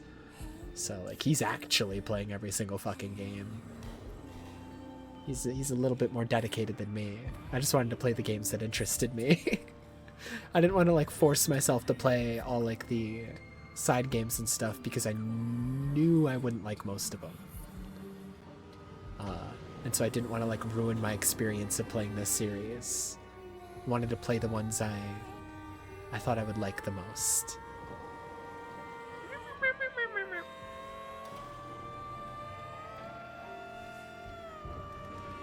Yeah, that was a good DLC. Only a 4-hour stream? It was a little bit shorter than I thought it would be, to be honest. Because I thought like the DLC would be longer, considering they only did one for this game. I thought maybe it would be longer, but it is what it is.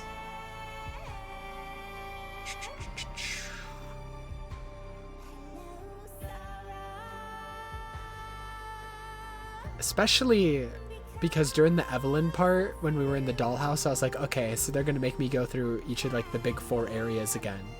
And then it was like, nope, only the first 2. It's probably what they wanted to do, was make you go through the 4 areas again. But then they were like, well, we don't really have anyone to like, any other characters to justify you going through the other 2 areas. Because it's like, after the weird fucking copy of the Duke and Evelyn, like, who else would you do, you know? Like, who would you do in, like, the fish guy area? Who the fuck would you do in, Heisenberg's area?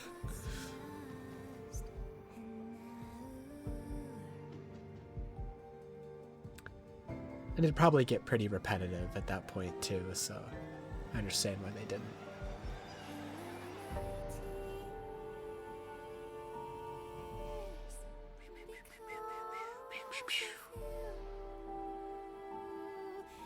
Yeah. It didn't really... I'm not going to say, like, the DLC, like, improved my opinion on the game in any way. I still feel exactly the same as I did before. The DLC was just fine. I feel like it didn't add anything... In terms of... It added, like, obviously elaborating on Rose's powers, right? Showing, like...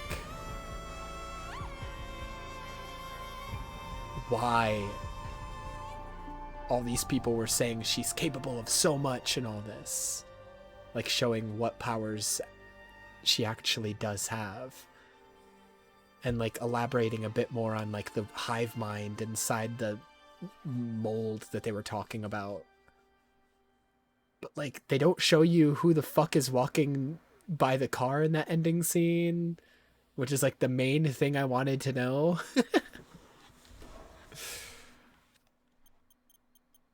It is what it is. It is what it is. It is what it is. Well.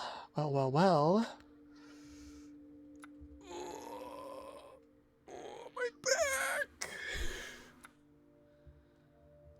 Oh.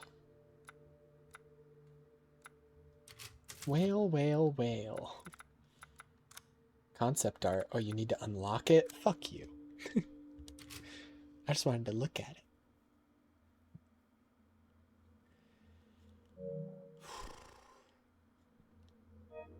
Alright. Well, that's it for RE8.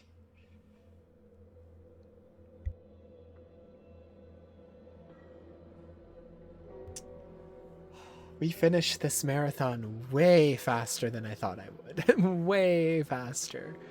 I remember when I started it, I was like, there's no way we finish all these games before 9. And here we are 9 days ahead of 9 even releasing. So, I don't know what the hell I'm gonna do for the next 9 days.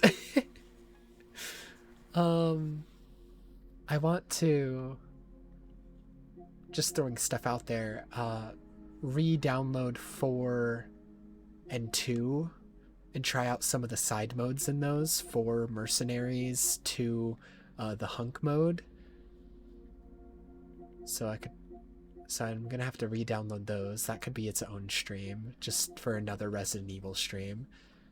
For another Resident Evil stream, do like a little tier list thing, but that might take such a short amount of time. I might even be able to do that like right now, you know, like just doing a tier list of all the Resident Evils. So that might not even need to be its own stream.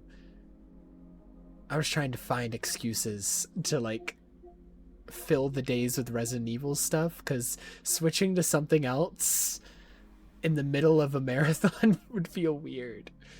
It would feel strange. Here's my pre-order for RE9 and my pre-order for Berseria.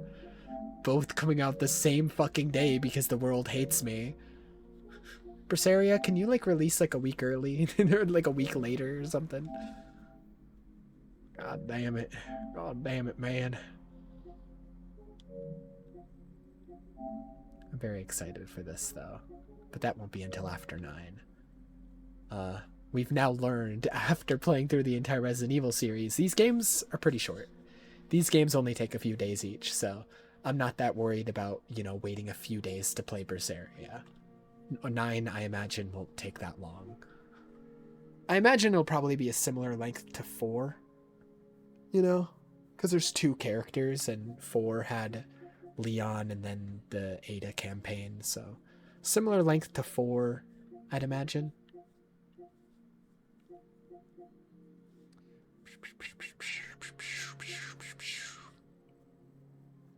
Would be my guess.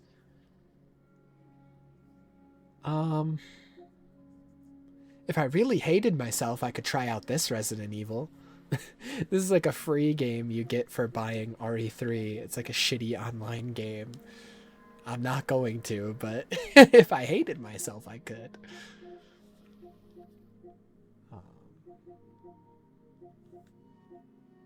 I don't know. We'll figure stuff out. At least one of the days I could... at least one of the days maybe I'll fire up Marvel Rivals if I can stream it fine. The problem is, whenever I've been streaming PC games in recent months, it hasn't gone well. At least one of the days fire up Overwatch, because all the new characters and shit. At least one of the days maybe do that VR chat stream I mentioned.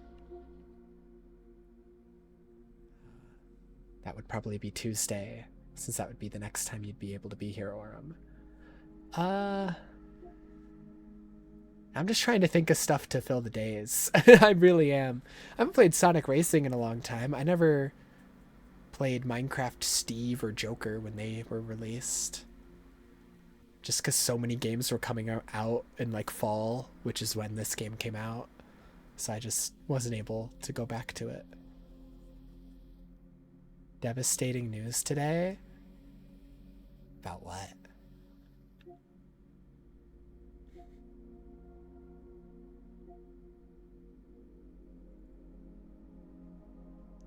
The major update for Destiny was delayed to fucking June. Bruh.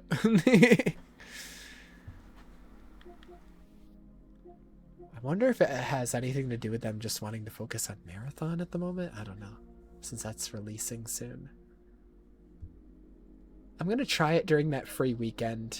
I probably won't like it because it's an extraction game, but I'll try it. The thing is, I'll probably like the way the guns feel.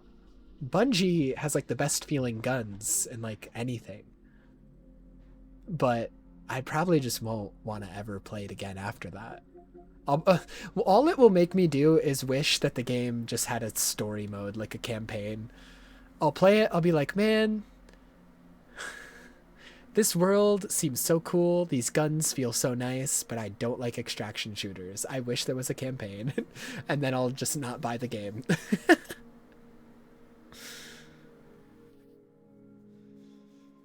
I don't know. In my view, if you're making a shooting game like that you have to pay for, I feel like a campaign is kind of necessary. Like, if you're not going to do a campaign, why would you not make your game free to play? Like, if there's no single player content, why is the game not free? Is my thing.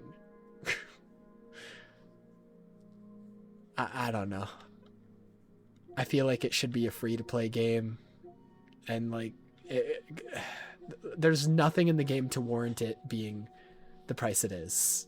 I feel like it's just an extraction shooter, and it's how much? I can go check. It's been on the front page of the PlayStation Store for a while. It's not anymore. They fucking moved it. How much is this shit? Pre-orders. 60 bucks. That's the deluxe edition. 40 bucks, you say. How much is Arc Raiders? That's the biggest extraction shooter at the moment. Also 40. So you know what? I guess people are willing to pay $40 for an extraction shooter. Me personally, no. I'm not. Not at all. How the fuck is this game as successful as it is and it's 40 bucks? What the hell? What the fuck? I thought this game was free, to be honest. Alright, well. Is what it is. Dude, it's crazy that, like, Marathon is being made by Bungie, and it's an extraction shooter that Sony literally directly owns. And instead of plastering Marathon everywhere, fucking giant Arc Raiders banner. Motherfucker, that's your competition. What are you doing? That's the game that's most likely to kill your extraction shooter that's coming out soon. This game is the reason that Marathon is most likely going to be dead on arrival. Because most people are just going to play this instead. What do I know? What do I know? I do want to go to Marvel Rivals, though, because the new characters. Just to see them. Just to look at them.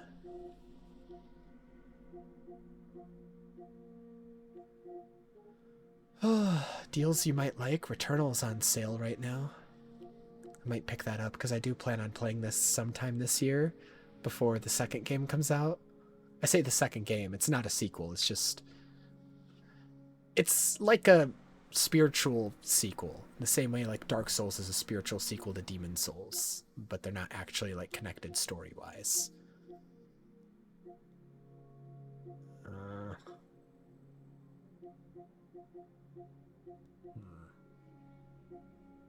I heard this Digimon game was really good, but I don't care about Digimon, so I never played it.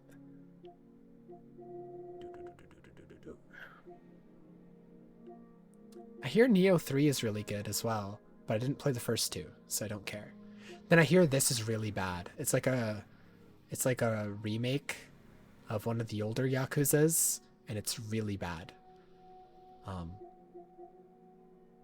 Which is unfortunate.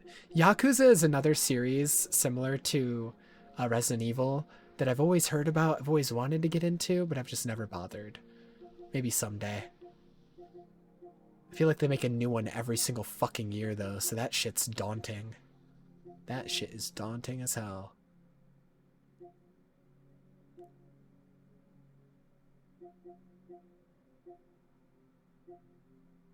Dude, 2XKO is not in a good spot right now. Riot had a lot of layoffs.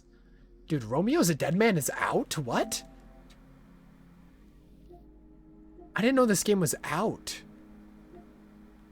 I saw like one trailer for this game like a few months ago. And I was like, ooh, that game looks cool. I'll play it when it comes out. And I didn't even know it was out. Came out the 11th. What the fuck? The reviews are really good too. This looked like a really fun action game. What the hell? Gonna maybe have to get to this later in the year if I have time, or forget about it forever.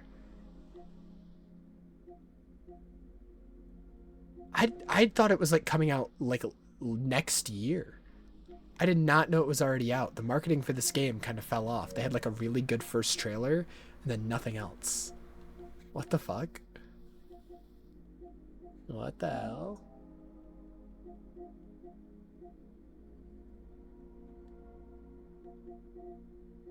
Stem from something different? I don't know. It just looked like a really fun action game.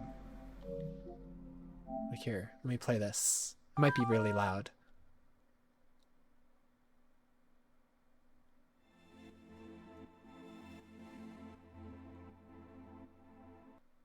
Let me skip forward a bit. What the?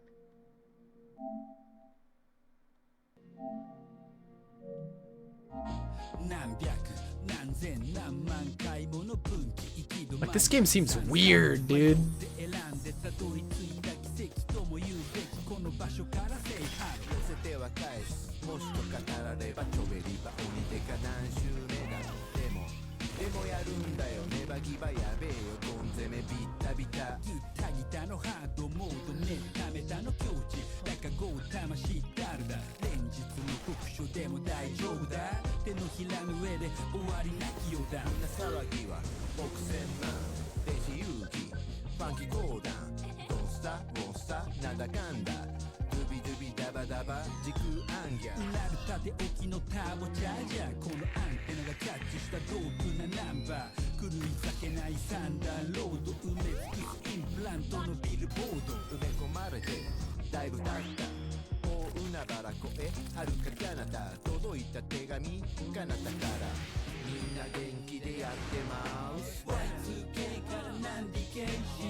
Anyways, so yeah, this game seems crazy. And the reviews seem to be very good. Like, look at them. I just didn't know it was out already. I thought it was coming out like either late this year or like next year. Because I only saw the one initial trailer for it, and it didn't give an exact date. It just said coming soon. Hydrate, I hate you. How dare you make me drink?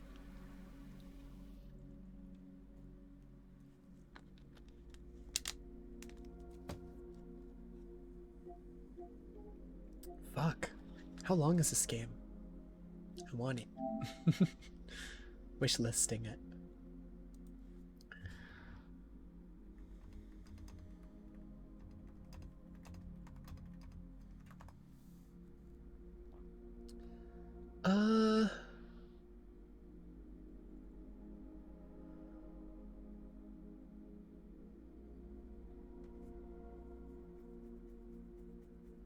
Apparently it's a pretty short game.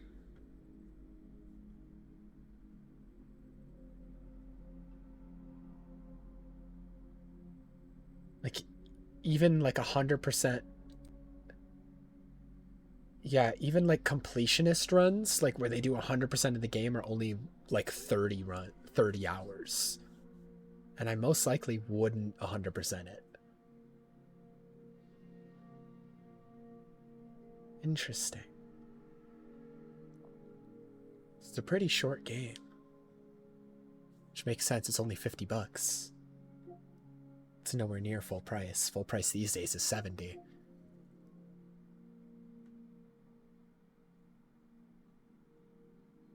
Huh.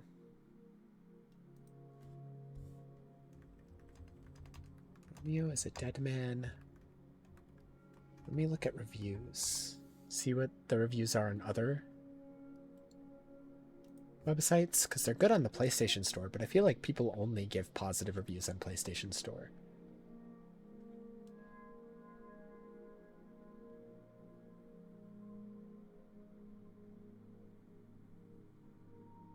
Yeah, they're more mixed on other platforms. They're like hovering around 75. As opposed to this hovering at fucking 9.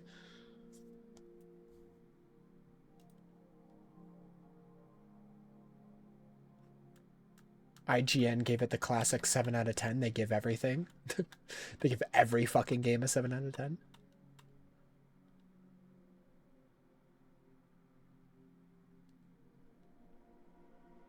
I'm never playing that. I watched Northern Lion play that shit. I watched Northern Lion play that shit, and it was stupid as fuck.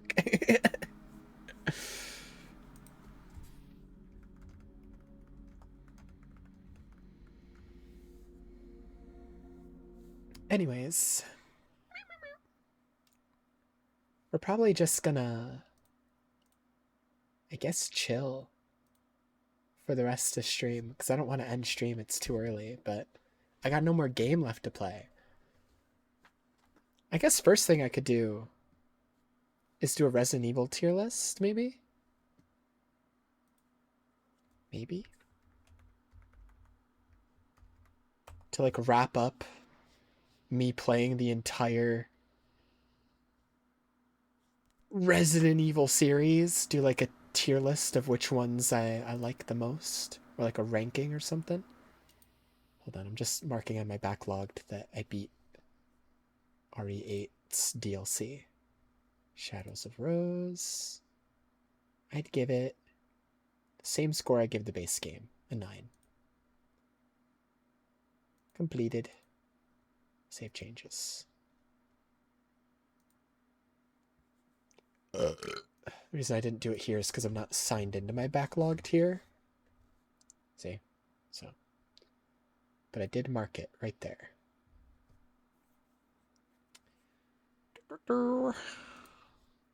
It's so awesome having this shit be 100% complete now.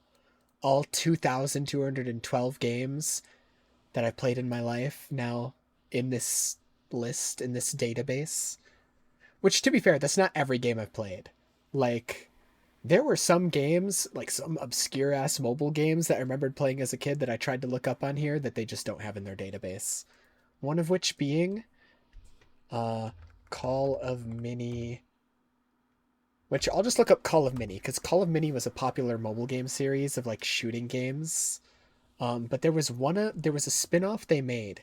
They mostly made, like, zombie shooting games. And these are, like, super popular games back when I was a kid.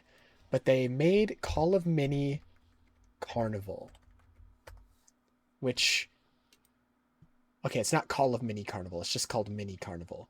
Which this is not in their database. But this one I would play a lot. It's basically Mario Party. But the reason I would play it a lot is because you could customize the skins like Minecraft skins, like pixel by pixel. How do you track that? So it's the reason it took me so long is because this is very tedious to do. Here's what I would do. You click up here where it says games. and it brings you to here, which is just the default page, which is like the most popular games.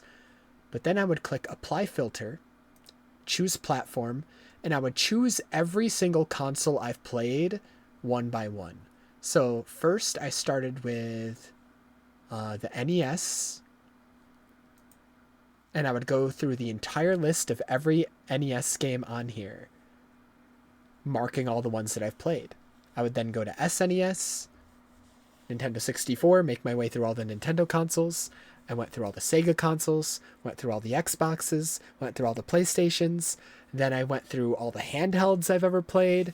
Then I went through all the PC games I've ever played, like ones that you download on PC.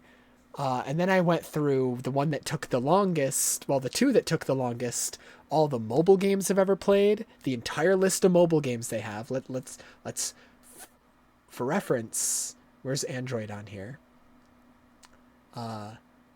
Android, which PC games was actually easy because most PC games I played are in my Steam library. So that one was easy. I just looked at my Steam library. But if I just click on Android, 301 pages. If you think. It was so much fun. It's going through all 301 pages, marking off every mobile game I've ever played. It was so much fun. This was a lot of fun. Nintendo Switch is also easy. Most modern systems are easy because they keep your entire library just there for you to look at. So PS4 was really easy too. Android was honestly the hardest one. They sort these by how many games were released on them. And as you can see, like PC, again, just looked at Steam library. Switch, you can just look at your library. Same with PS4. The highest one that there's just not a library for me to look at was Android.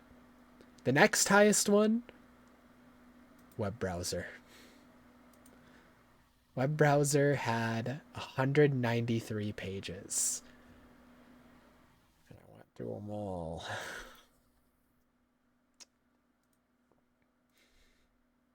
Xbox One I also had to go through because I don't actually own an Xbox. So I had to just go through the Xbox list and try to remember all the ones that I played at Ethan's house. Because that's where I've played all the Xbox games. And Xbox One is very high up here. It's above web browser, man. So I had to go through how many pages of Xbox One games? 259.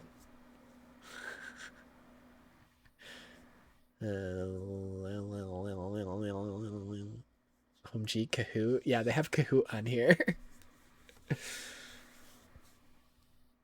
Wow. This would be something I would do in like the middle of the night though, while watching Maximilian Dude, because he doesn't go live until like 11 or 12. So he goes live super late, and I'd just be up in the middle of the night just scrolling through these lists, being like, yep, I played that one. I played that one. I played that one. And I got to the point where now every game that I have played that is in this website's database is marked down. Including some weird shit. Like if you go even just a few pages in, you start to get to like the web browser games, and there's some weird fucking shit in here, man. There's some weird shit. Like shit that I maybe played like once or twice. Like even shit that I may have played for like 1 minute max, but I remember playing it. There's some not safe for work shit in here too. Like there's some like not safe for work games in there. So I shouldn't be clicking through there. But I made sure to mark those too. I didn't have any shame. Any of the not safe for work games I played, they're on that list, man. I was not shameful. I was like, yup. And honestly, for the web browser list, if I was just doing ones I played in the past, this number would be way lower. While I was scrolling through the web browser list, there was some that I was looking at and I was like, that looks fucking stupid. I'm gonna play that. And so I would look up the game and then go play it real quick and then add it to my list. One of them being, if I go to my games, no wait, not games, if I go to 5 stars right here, Kasane, Teto, and Hatsune Miku are lesbians. I rated it 5 stars. I saw this while scrolling through web browser games, and I was like, I need to play that shit, man. I need to fucking play that. Holy peak, that's what I'm saying.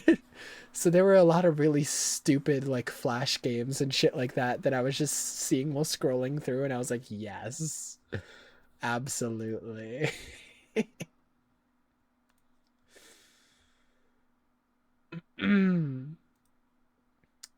Anyways, this list over here is now no longer a backlog list. This RE list, it's now no longer, I need to remove it from this backlog section. It needs to go bye-bye. It's now done. It's now done.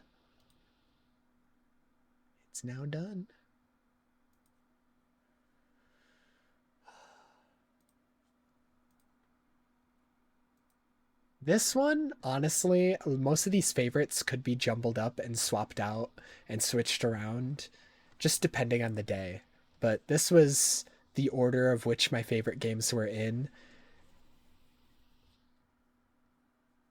when I made this list. This was my indicative of the mood I was in the night that I made this list. And I don't want to change it, just because if I was changing it anytime my mood changed, it would be a daily thing.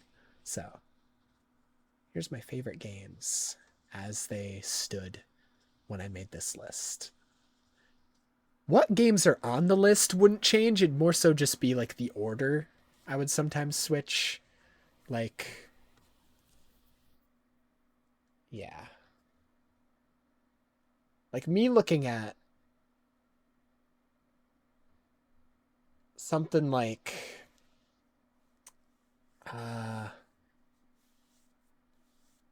Ratchet and Clank being this low is kind of crazy to me. But you know, I don't want to touch it. Because at the same time, it's like, yeah, Ratchet and Clank is one of my favorite games of all time, but then I look at the games above it and I'm like, okay, no, it makes sense why it's not higher. No, I can't, I just couldn't move it up anymore. It's impossible. Everything else is too heavy hitting. Anyways, I need to make a list for the Resident Evil games. Maybe it'll just be a list like this where I just rank them. Maybe it won't even be like on the tier list website. In that case, I need to switch over to an Opera browser because I'm signed into the website on Opera, not on Chrome. No, I'll just sign in on to Chrome because I'll probably like want to bring up like videos and stuff as well. It's just easier. Do I remember my password? That is the main reason why I was like, I'm not signed in here.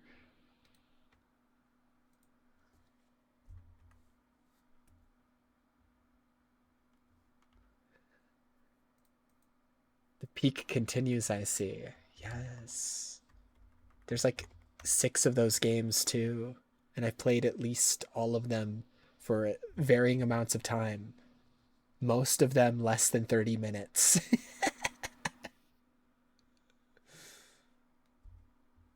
But I marked them anyways. Even if it was a game I only played for like a minute, I still marked it down because I've technically played it. I just didn't mark those games as completed because like you can differentiate between played and completed on there. So yeah, you get eaten by a cute MILF. There's some crazy ass games in there, man. There's some crazy shit. That one was one of the ones where I saw the title and I was like, yep, I'm playing that one. And I copy pasted the title into the search bar. Why not 5? I don't think it was like an actual game. I think it was like a text-based game. I think that's why. There were some that like I was disappointed and they turned out to be like text adventure games and there were no visuals. And I was like, oh, okay, well, yeah.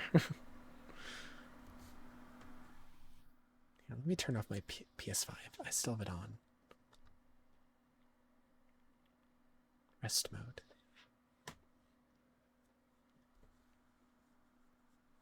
I'm fucking dying. These games, yeah, a lot of the web browser games are fucking ridiculous.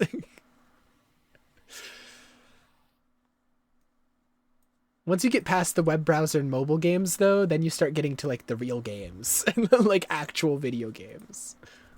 Okay, do I remember my password? Let's see. First try. I'm the GOAT. What can I say?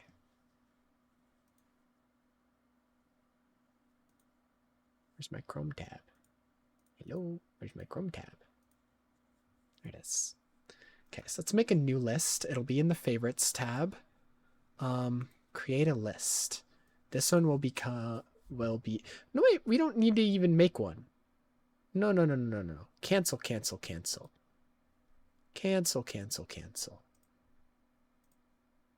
What the hell? It saved the list. How do I delete a list? How do I get rid of you? Delete list. Okay. So we go to the RE list. This is not nearly all of them. These are basically the ones I played, but not nearly like all of the ones that like we watched and stuff too. And I want to include those ones as well. So we'll use this list for now, but we do have to edit it. We do have to add games. So we're going to now change the title. Ranking RE. Included in one folder. We're going to take it out of that folder.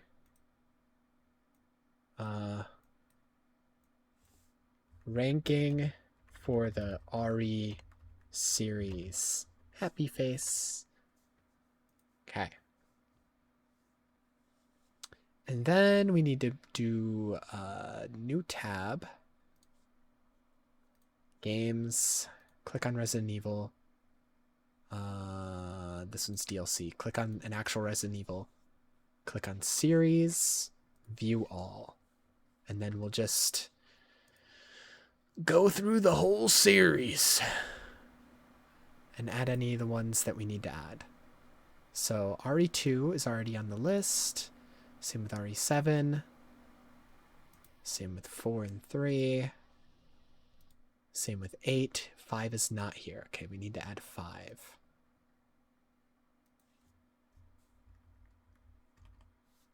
Hold on. I might be able to do this in an easier way, because I have most of them marked as played. Even the ones we watched. Yeah, 5 is here. Okay. Okay. My father just called me down. Okay, we'll do this while I eat. Actually, we'll do this after I eat. I don't want to eat while I'm making the list, so I'll bring up YouTube real quick. I'll play music while I go grab food, and then while I eat, we'll watch something else. Here's our RE video. That's pretty relevant. I've been saving a lot of Resident Evil videos in my watch later on my main YouTube account for when we're done with the games. So I'll look through there as well. Maybe I'll watch this, The Growth of Chris Redfield, maybe. It's only 10 minutes. I'll be right back. I'm gonna go get some food.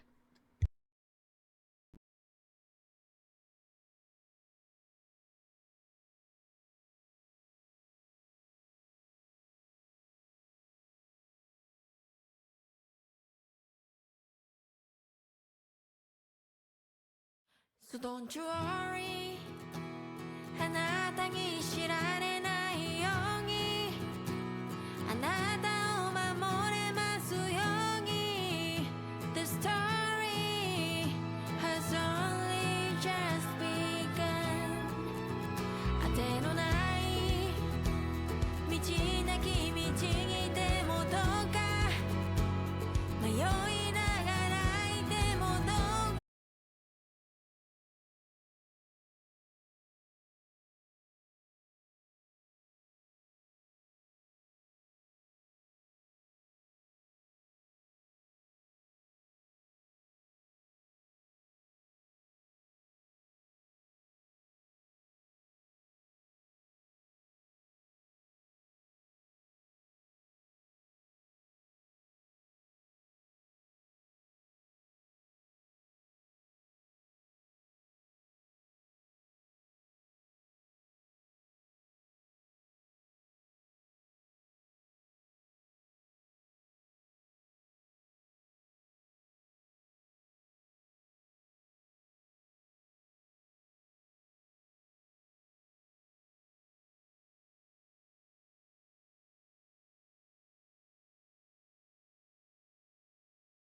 airing? Yeah, it's right here.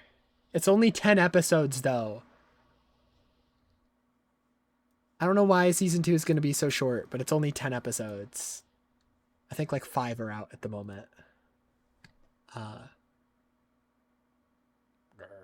Anyways, I was like kind of going into the first season when I initially watched it, when it was first airing, with like a cynical view on it, because I didn't want to like it. I'm not even gonna lie. I was kind of being a contrarian because I saw the top anime and I saw that it somehow got the #1 spot above Full Metal Alchemist, because Full Metal Alchemist for like over a decade, honestly, ever since this fucking website was made, my anime list, it was always the #1 anime.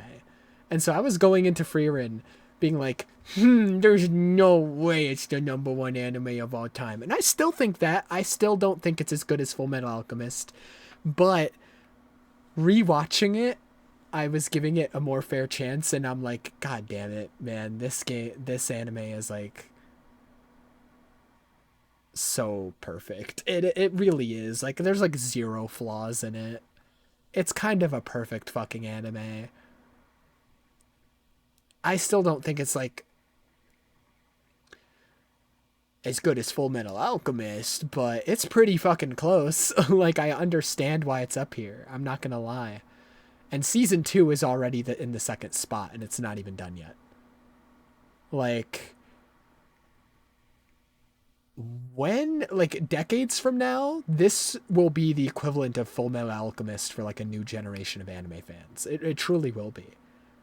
Because it's like fucking great. It's such a melancholic anime too.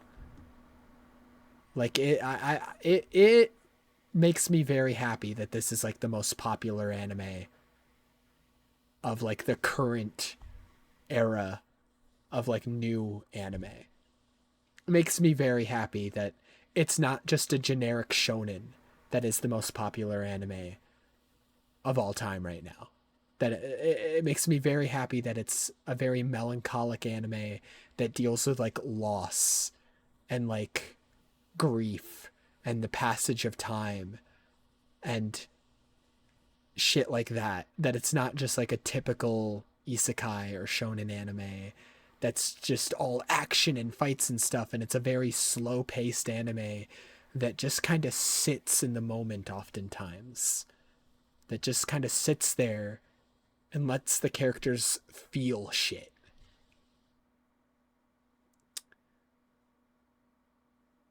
Yeah. So I've been kind of in a Frieren mood lately. Because upon rewatching season 1, not going into it with like the cynical mindset of, it beat Full Metal Alchemist, so I'm mad. The RE movie also beat Full Metal Alchemist, which is crazy to me.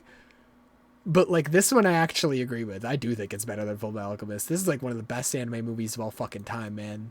The RE movie was incredible. The only downside is I can't recommend it to everybody, because if you haven't seen season 1 of the show, you just can't watch the movie. But god damn, it's like one of the best made movies like ever. It's so fucking good.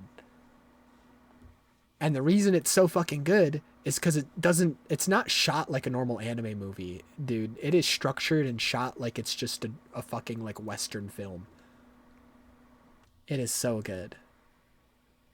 And the composer is evil and does psychological damage to me on everything he works on.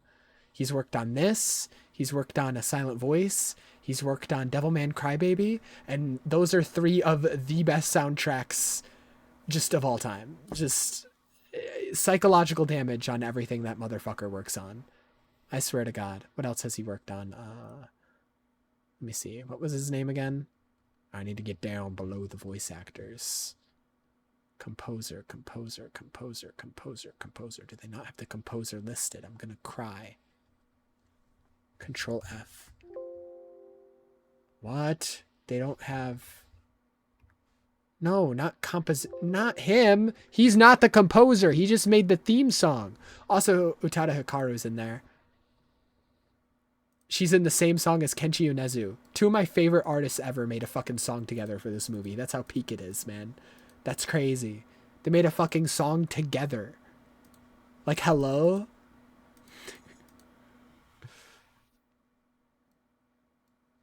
I can't find the composer here. Silent voice composer. This guy. He's worked on this that I've never seen, A Silent Voice, Don Da Don, Chainsaw Man, Reze movie, Japan Sinks 2020, Devilman Crybaby. Lots of shit that makes me fucking sob. Anyways.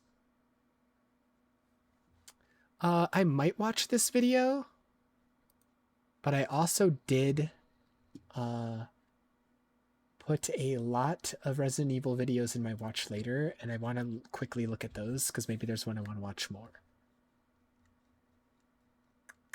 What other ones did I save? Because I saved a lot. Because I keep getting recommended Resident Evil videos now. And I was like, I don't want to watch any of these because I'm not done with the series yet.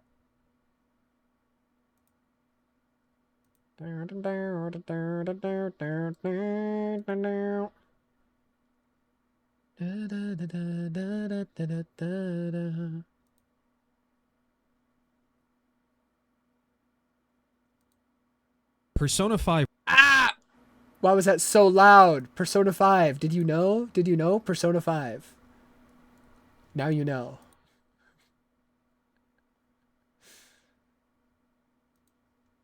Persona 5.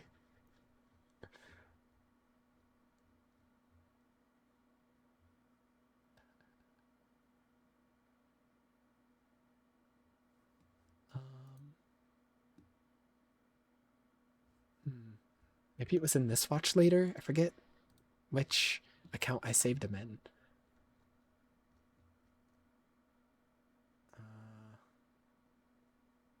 We watched that one already. Yeah, it was this account. Okay, this account has most of them.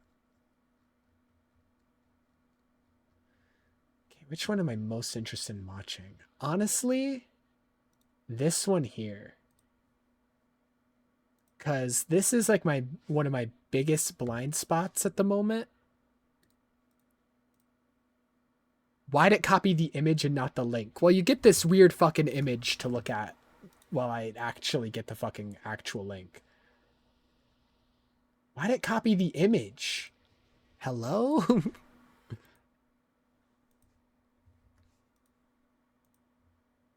you ever remember the There we BSAA? go. Well, they play a much bigger role. Yeah, this is a blind spot for me. In Resident Evil 8, suddenly the BSAA is evil, and in Resident Evil 7, suddenly Umbrella's good, and also Chris has his own faction now. But I thought the BSAA was his own faction, but suddenly it's not.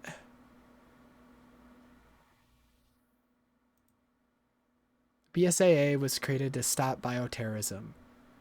The hidden evolution of the BSAA and the decisions that slowly reshaped the organization, involving Chris, Jill, Blue Umbrella, which Neo Umbrella, the connections, like all this is like shit that I feel like was just happening in the background of 7 and 8 that never got elaborated on in the fucking games at all. Maybe the movies delve into this shit. I'm not watching the movies, man. Anyways, I want to watch this. Because what the fuck is going on Do in you the ever BSAA? remember the BSAA? Well, they play a much bigger role in the Resident Evil series than most people realize. In fact, they've been the driving force, or at least a quiet presence, behind nearly every major event after Resident Evil 4. They've been involved with big organizations like the FBC, Blue Umbrella, Tricell, and... What the fuck is Blue Umbrella? I know what Tricell is. What the fuck is Blue Umbrella? What the Tricell, and the connections. But what are these groups really about? And how do they even connect to the BSAA? Anyways, I'm gonna eat my food while we watch this, and then I'll things go do my changed. ranking. The BSAA didn't stay the heroes they were meant to be. So what really happened? As the saying goes, you either die a hero or live long enough Let me to see switch my yourself become a category villain. as well before I And forget. that's exactly what happened when the BSAA turned on everything they once stood for.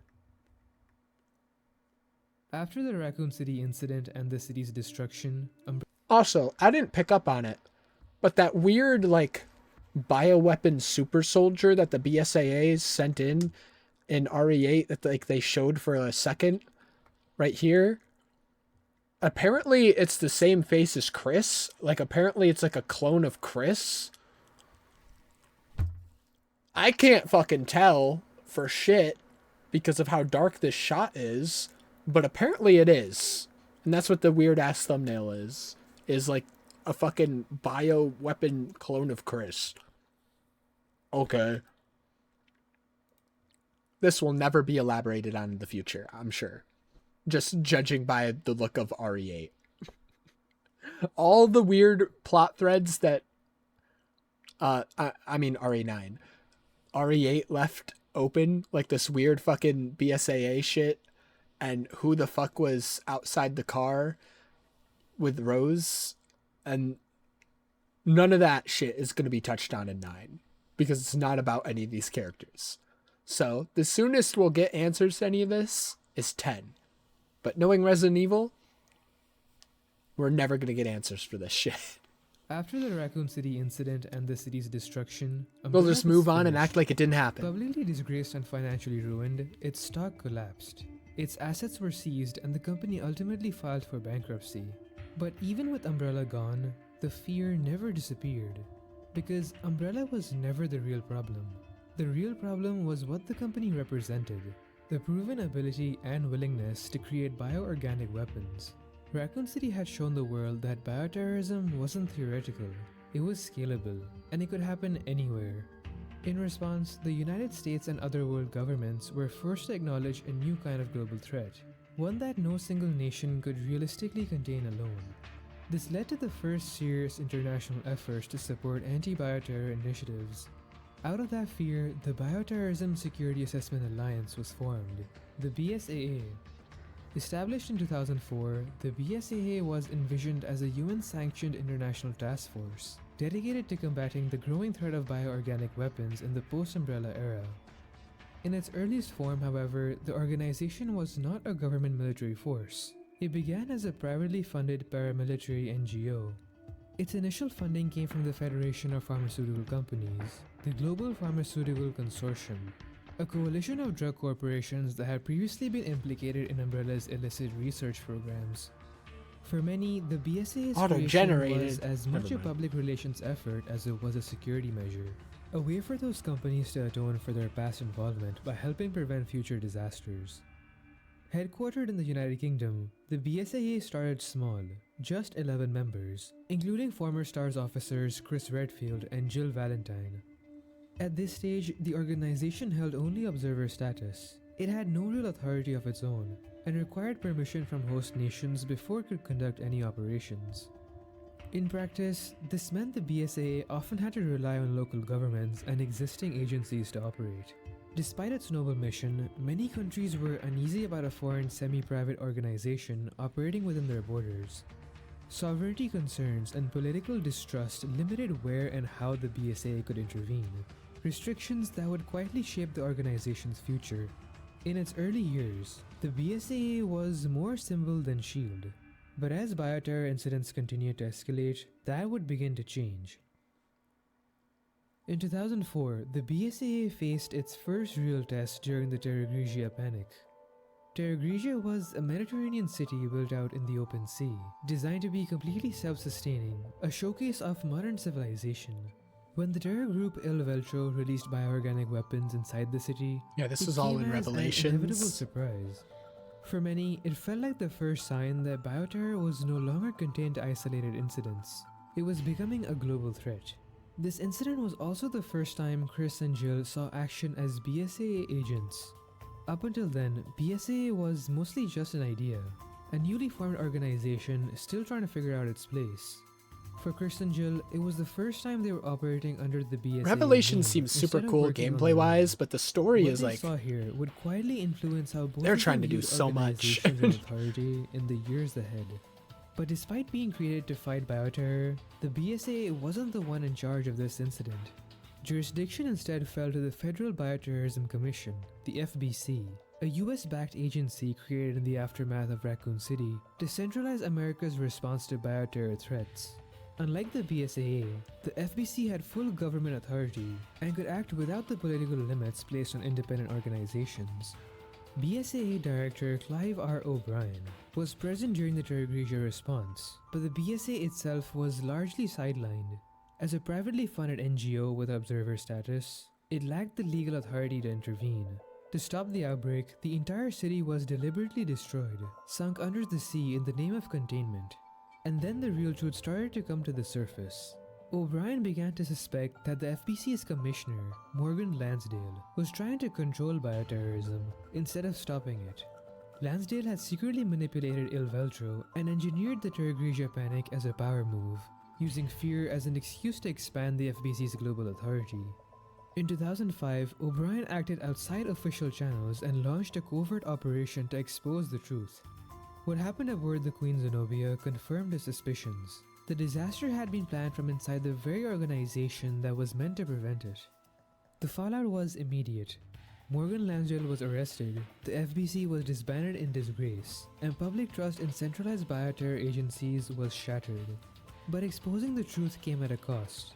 To protect the BSA from political backlash and preserve its fragile legitimacy, Clive O'Brien resigned from his position. Terra Grigia became a defining moment.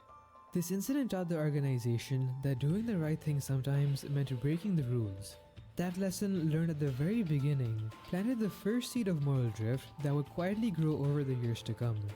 For Chris and Jill, Terra Grigia was the moment they realized that stopping bioterrorism wouldn't just mean fighting monsters. It would mean navigating institutions that could be just as dangerous. By late 2005, the BSAA was placed under direct United Nations authority. In the wake of Terra Grigia and the collapse of the FBC, the UN came to a clear conclusion. Bioterrorism was no longer a problem any single country could handle on its own. To prevent another global disaster, the BSAA was officially sanctioned and given the authority to operate internationally with far greater autonomy. For the first time, the BSA could pursue bioterror across borders, detain suspects, and intervene without having to rely entirely on local agencies. The organization was restructured into multiple regional commands, allowing it to respond faster and operate on a truly global scale. By 2006, the BSA had effectively become the world's primary anti-bioterror force, stepping into the role left behind by the disbanded FBC. But this new power came with limits. Not every nation was comfortable with the UN-backed force operating freely inside its borders. While the BSA was UN-sanctioned, its authority still depended on national approval, and the US consistently chose Baby to rely Leon, on its own he's such a agencies, baby allowing there. the BSA only He's just a limited little involvement. guy. As a result, the BSA was forced to operate with political sensitivities constantly Holy in shit, mind. Jill's ass there. From this point on, the BSA was fighting more than just They're always doing bioterrorism. ass It was shots also for Jill. navigating diplomacy, jurisdiction, Always. and trust. Pressures that would quietly change how the organization point. chose to act in its years ahead. Soon after gaining UN authority, bioterror incidents began surfacing across the globe, and the BSA found itself constantly deployed on the front lines. One of its most significant early operations was the Kijuju incident in 2009. Civil unrest in the Kijuju region of West Africa concealed something far worse, an outbreak of type 2 Plaga-infected locals. The BSA's West Africa branch was dispatched to investigate, led by Jesus Chris Christ. Redfield alongside local There's operative a whole Sheva screen. Alamar. It's not Behind even the Jill's outbreak ass was anymore. Tricell, one of the BSA's own sponsors and financial backers. One of the world's largest multinational pharmaceutical and industrial corporations. Publicly, Tricell specialized in medicine, energy, and global infrastructure projects, positioning itself as a force for humanitarian progress. Privately, it had inherited Umbrella's old networks, research, and ambitions. Tricell's regional CEO, Excella Guione, had secretly partnered with Albert Wesker, a renegade Umbrella scientist, to develop the Ouroboros virus, a bioweapon capable of forced human evolution. All the while, Tricell continued to fund the BSAA, effectively bankrolling the fight against bioterror as it actively created it. The betrayal became undeniable when BSAA teams discovered a hidden Tricell Umbrella research facility beneath Kijuju. The operation quickly turned catastrophic. Entire BSA units were wiped out by advanced BOWs, and casualties mounted as the true scale of the conspiracy came to light. Despite the losses, Chris and Sheva managed to stop Wesker and prevent the global release of Ouroboros, Dude, this ending the goofy immediate ass threat. fight. Once Tricell's involvement came to light, the company Christian fell Pish apart fast. Wesker. Its African operations spiraled into chaos, with facilities abandoned or overrun as outbreaks spread and broke down everything internally. With its leadership dead and its secrets exposed, Tricell was effectively finished as a global power. The Kijuju incident wasn't entirely a victory. The BSA had saved the world, only to discover that one of its own benefactors had been deeply involved in bioweapons development all along. The irony wasn't lost on the public, nor on the organization's leadership. With Tricell gone, a quiet question emerged inside the BSAA, one that would never be publicly answered. Who was now financing the organization's rapidly expanding global war against bioterror? Tricell's downfall also left behind a power vacuum in the bioweapons black market, one that would soon be filled by even more dangerous players. The connections. In the years that followed Kijuju, the BSA dealt with a series of smaller scale outbreaks around the world. Each operation expanded Comic? its reach, sharpened its tactics, and added more I ain't reading personnel and that. firepower to its I don't ranks. know how to But read. everything the organization had learned would soon be tested on a scale it had never faced before.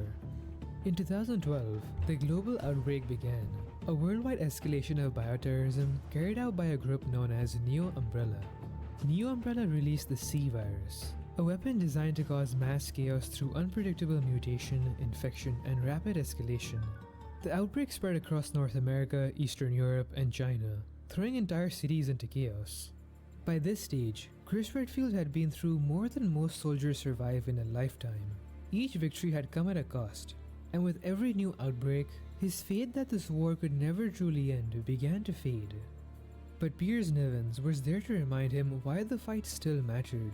That with the power the BSA now held came responsibility, not retreat. For Chris, Piers became the anchor that kept him leading instead of walking away. The BSA was now no longer a small international task force.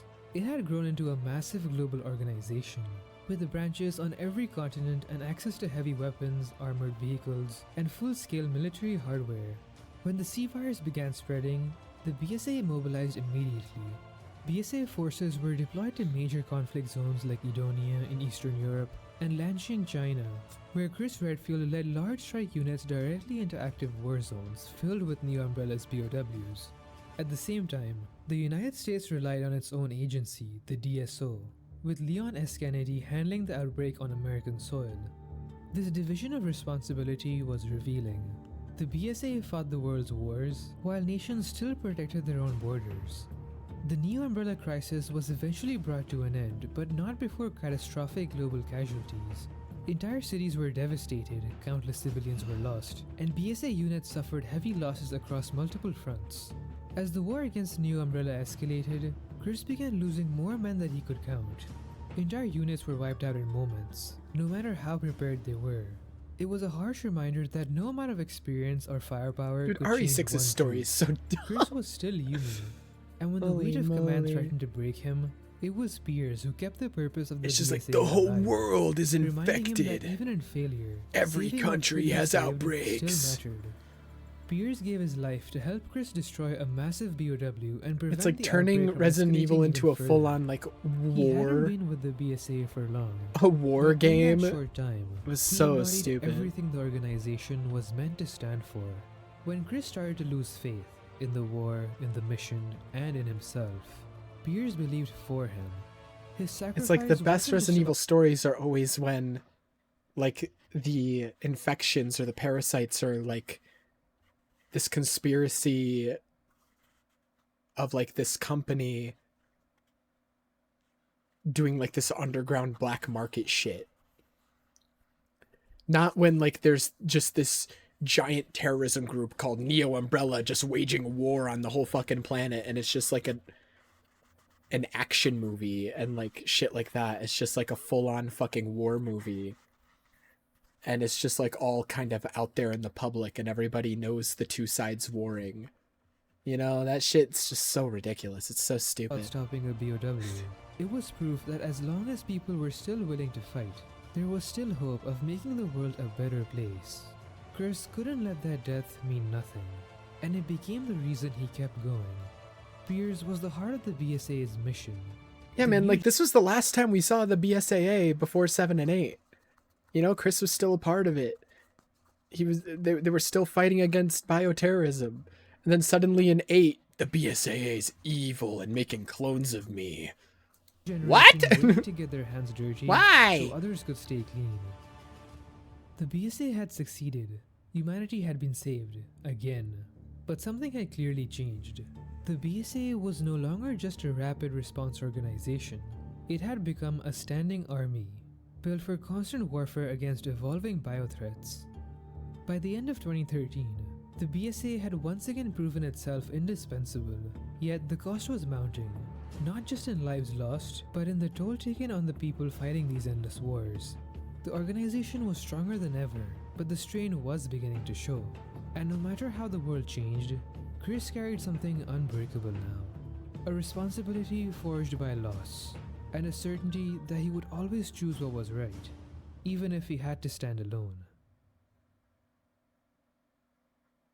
By 2014, the BSA was still standing, at least on the surface.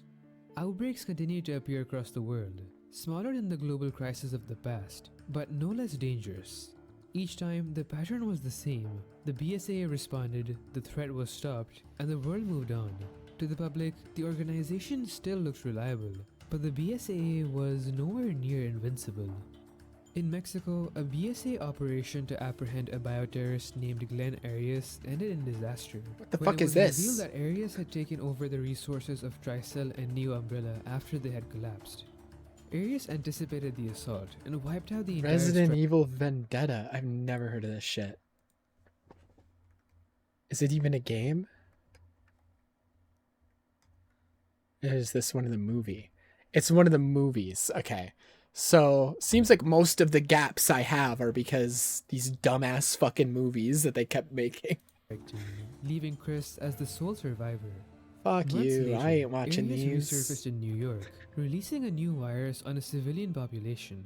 Once again, the situation was contained, not because of flawless planning, but because familiar names were there to stop it.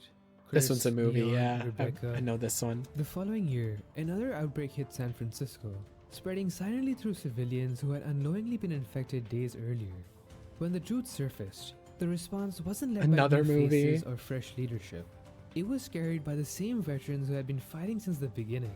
Jill Valentine returned to the field, alongside Chris, Leon, Claire, and Rebecca to stop the disaster before it escalated. So into Rebecca something has worse. returned since The RE0, just BSA's only in image was movies. no longer upheld by its Got it. structure or its leadership. It was carried almost entirely by its legacy heroes. As long as someone with experience stepped in, Dude, the system what held the fuck is this model for Rebecca? I'm sorry, but like, how the hell is this the modern interpretation of what she's supposed to look like when she looks like this, dude? Like, hello? How is that the modern interpretation of what she should look like? Am I high?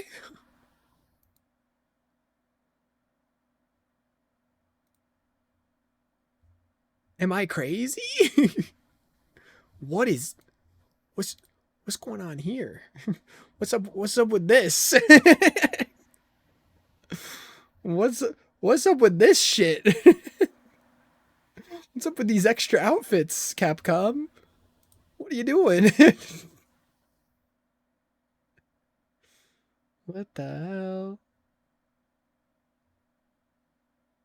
Like, even in Rebecca RE2 remake, even if like you look at her in like the more modern games, because you can find that weird pervy picture that Wesker has of her in Wesker's desk. Like, this is what she looks like in RE2 remake, which is in the new engine. If like you want to say, well, this is the old graphics. Okay, well, this is what she looks like in the new graphics. That's still a different fucking person than whatever the hell this is. What? Am I crazy for saying they whitewashed her? Like, this is not Rebecca, man. This is not... together. That is not what Rebecca But that looks like. stability was What an the illusion. fuck? Behind the scenes, leadership decisions were becoming increasingly reactive. The organization was relying less on prevention and more on escalation. By the end of 2015, Don't forget what they the did to BSA was Ada. still winning, True. but it was no longer healthy. The war Hopefully, oops. If they do ever remake RE6 in like the modern graphic style, they keep the current face model for her. Because even if like you look at OG RE4 Ada,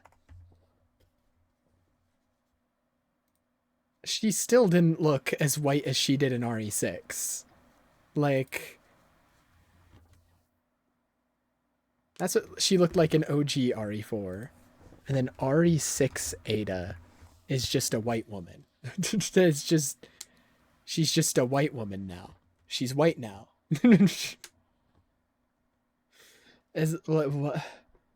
What are we doing here? That's just Janice. That's what I'm saying. Like, what the hell? Wars never stopped, the enemies never ran out, and the burden kept falling on the same shoulders. Dude, I hate this model for Chris so much. My brain doesn't even register it as Chris. It is a different guy. People who are beginning Stop to changing the realize that face models, organization man. they were holding up Why do they keep might doing not this be shit? holding them back. And that Who the fuck realization is would that? matter You very somehow soon. whitewashed a white guy. By Like, the how did you do that? mid-2010s, something deeply ironic had already taken shape. Umbrella was coming back. Not the umbrella that destroyed Raccoon City, Blue Umbrella. but something built from its remains. After the original Umbrella Corporation collapsed in 2003, its assets were seized and its operations were shut down. But the knowledge it had created didn't disappear. The research, the data, the countermeasures, all of it still Umbrella. existed. And governments were forced to confront an uncomfortable reality. The same science that created bioterrorism was now essential to stopping it. In 2007, under direct US government supervision, Umbrella's American branch was reorganized into a new entity. Officially, it was Umbrella USA Reborn, but to signal a break from the past, its red and white symbol was recolored blue, and thus Blue Umbrella was born. Its leadership was made up of former Umbrella employees, who were vetted and approved by the US government, presented as a clean slate, or at least as... I'm sure that means we can trust them if they were vetted by the US government. I'm sure that means they're good guys now.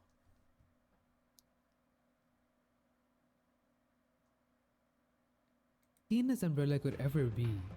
To the public, Blue Umbrella claimed its purpose was atonement, not profit or power, but fixing the damage Umbrella had caused. Unlike the original Umbrella, this new organization was placed under strict limitations. Because of Umbrella's history, the United Nations explicitly forbade Blue Umbrella from maintaining its own standing army or private security force. No independent strike teams, no autonomous military operations. Every move it made was monitored. Blue Umbrella was allowed to research cures, develop anti-BOW weapons, gather intelligence, and assist with containment and cleanup, but it could not pull the trigger itself. To operate in the field, Blue Umbrella needed someone else. That role fell to the BSAA. Since Blue Umbrella was barred from deploying its own forces, all field operations were carried out through BSAA cooperation. Blue Umbrella provided... Yeah, so Chris was even still part of the BSAA and RE7. So what the fuck happened between 7 and 8 where they're suddenly evil? technology, data systems, and specialized equipment. The BSA provided the boots on the ground. Their scientists and advisors entered hot zones drill under my BSA brain. protection, while the BSA units themselves benefited from tools built using Umbrella's old research. On paper, it worked, but in reality, it was uneasy from the start. Chris never trusted Umbrella, and Blue Umbrella didn't do much to change that. Even as he used their weapons, One relied on their 60-year-old man in a intelligence, and swamp led missions utterly supported by shatters biotechnology, power the scaling in suspicion Resident never Evil left. by To just Chris, punching Blue Umbrella everything. wasn't proof that Umbrella had changed. It was proof that its shadow still hadn't disappeared. And the irony was impossible to ignore. Umbrella, once an unchecked corporate monster, was now restrained, monitored, and bound by oversight.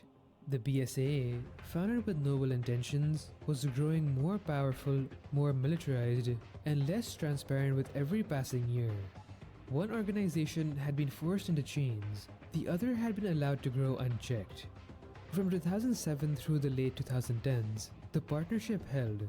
Blue Umbrella followed the rules, the BSA provided the muscle, but trust never followed, and that distrust mattered. Because when the next crisis came, the one that would finally push Chris past the breaking point, it wouldn't just test whether Blue Umbrella could be trusted, it would expose what the BSA itself had quietly become.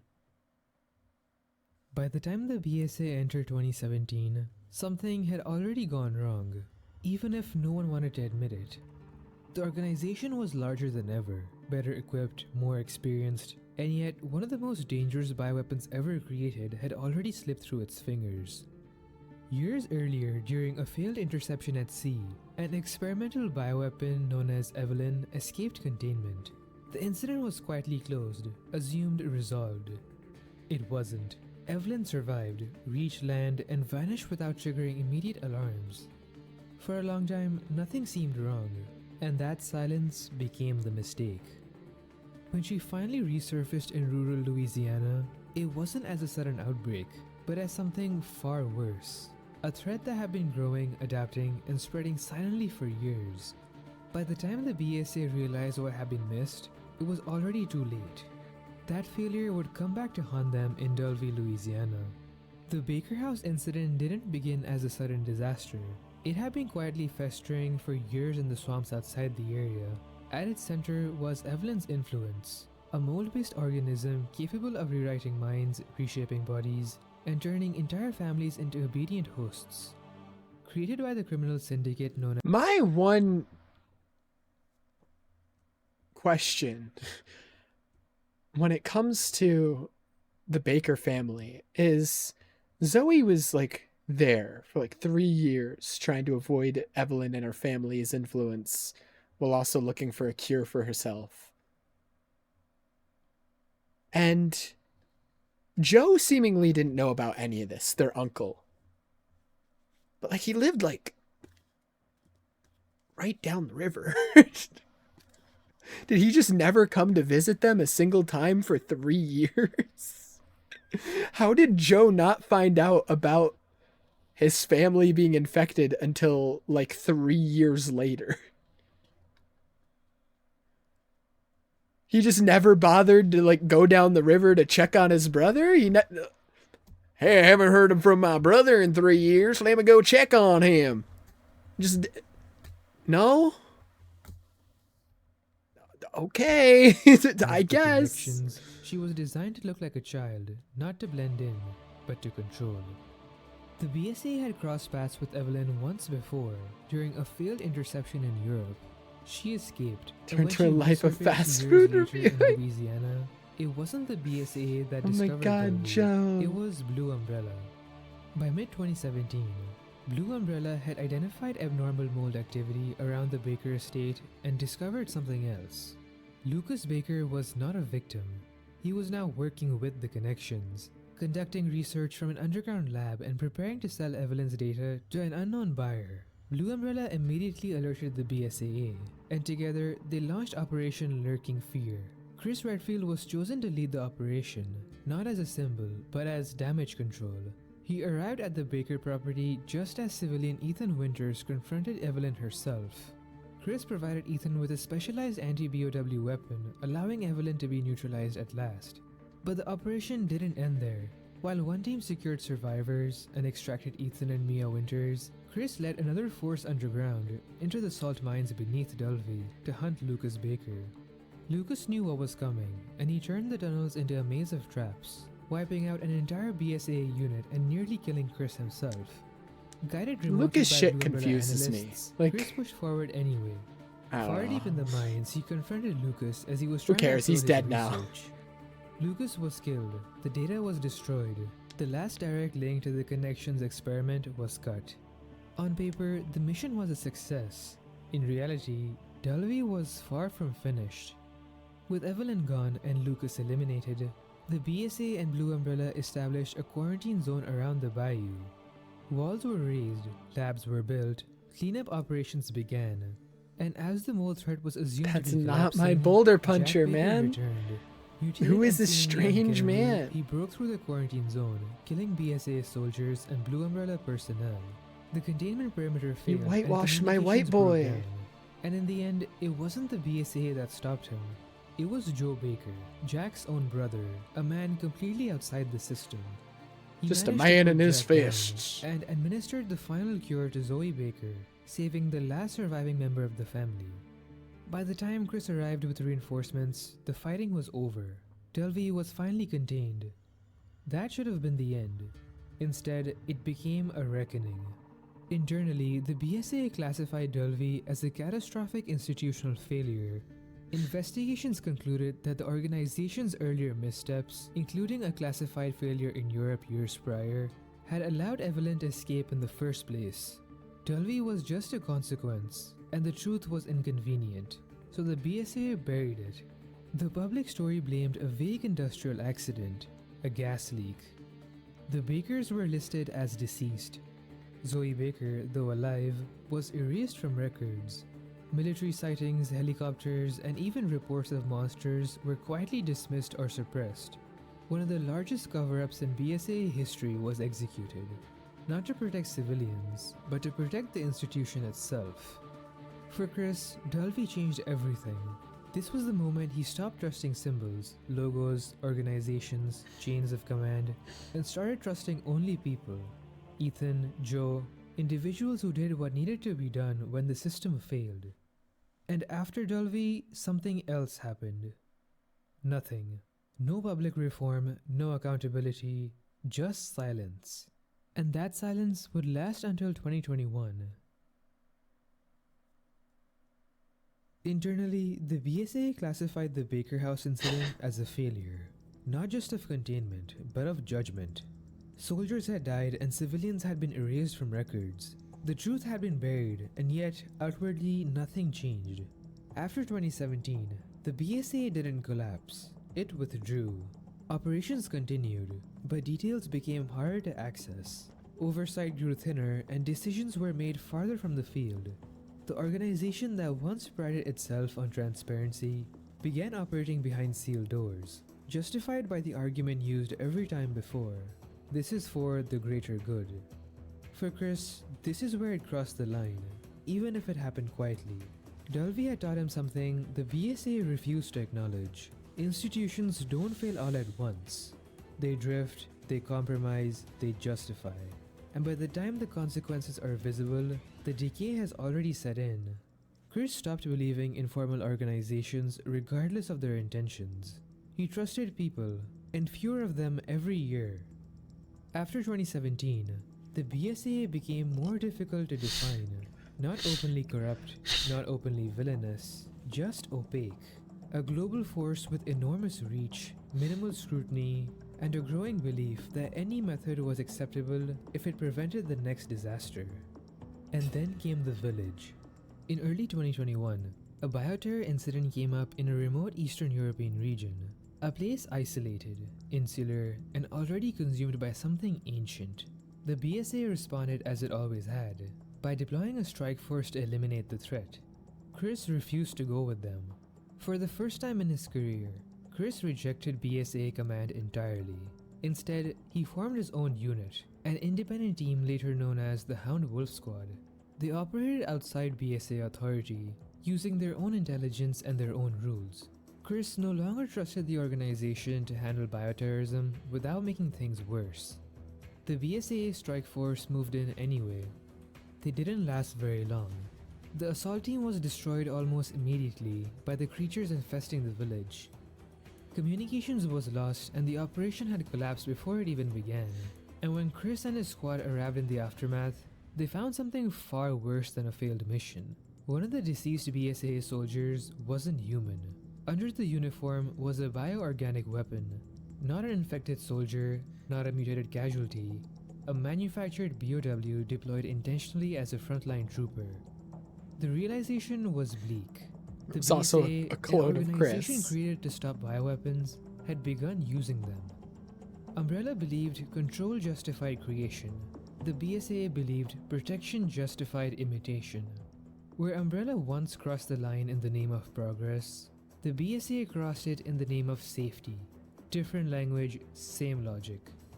After the village was destroyed and the immediate threat neutralized, Chris made a decision that carried more weight than any firefight. He ordered his squad to divert course, straight towards the BSA's European headquarters, to confront the institution itself.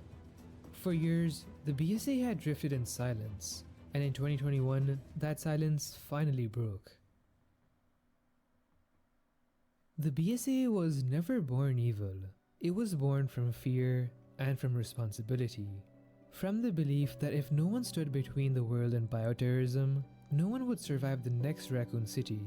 For years, it held that line. It stopped outbreaks, it saved lives, it sent ordinary people into impossible situations and asked them to endure what most people never could. But strength changes institutions. What began as cooperation became authority. What began as necessity became habit. And somewhere along the way, the mission stopped being to stop bioterrorism and became to control it. That doesn't erase what the BSA accomplished, but it explains what it survived. The story of the BSA isn't about good turning evil overnight. It's about how even the most noble causes can drift when fear replaces accountability and urgency replaces reflection. And yet, the most important truth still remains. When the system failed, people didn't.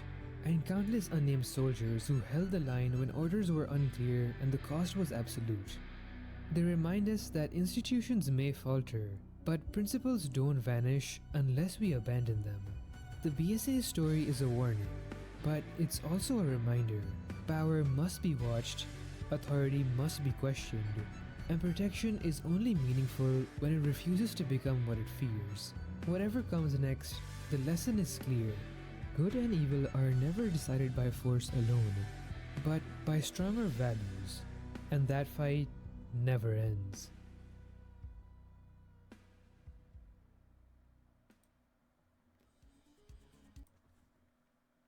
Oh, so seems like most of my blank points were because the shit was shoved in movies. So fuck you, Resident Evil. Fuck you. Stop shoving shit in movies. What are you doing? What are you doing? Okay, let me add this to list. Hold on, I need to save this first. Then add to list ranking RE. Okay. Hold on. This one's not in the list. This one's not. This one's not. This one, this one. This one, this one, this one. This one. This one, this one.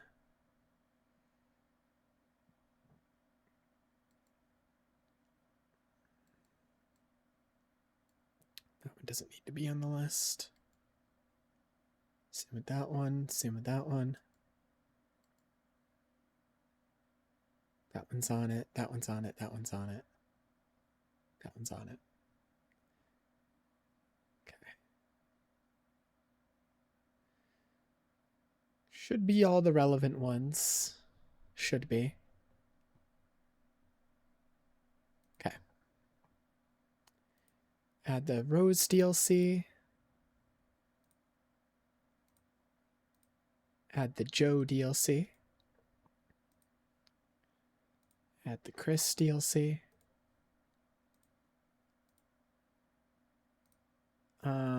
This DLC actually I'm not going to add because there wasn't really any main story in the banned footage DLCs. Add Revelations 2. Add the Ada DLC. Oops.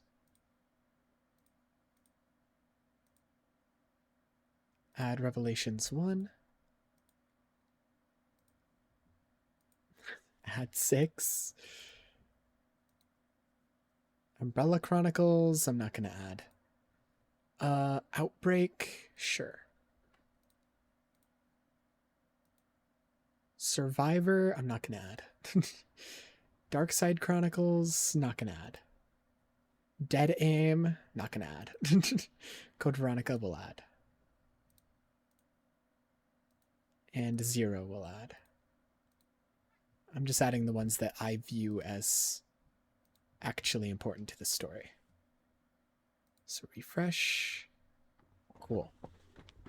So how do I reorder these? Okay, I just drag them.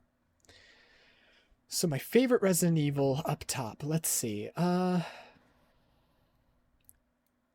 it's between 2 and 4. Fuck. Let me put some music in the background or something. Something.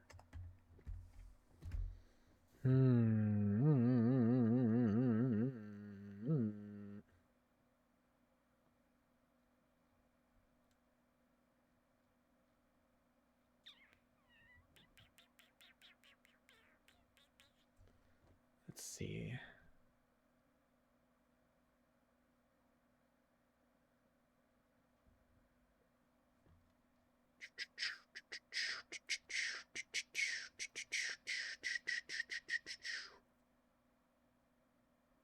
Trying to think of music that's not going to get muted, though. Because I don't want this part to get muted. That would suck. That would suck.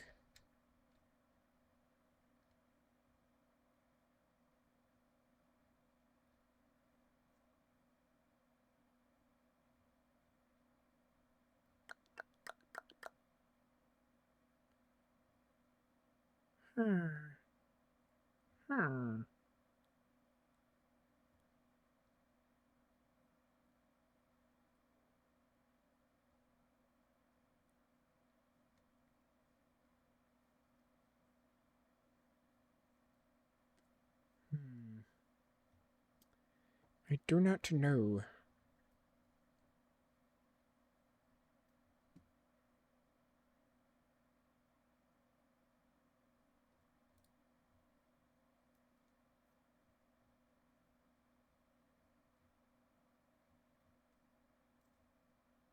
What fits Resident Evil vibe?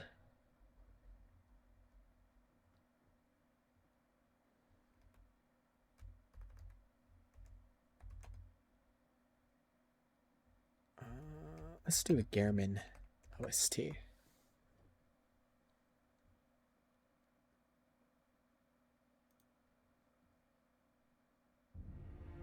And hopefully autoplay treats me well. Alright. Hopefully autoplay doesn't play anything copyrighted. So between Resident Evil 4 and Resident Evil 2, now this has been the question ever since I've started playing these games. Ever since I finished 4, I was like, which do I like more? And as I've said, I think it depends on my mood. Like if you ask me tomorrow, my answer would be different.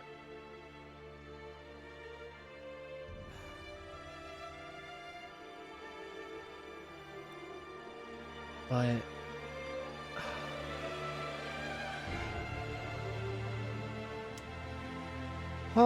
it's tough.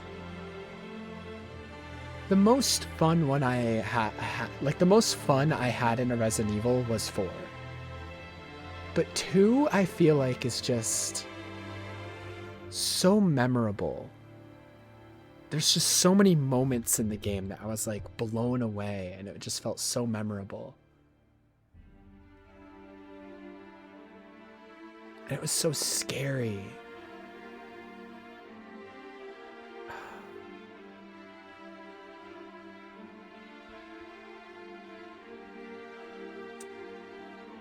I really don't know.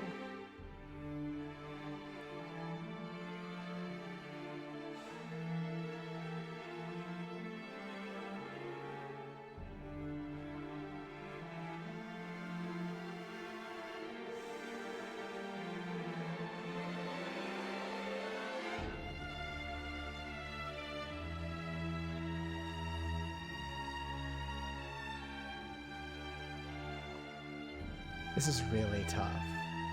This one's the hardest one. I'll come back to this. I'll come back to 2 and 4. I can't choose that yet. I'm just gonna leave that there. Okay. The rest of these should be easy. So starting off with Resident Evil 1. Do I like 3 or 1 more? Well, I actually played 3. This is the remake for 3 though. And upon learning some of this, not even some, that they cut out most of the original game, well, I don't think I can put it higher than RE1. Because while I haven't played it myself, I think the story for RE1 and the setting for RE1 from all the videos we watched on it is super sick. It's going to stay above 3. 7 above 3. I think 7's above 1 just because of how scary it is. 7's fucking horrifying. 7 is horrifying, man. Holy shit. It's like not okay. 8? More than 3. More than 1. Maybe it's because I actually played it. So maybe I'm just a little bit biased towards the games I've actually played, but I liked 8. I don't think I like 8 more than 7. Just because...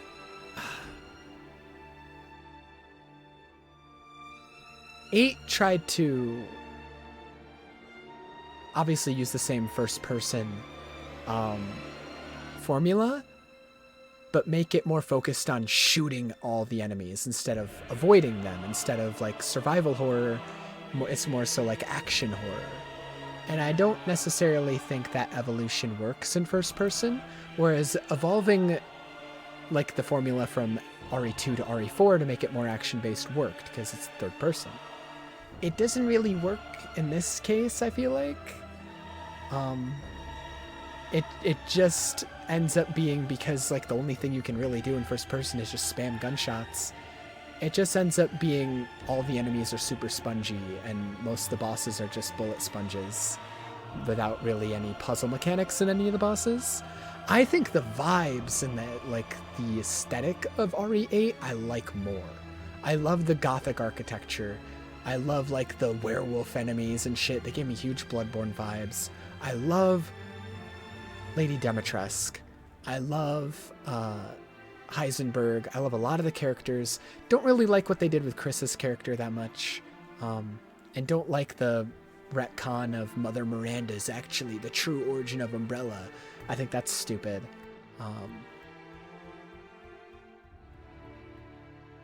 But I like how campy it is.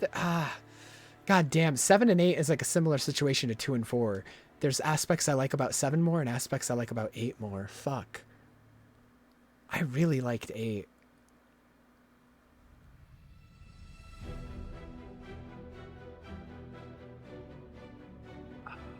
Enemy and variety in 8 was way better than 7. 7, it was just the bakers and the mold monsters.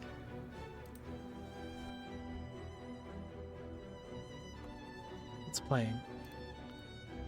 Oh, Silk Song music? Okay, that's not gonna get copyrighted. We're fine then. We're fine, we're fine.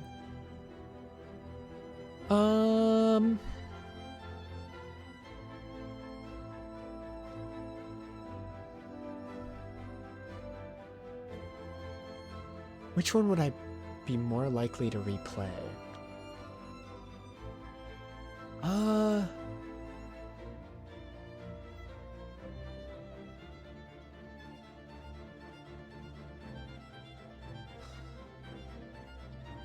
Man, and I really liked how they brought like the Bakers back through those visions that Ethan was having through like obviously the hive mind in the mold that you learn more about in 8. That like make the Bakers sympathetic, because like they're this collective family that's just horrifying the entire time, and then you just feel bad for them by the end because like they didn't deserve anything that happened to them. And it's whereas Village, it's like Lady Dimitrescu had some great moments, but then she's kind of gone before you really get to stay with her and her daughters and like simmer in it.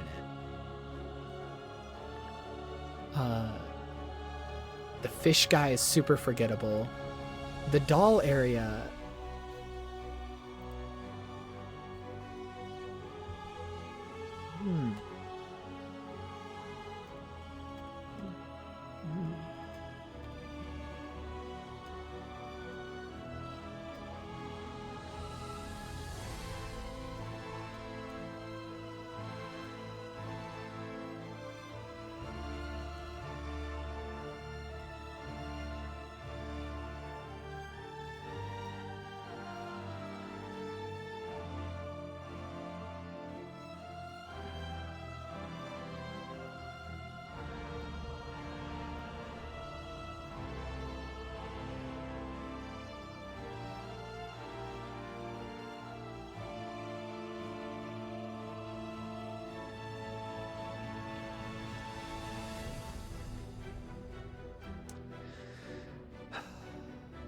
And I feel like the doll was only memorable just because that's the scariest part of the game. Heisenberg and Lady D are really the only two that, like, are actual characters outside of Miranda.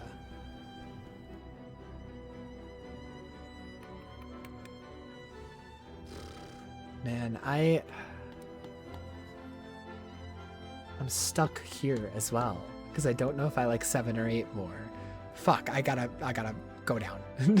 Go down even further. Requiem's not out yet. Put that on the bottom. It's the worst game. It doesn't exist yet. RE5. I really like the story for RE5. I think Wesker as a villain is super sick. I'd put it up here. Yeah, I'd put it right there. I think the story for that game is sick. Any of the ones I didn't play myself, I'm just gonna rate them based off the story. And like, cause like, obviously, I didn't play them. The Rose DLC, maybe I'll remove the DLCs actually. Yeah.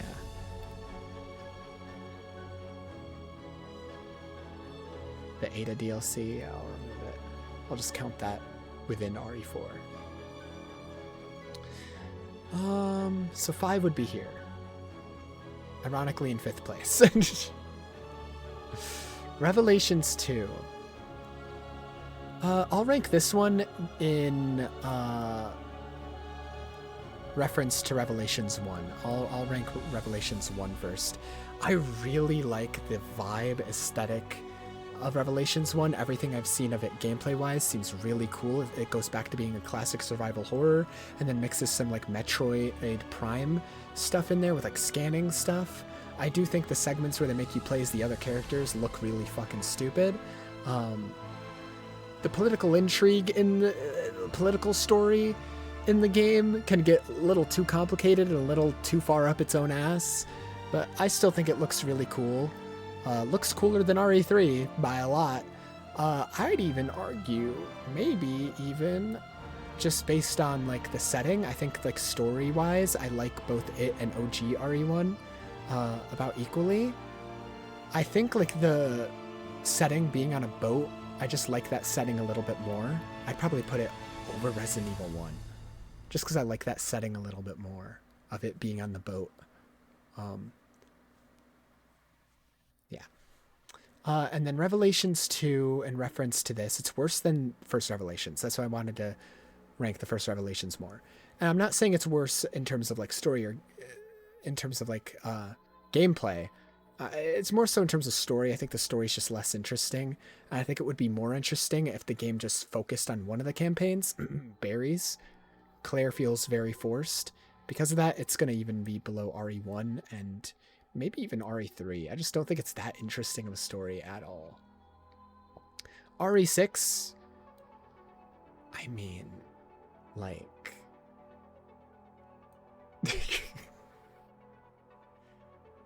it's the fucking worst one. It just is. Outbreak, I really like the story of Outbreak. It's just a multiplayer Resident Evil, but all the multiplayer, all like the different stories in it, and especially the last one, which was like Outbreak 2, which I don't know if is listed separately. I only have Outbreak 1 here. We're just gonna rank Outbreak as a whole. This might get copyrighted. This is Made in Abyss shit. Near Replicant. Anyways, as I was saying, Outbreak, I'm just going to rank Outbreak as a whole. I think there were 2 Outbreak games technically, or like 2 files within the game or whatever. I don't know. Especially the last story though, where you're playing as Alyssa Ashcroft, and you're going to like the old hospital with the old man and the giant plant. I think that one's easily the best one. But like all the stories in Outbreak are really cool. I like all like the side characters in there. I'm gonna say it's actually okay right there, right below Revelations 2. Yeah, right there's actually good. I'm actually just not gonna move it. Resident Evil 0 I'm gonna do before Veronica. Zero's story is really goofy. It's to do with like the leech guy, and I think it's really goofy, but I really like Rebecca, and his name is slipping my mind at the moment, but the guy who was a prisoner, I really like those two characters and their dynamic and everything. And it's a really goofy story, but I like it more than 3's. 3 is moving down, I'm realizing. You would look at this and you would think I hate 3. 3 would be higher if I never found out about all the stuff they cut in the remake. And unfortunately, my only experience with 3 is the remake. And finding out they cut over 50% of the game, it's like, yes, I'm starting to like some of these other ones that haven't even played more than 3, which is unfortunate. Just because they have better stories. And I do have complaints with 3's story, which I probably wouldn't have those complaints if they didn't cut out half the fucking game. Anyways. And then Code Veronica. Better than Outbreak. I'm just doing this based off of story, not in terms of gameplay. I have to preface that because I'm gonna put this higher than Revelations 2. And people hate the gameplay of Veronica. People hate some of the characters in Code Veronica, specifically the red-haired guy, forgetting his name at the moment. But I think Veronica has enough cool story aspects to it that I kind of don't care that that one character is a weird, gross, annoying pervert. The rest of the game is, I think, has a really good story. And I think if it got a remake, it could like be up here. It could be like a top 3 game if it got a remake and got rid of like the annoying gameplay segments and like made the characters actually tolerable. If Veronica got a remake, it might be like top 3 Resident Evil.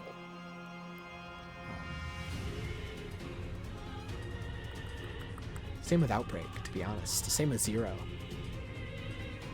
Same with RE1.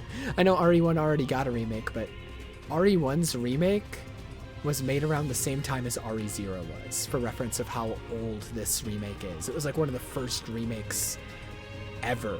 Like, remakes weren't really a thing back then.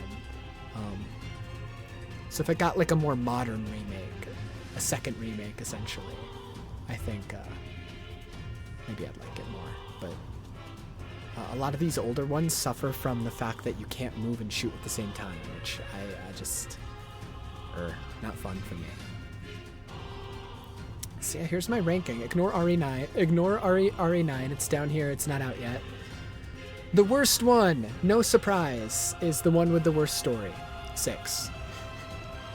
Then Outbreak, but that's mostly just because it's not really a story-focused game. It's mostly multiplayer with like some good stories.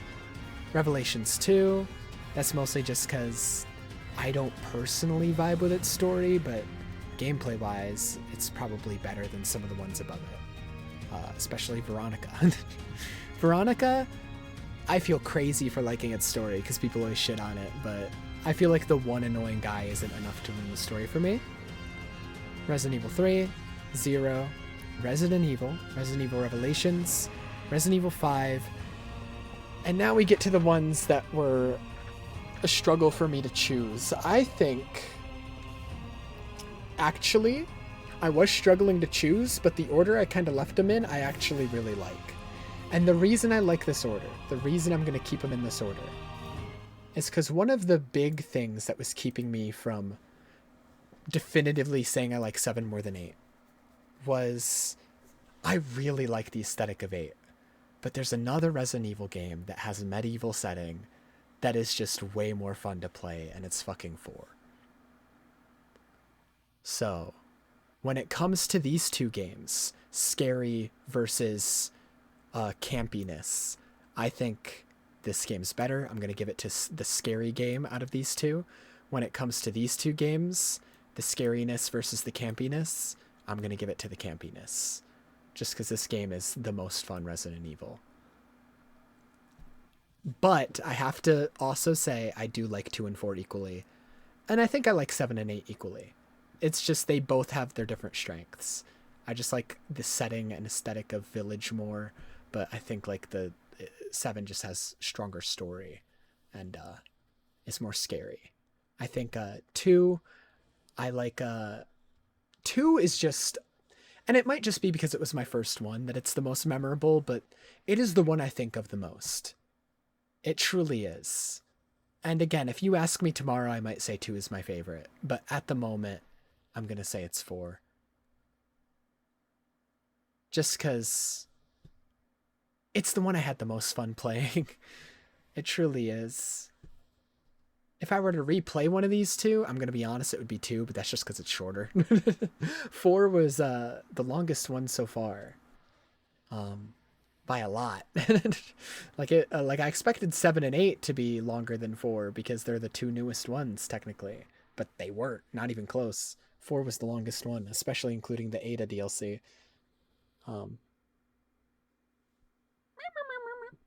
hoping 9 is similar to 4's length, because 4 was like a decently chunky game, and that's really the only thing that's like would hold me back from replaying 4 is just that there's so much.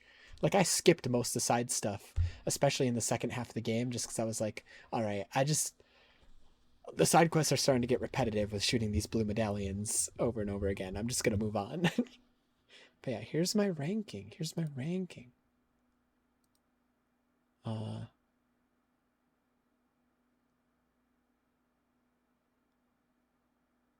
User order. Type ranked. Privacy public. Save. So if I go here now, go to my lists and click on this. Yep, they're numbered. There we go. Perfect. Okay. And then let me make a new folder. No, wait, I can just put it in the favorite list. I can just put it here in the favorites. Edit list. I was going to make a new folder for rankings, but I can just put them in the favorite folder. Done. Save. Favorites. No, but I kind of like the favorite games being in their own folder, so it's like the first thing there. So actually I will make a new list for rankings. Done. Save, and then I gotta go make a new folder. List. Create folder.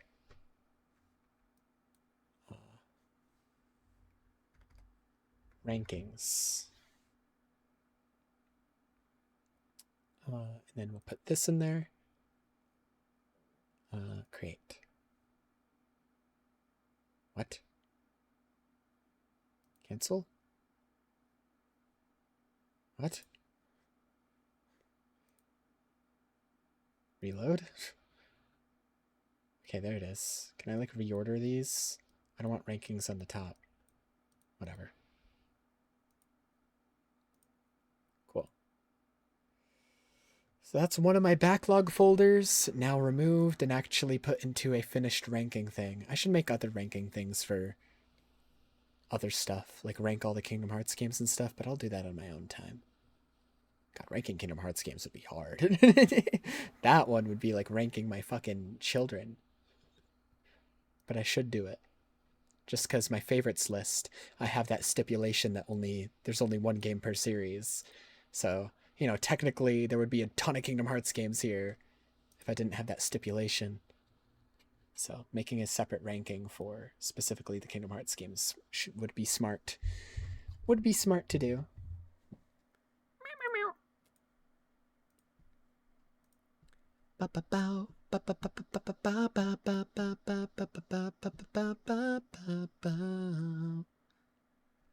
Anyways, it's only 8 o'clock? What the helly? This might get copyrighted, but the remaster's coming out soon and I'm going to be playing it right after RE9. I haven't seen this in years. The opening for Tales of Berseria. I hear that they're not going to have the same opening for the remaster, which is part of the reason I kind of want to rewatch this. The song is by Flow, which is like a super popular band that has done like a ton of openings for anime and shit. And yeah, they did the opening for Tales of Berseria, which is the only Tales of game that I've ever played, and I never finished it. which is the main reason I've never gotten into the Tales of series, because the only one I've tried, I never finished. And I keep telling myself, if I want to get into the series, I gotta finish this one. And, well, it's now been 10 years, and they've now made a remaster of the game that's coming out soon. That's how long I've been putting this game on hold. I got fucking halfway through it, man. I think. Felt like I was halfway through.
This game, this game, this game.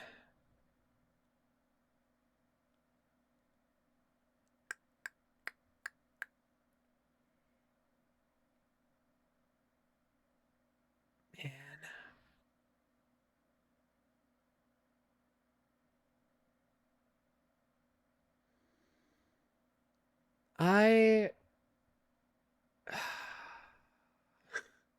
I don't remember shit about this game, man. I'm like trying to remember what the game was even fucking about. I got halfway through it and I could not tell you what it was about for the life of me. Well, I could, vaguely, but I don't remember anyone's names, so it would sound like I'm a crazy person. I would sound insane. Man.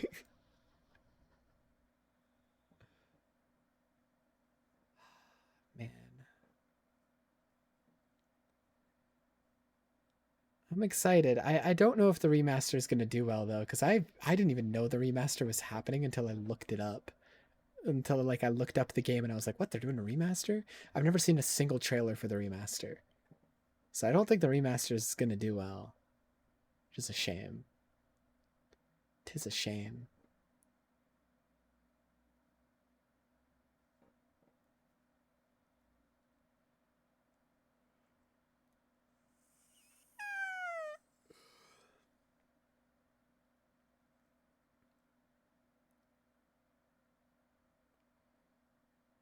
Every Resident Evil virus explained in 22 minutes. Nah, I'm okay.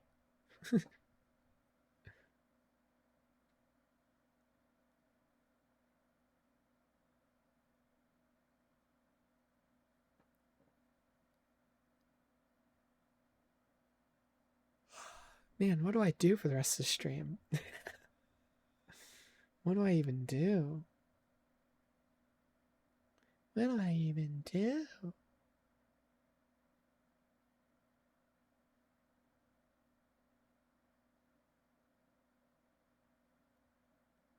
Dur, dur, dur, dur, dur, dur, dur, dur, dur.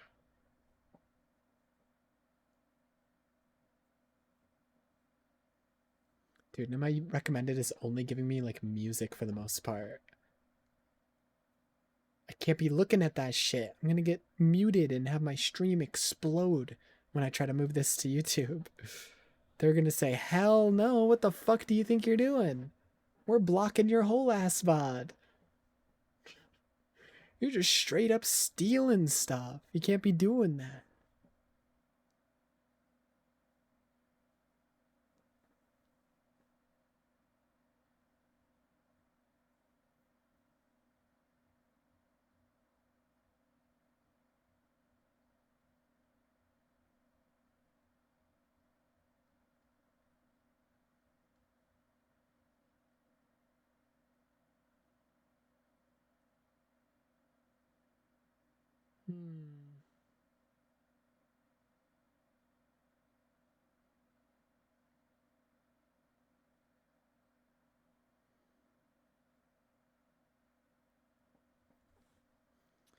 God, I remember there was another Tales of opening that I really liked.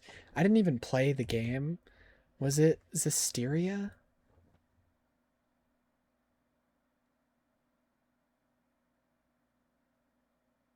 I don't think so.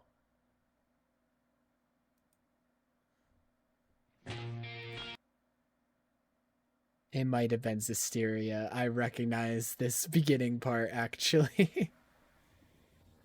I've never played any of the Tales of games, but I've seen most of their openings. Some of them are really good. I think this is the one that I really like the song for. I don't remember, though, but I recognize the opening part.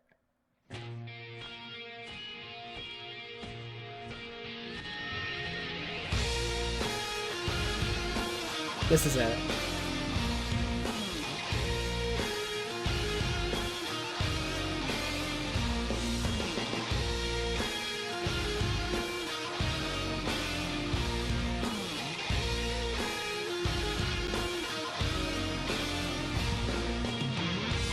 Okay, I'm gonna restart it. This opening alone almost made me play this game. The only reason I didn't is because I never finished Berseria, and I was like, I'm not gonna start another Tales of game before finishing the one I started. But this opening alone almost made me like be like, fuck Berseria. I'm not going back to that. I want to start this game. This opening's sick.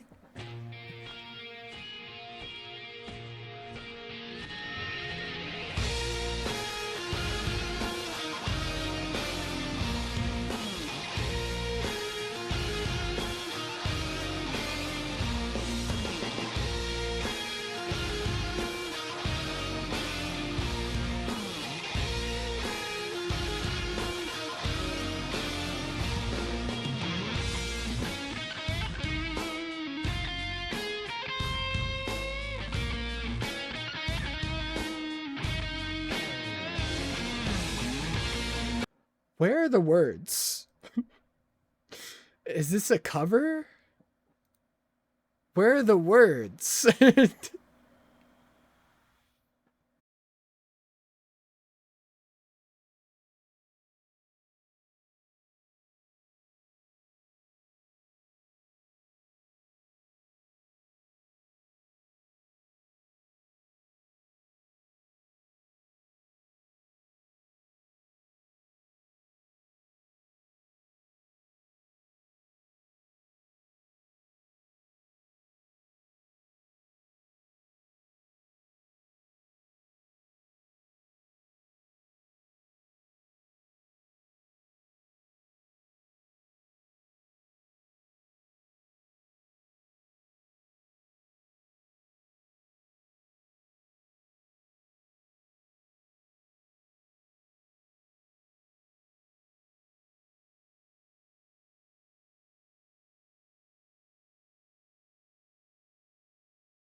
Holy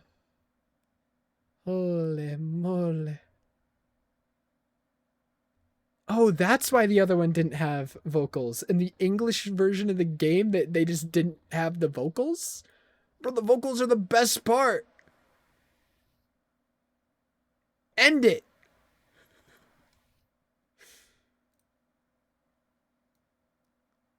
Hold on. I need to remember some of the others.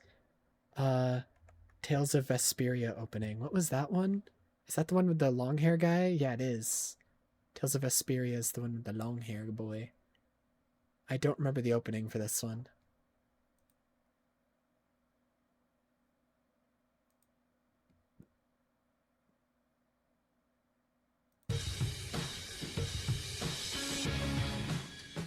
Yeah, I don't remember this one. I'm sure I've seen it before, but it's been a while, so I don't remember it.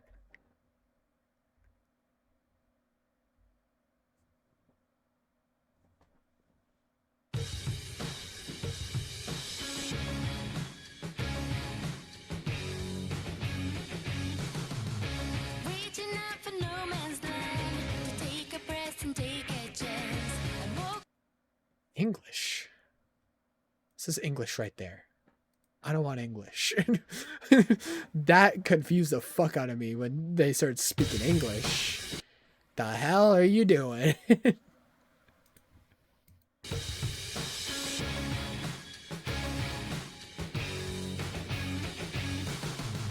君と離れて僕を探して幾千の夜歩いた何を目指して誰を信じて手はまた揺らいだ朝もやにこだまする鐘遠くないそう遠くはない君が君らしくあることそれはまた孤独とも言う光は影の影は光の果てまでついていくのだろう雲がかけてそれが泣いたら鐘を鳴らして君を探すよ世界は白か黒平和から争い Little tales, you and I Light it up, ups and downs その真ん中で僕たちはいつか出会い手をつなぐだろうか光は影の影は光の果てまでついてゆくのだろう僕が笑って生きていたのなら鐘を鳴らして君に知らせよ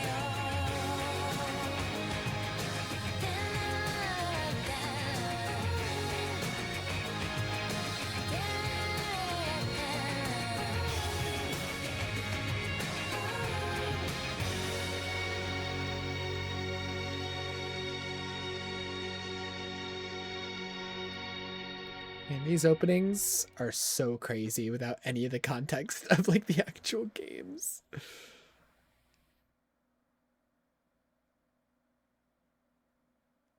What other Tales games are there? Tales of Graces.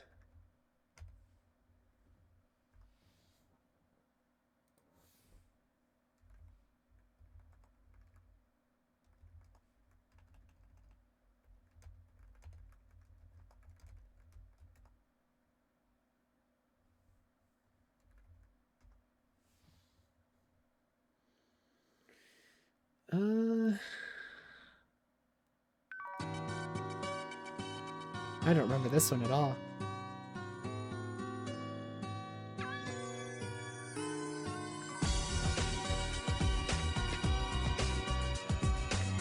I own Tales of Graces because it was like $2 at Too Many Games a couple years ago.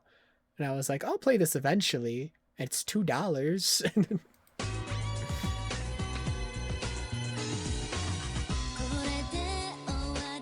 I never played it.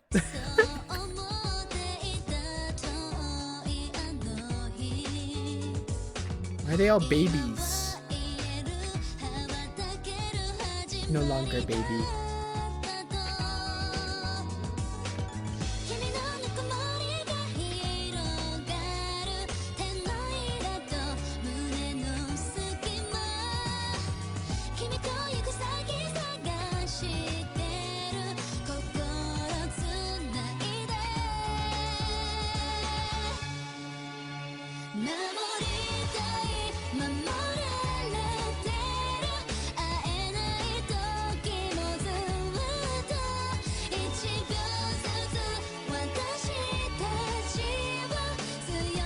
Meh, I don't like this song. Meh, I was not vibing with it.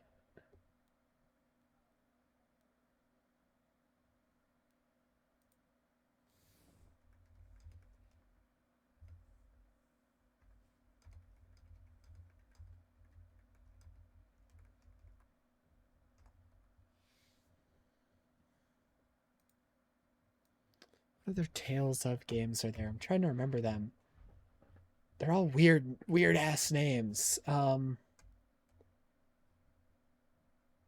Crestoria? Is that one? I just kind of was typing random letters. Tales of Crestoria. Why'd it fail? What the hell is Tales of Crestoria? Oh, it was a mobile game. Man, I don't care. I don't play these games. I was just trying to... Oh shit, all openings Tales of main series? That's exactly what I wanted, actually. Tales of Fantasia, Tales of Destiny, Tales of Eternia, Tales of Destiny 2, Tales of Symphonia, Tales of Rebirth, Tales of Legendia, Tales of the Abyss, Tales of the Tempest, Tales of Innocence, Tales of Symphonia, Tales of Vesperia, Tales of Hearts, Tales of Graces, Tales of Zillia, Tales of Zillia 2, Tales of Zestiria, Tales of Berseria, Tales of Arise. Most confusing series ever, man. Like, holy shit.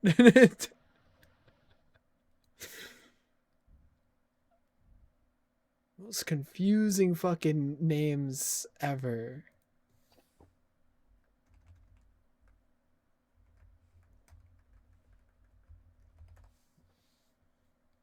And there's more than this too, but they're all like spin-off games and mobile games and shit like that. These are just like the main series.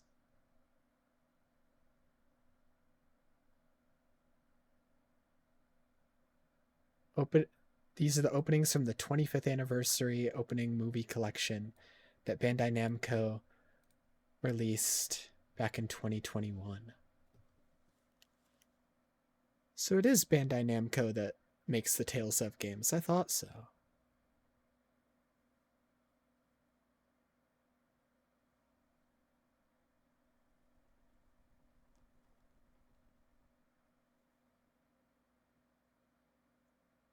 Ugh. I've definitely not seen like the older ones in here.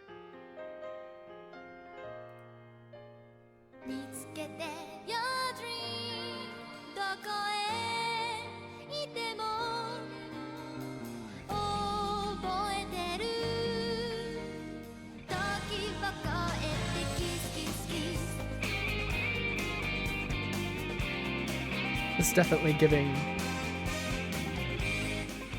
giving old anime opening vibes.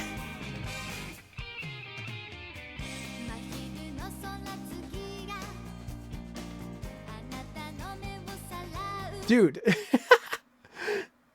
this is the first game and they still have this same shot of like the main character in the game looking out over this like pointy cliff in like all the other openings we watched too, and those are like the more modern games, and this is the first one and they were still doing that shot.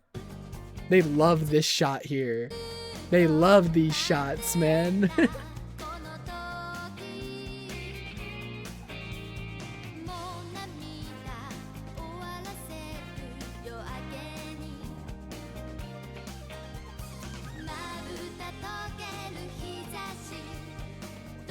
Damn, art style was very different in this first one.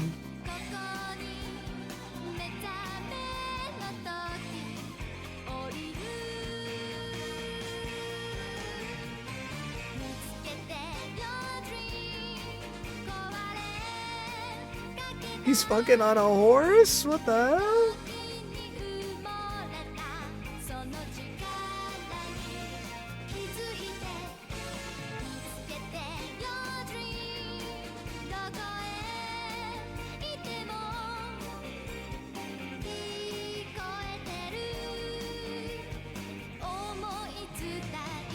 Why are we in space?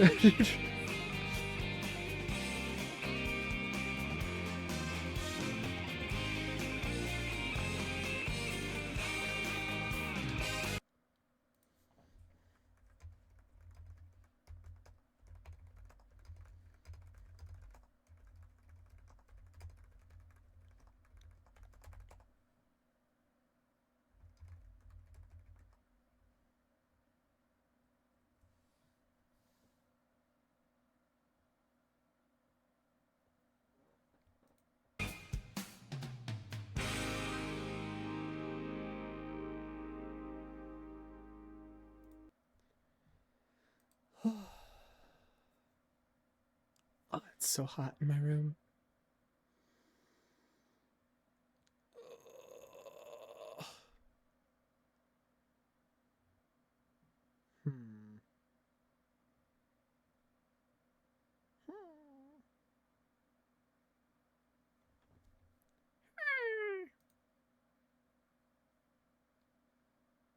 Gosh, now my whole YouTube recommended is just anime openings and shit. Oh my god, it's all music. No, no, I've ruined it. I've ruined everything. Oh no. Oh well.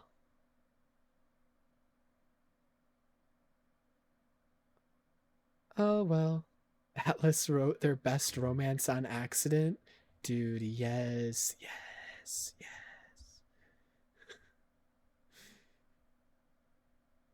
And they wrote their best romance in the one game where you can't romance people. Why? I'm watching this. Happy Valentine's Day. Even if you're not celebrating with someone, take a moment to love and celebrate yourself.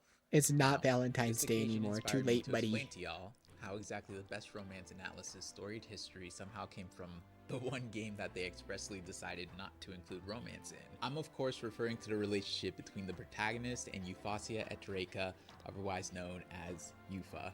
I'm going to elucidate the why behind my claim, and in doing so, I will teach you philosophical concepts that you will begin to recognize every time you encounter a fictional story and think to yourself, wow, I really love their relationship.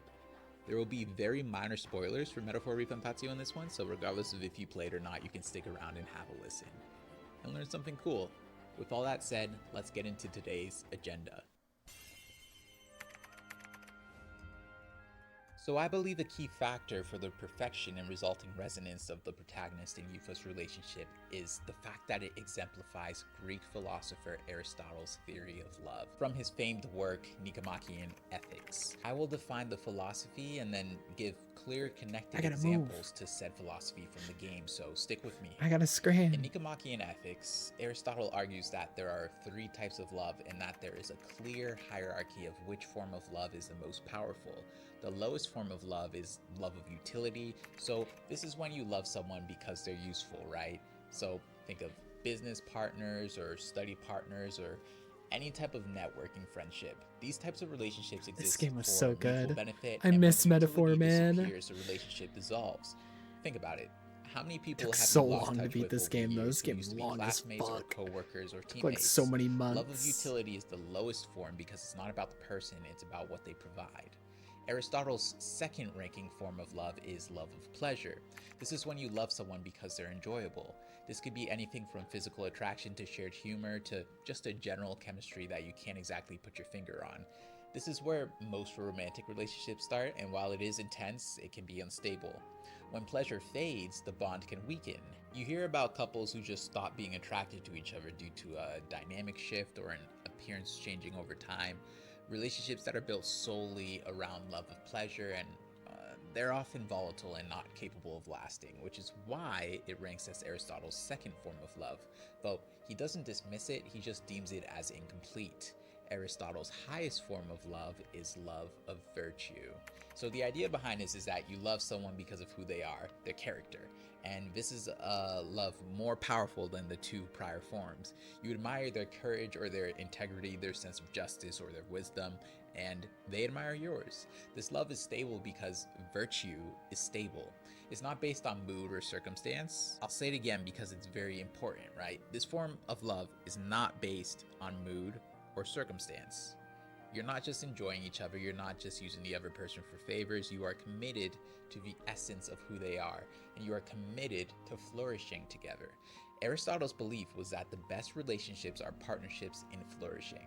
It's shared moral striving. Allow me now to provide specific examples that support my thesis that Eupha and the protagonist relationship embodies Aristotle's theory of love, specifically the highest form, love of virtue. Out of the gates, the deepening of Eupha and the protagonist relationship is centered on admiration of character. In spite of the fact there are multiple people that Eupha can go to learn about the outside world, she goes to the protagonist. This kicks off a causal chain where eventually Eupha's brother Edeni tells him about a Mustari trial that would benefit Eupha to undergo, as it would essentially be an effective pulse check for if she's ready to leave the island or not.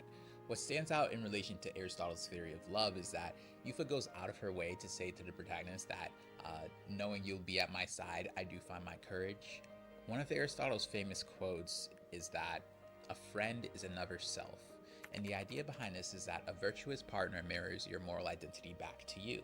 When they admire your courage, you see yourself as courageous. When they trust your integrity, you're motivated to uphold it. Love reinforces virtue through reflection, and that feedback loop strengthens character. I want to avoid major spoilers in this one, so I'll just say that the protagonist's actions in the main story prior to the social link are the reason why Eupha sees him as a friend or another self in which she can find courage. This concept is further cemented after they complete the Mustari trial that Edeni had prescribed. As she reflects on the events of the main story where her awakening took place, she states outright that while she's aware that she's at the beginning of her journey and inexperienced and not super confident in herself or her capabilities, she says to the protagonist, I know I have room to grow as far as believing in myself, but my belief in you is already as the tallest oak. So what she says here literally espouses Aristotle's views on love outright, right? So remember, Aristotle's belief was that the best relationships are partnerships in flourishing. In other words, the highest form of love is a love that best puts you on a path towards eudaimonia. This is another Aristotle term from his Nicomachean Ethics, and it can be translated as happiness or flourishing. It represents the highest human good and the ultimate goal of life, which is defined by Aristotle as rational activity in accordance with virtue.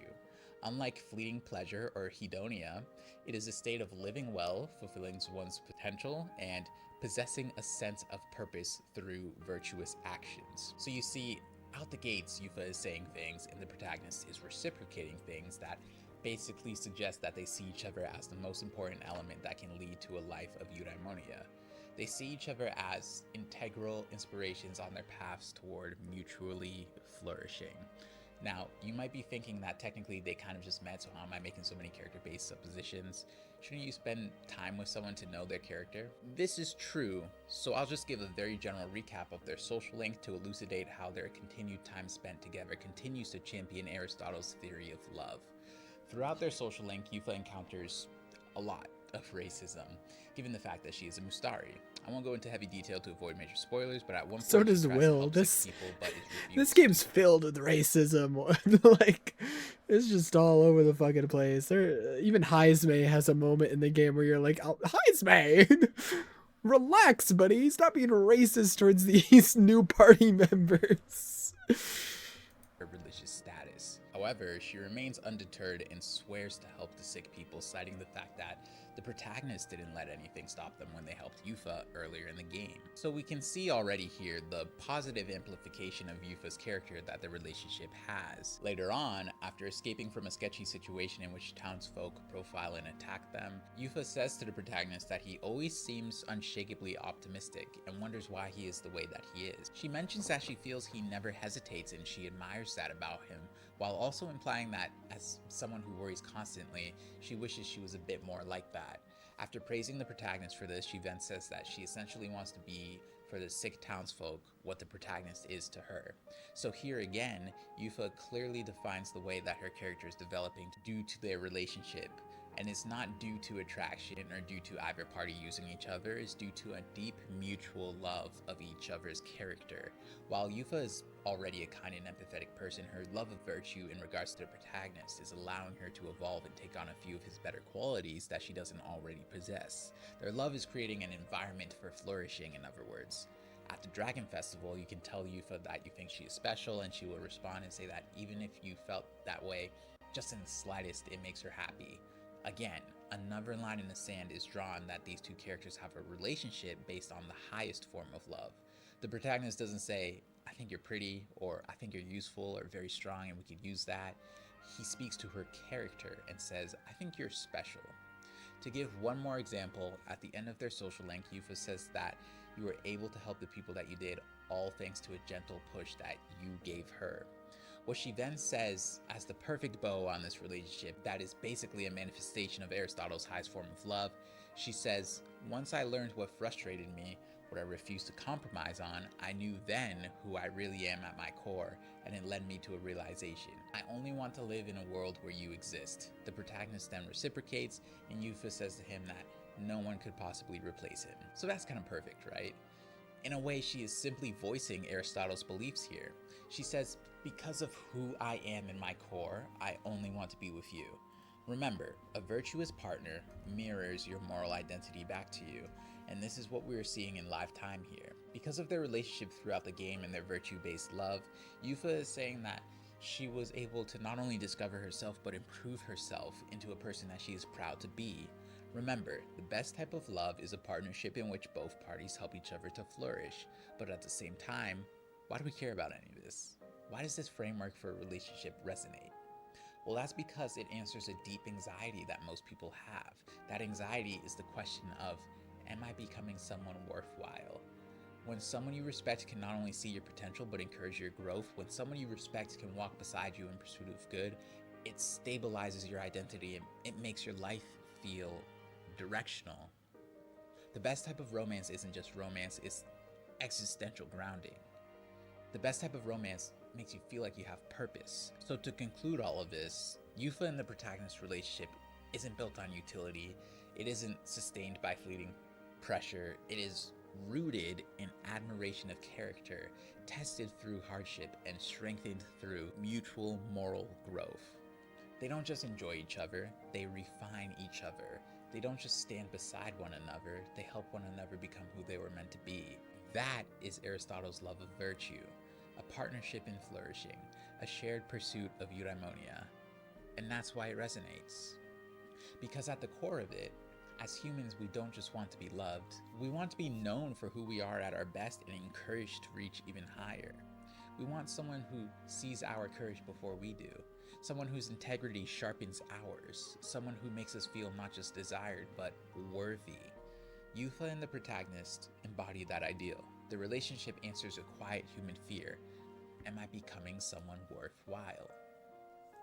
In choosing each other and in choosing virtue together, they create not just romance, but direction. Not just affection, but meaning. And that's why, in a game that deliberately avoids traditional romance mechanics, Atlas may have written his most powerful love story yet. Happy Valentine's Day. Good video. I really like that video. Yeah, even when I was like playing the game, like Yufa wasn't my first, wasn't the first person I was shipping Will with. It was initially Juna. I was like, Juna and Will are so cute, but as soon as Yufa came into the picture, and as soon as I started her social link, I was like, oh no, this is clearly like, even if it's not intended, what is coming across as the canon relationship, because so much develops between the two of them and it's on such a deeper level compared to everyone else in the game that it's like I genuinely am like, Atlas, what do you, this is the one game where there aren't romances and you're writing this good of a romance right now. Can you just like make them kiss? Like, oh my god.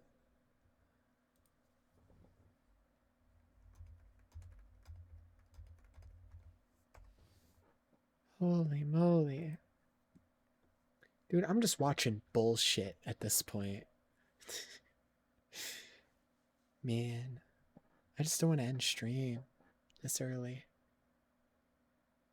Maybe I should, though. The beauty of the angry character. Nah.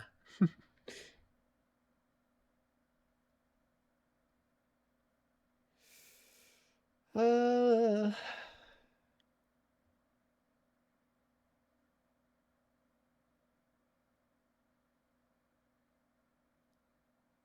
It's been a vibe, though, yeah. Oh my god, dude, I just... Discomfort? I just watched these 2 episodes of Frieren. Speaking of one of the best romances I've ever fucking seen, this shit right here, it's just like, it's so unforced and it feels so natural and so real. I don't even like want to watch this video because I don't want to spoil shit, but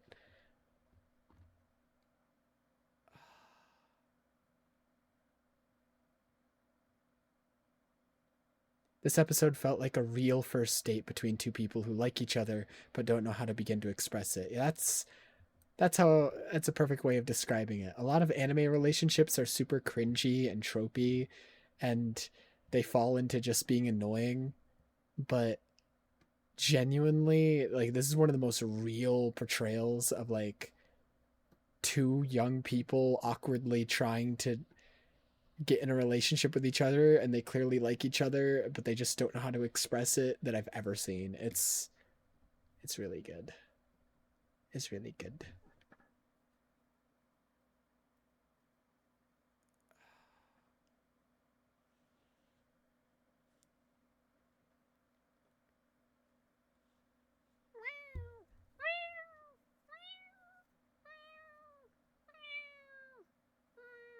This scene was a single panel in the manga.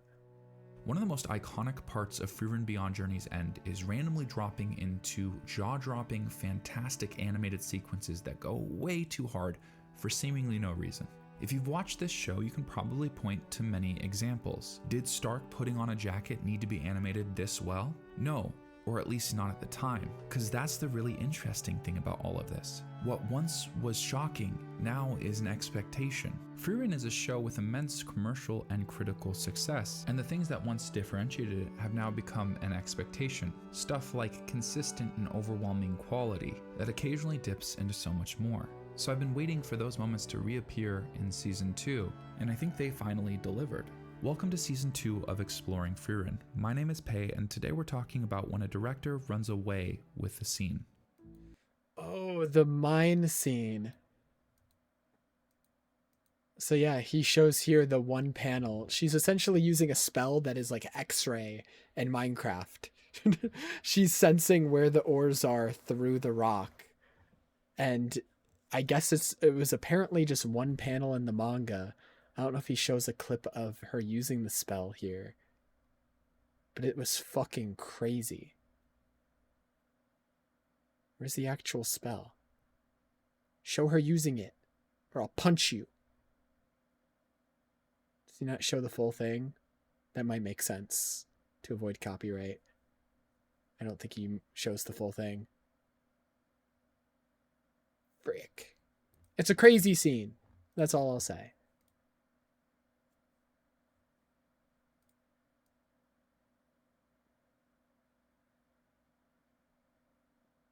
Oh, is this it? Nope, that's them sleeping.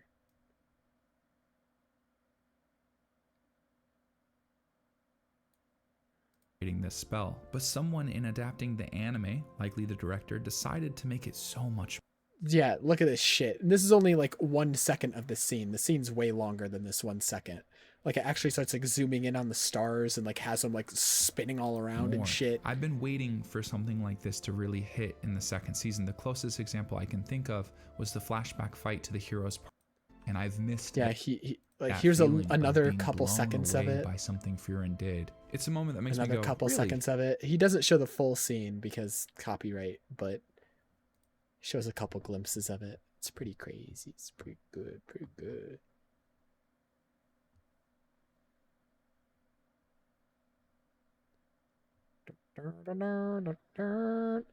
What the hell is this title? Personally, I don't have that urge. I can't relate to that. So I'm just gonna... To each their own. I do not want to be eaten alive. What the hell?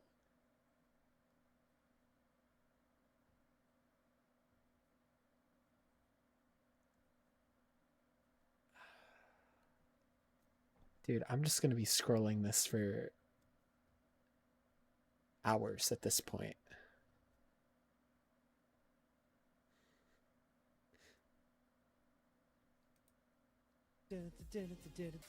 How far has Riku's VA gotten?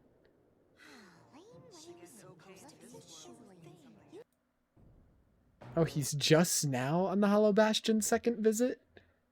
Dang. He's taking his time with the game. He started around the same time as Point Crow. Point Crow finished weeks ago. The reincarnation of Noctis. I can't be looking at Kingdom Hearts stuff. I'll be very upset. I'll be very upset.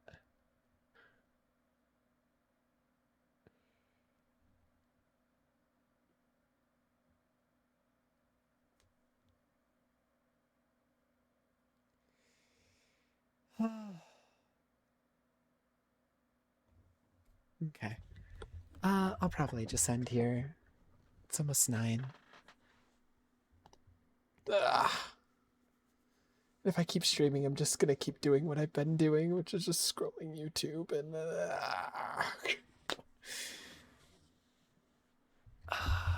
I'm gonna go. Probably gonna lay down early tonight. I don't know. I'm kind of tired. And I'll probably lay down early and then I'll sleep for like 2 hours and then be unable to sleep for the rest of the night. That's usually what happens if I lay down early. So, we'll see. We'll see.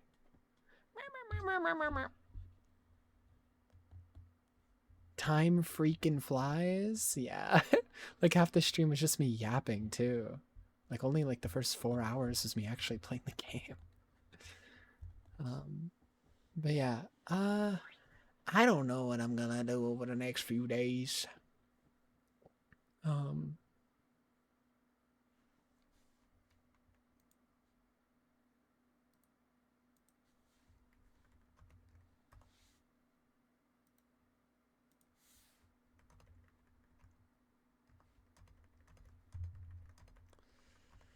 I guess we'll see.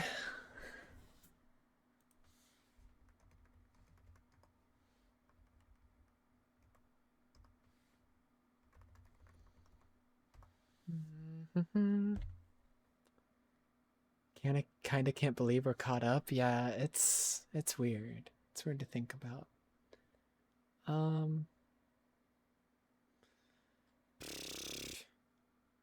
I don't know. There's no guarantees of what I'll do over the next several days until the game is actually out. We'll see. We'll see. I'll try to do that VR stream Tuesday. Maybe. We'll see. We'll see. We'll see. We'll see if I can get that working. If not, oh well. Other than that, I don't know. Maybe tomorrow I'll just boot up Marvel Rivals and Overwatch, and we'll look at both of those tomorrow. See if I like any of the new characters in those two games. Maybe. I was throwing out like maybe trying those like side modes that were added to RE2, that like RE2, like the hunk mode and stuff, but I actually don't really care to. So, meh. How the hell do I choose an avatar? So many? You don't. You switch between avatars constantly and never have a solid identity. That's what you do.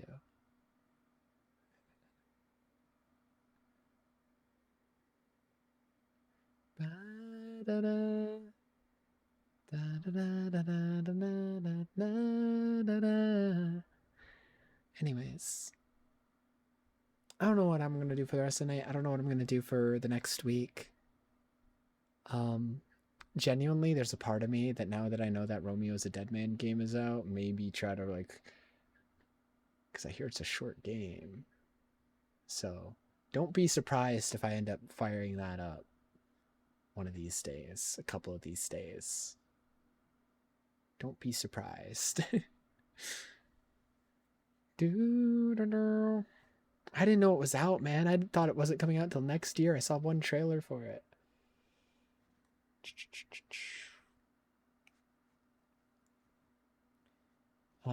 Won't be tomorrow though if I do. Tomorrow will probably just be Overwatch and or Marvel Rivals. And or more yapping. We'll see though. I don't know. I gotta figure shit out. I gotta figure some stuff out for the next week. I don't really play games outside of streams, so I don't really know what I would want to play. Yeah, I'll be back. Good night, good night. Thank you as always. Thank you for being here, Aurum. And yeah, rush home after work and see what happens. Sick. Good night, good night. Thank you to everyone else who was here. Lettuce Guzzler.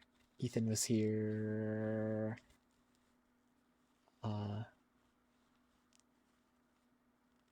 Fen Bodhi said one message.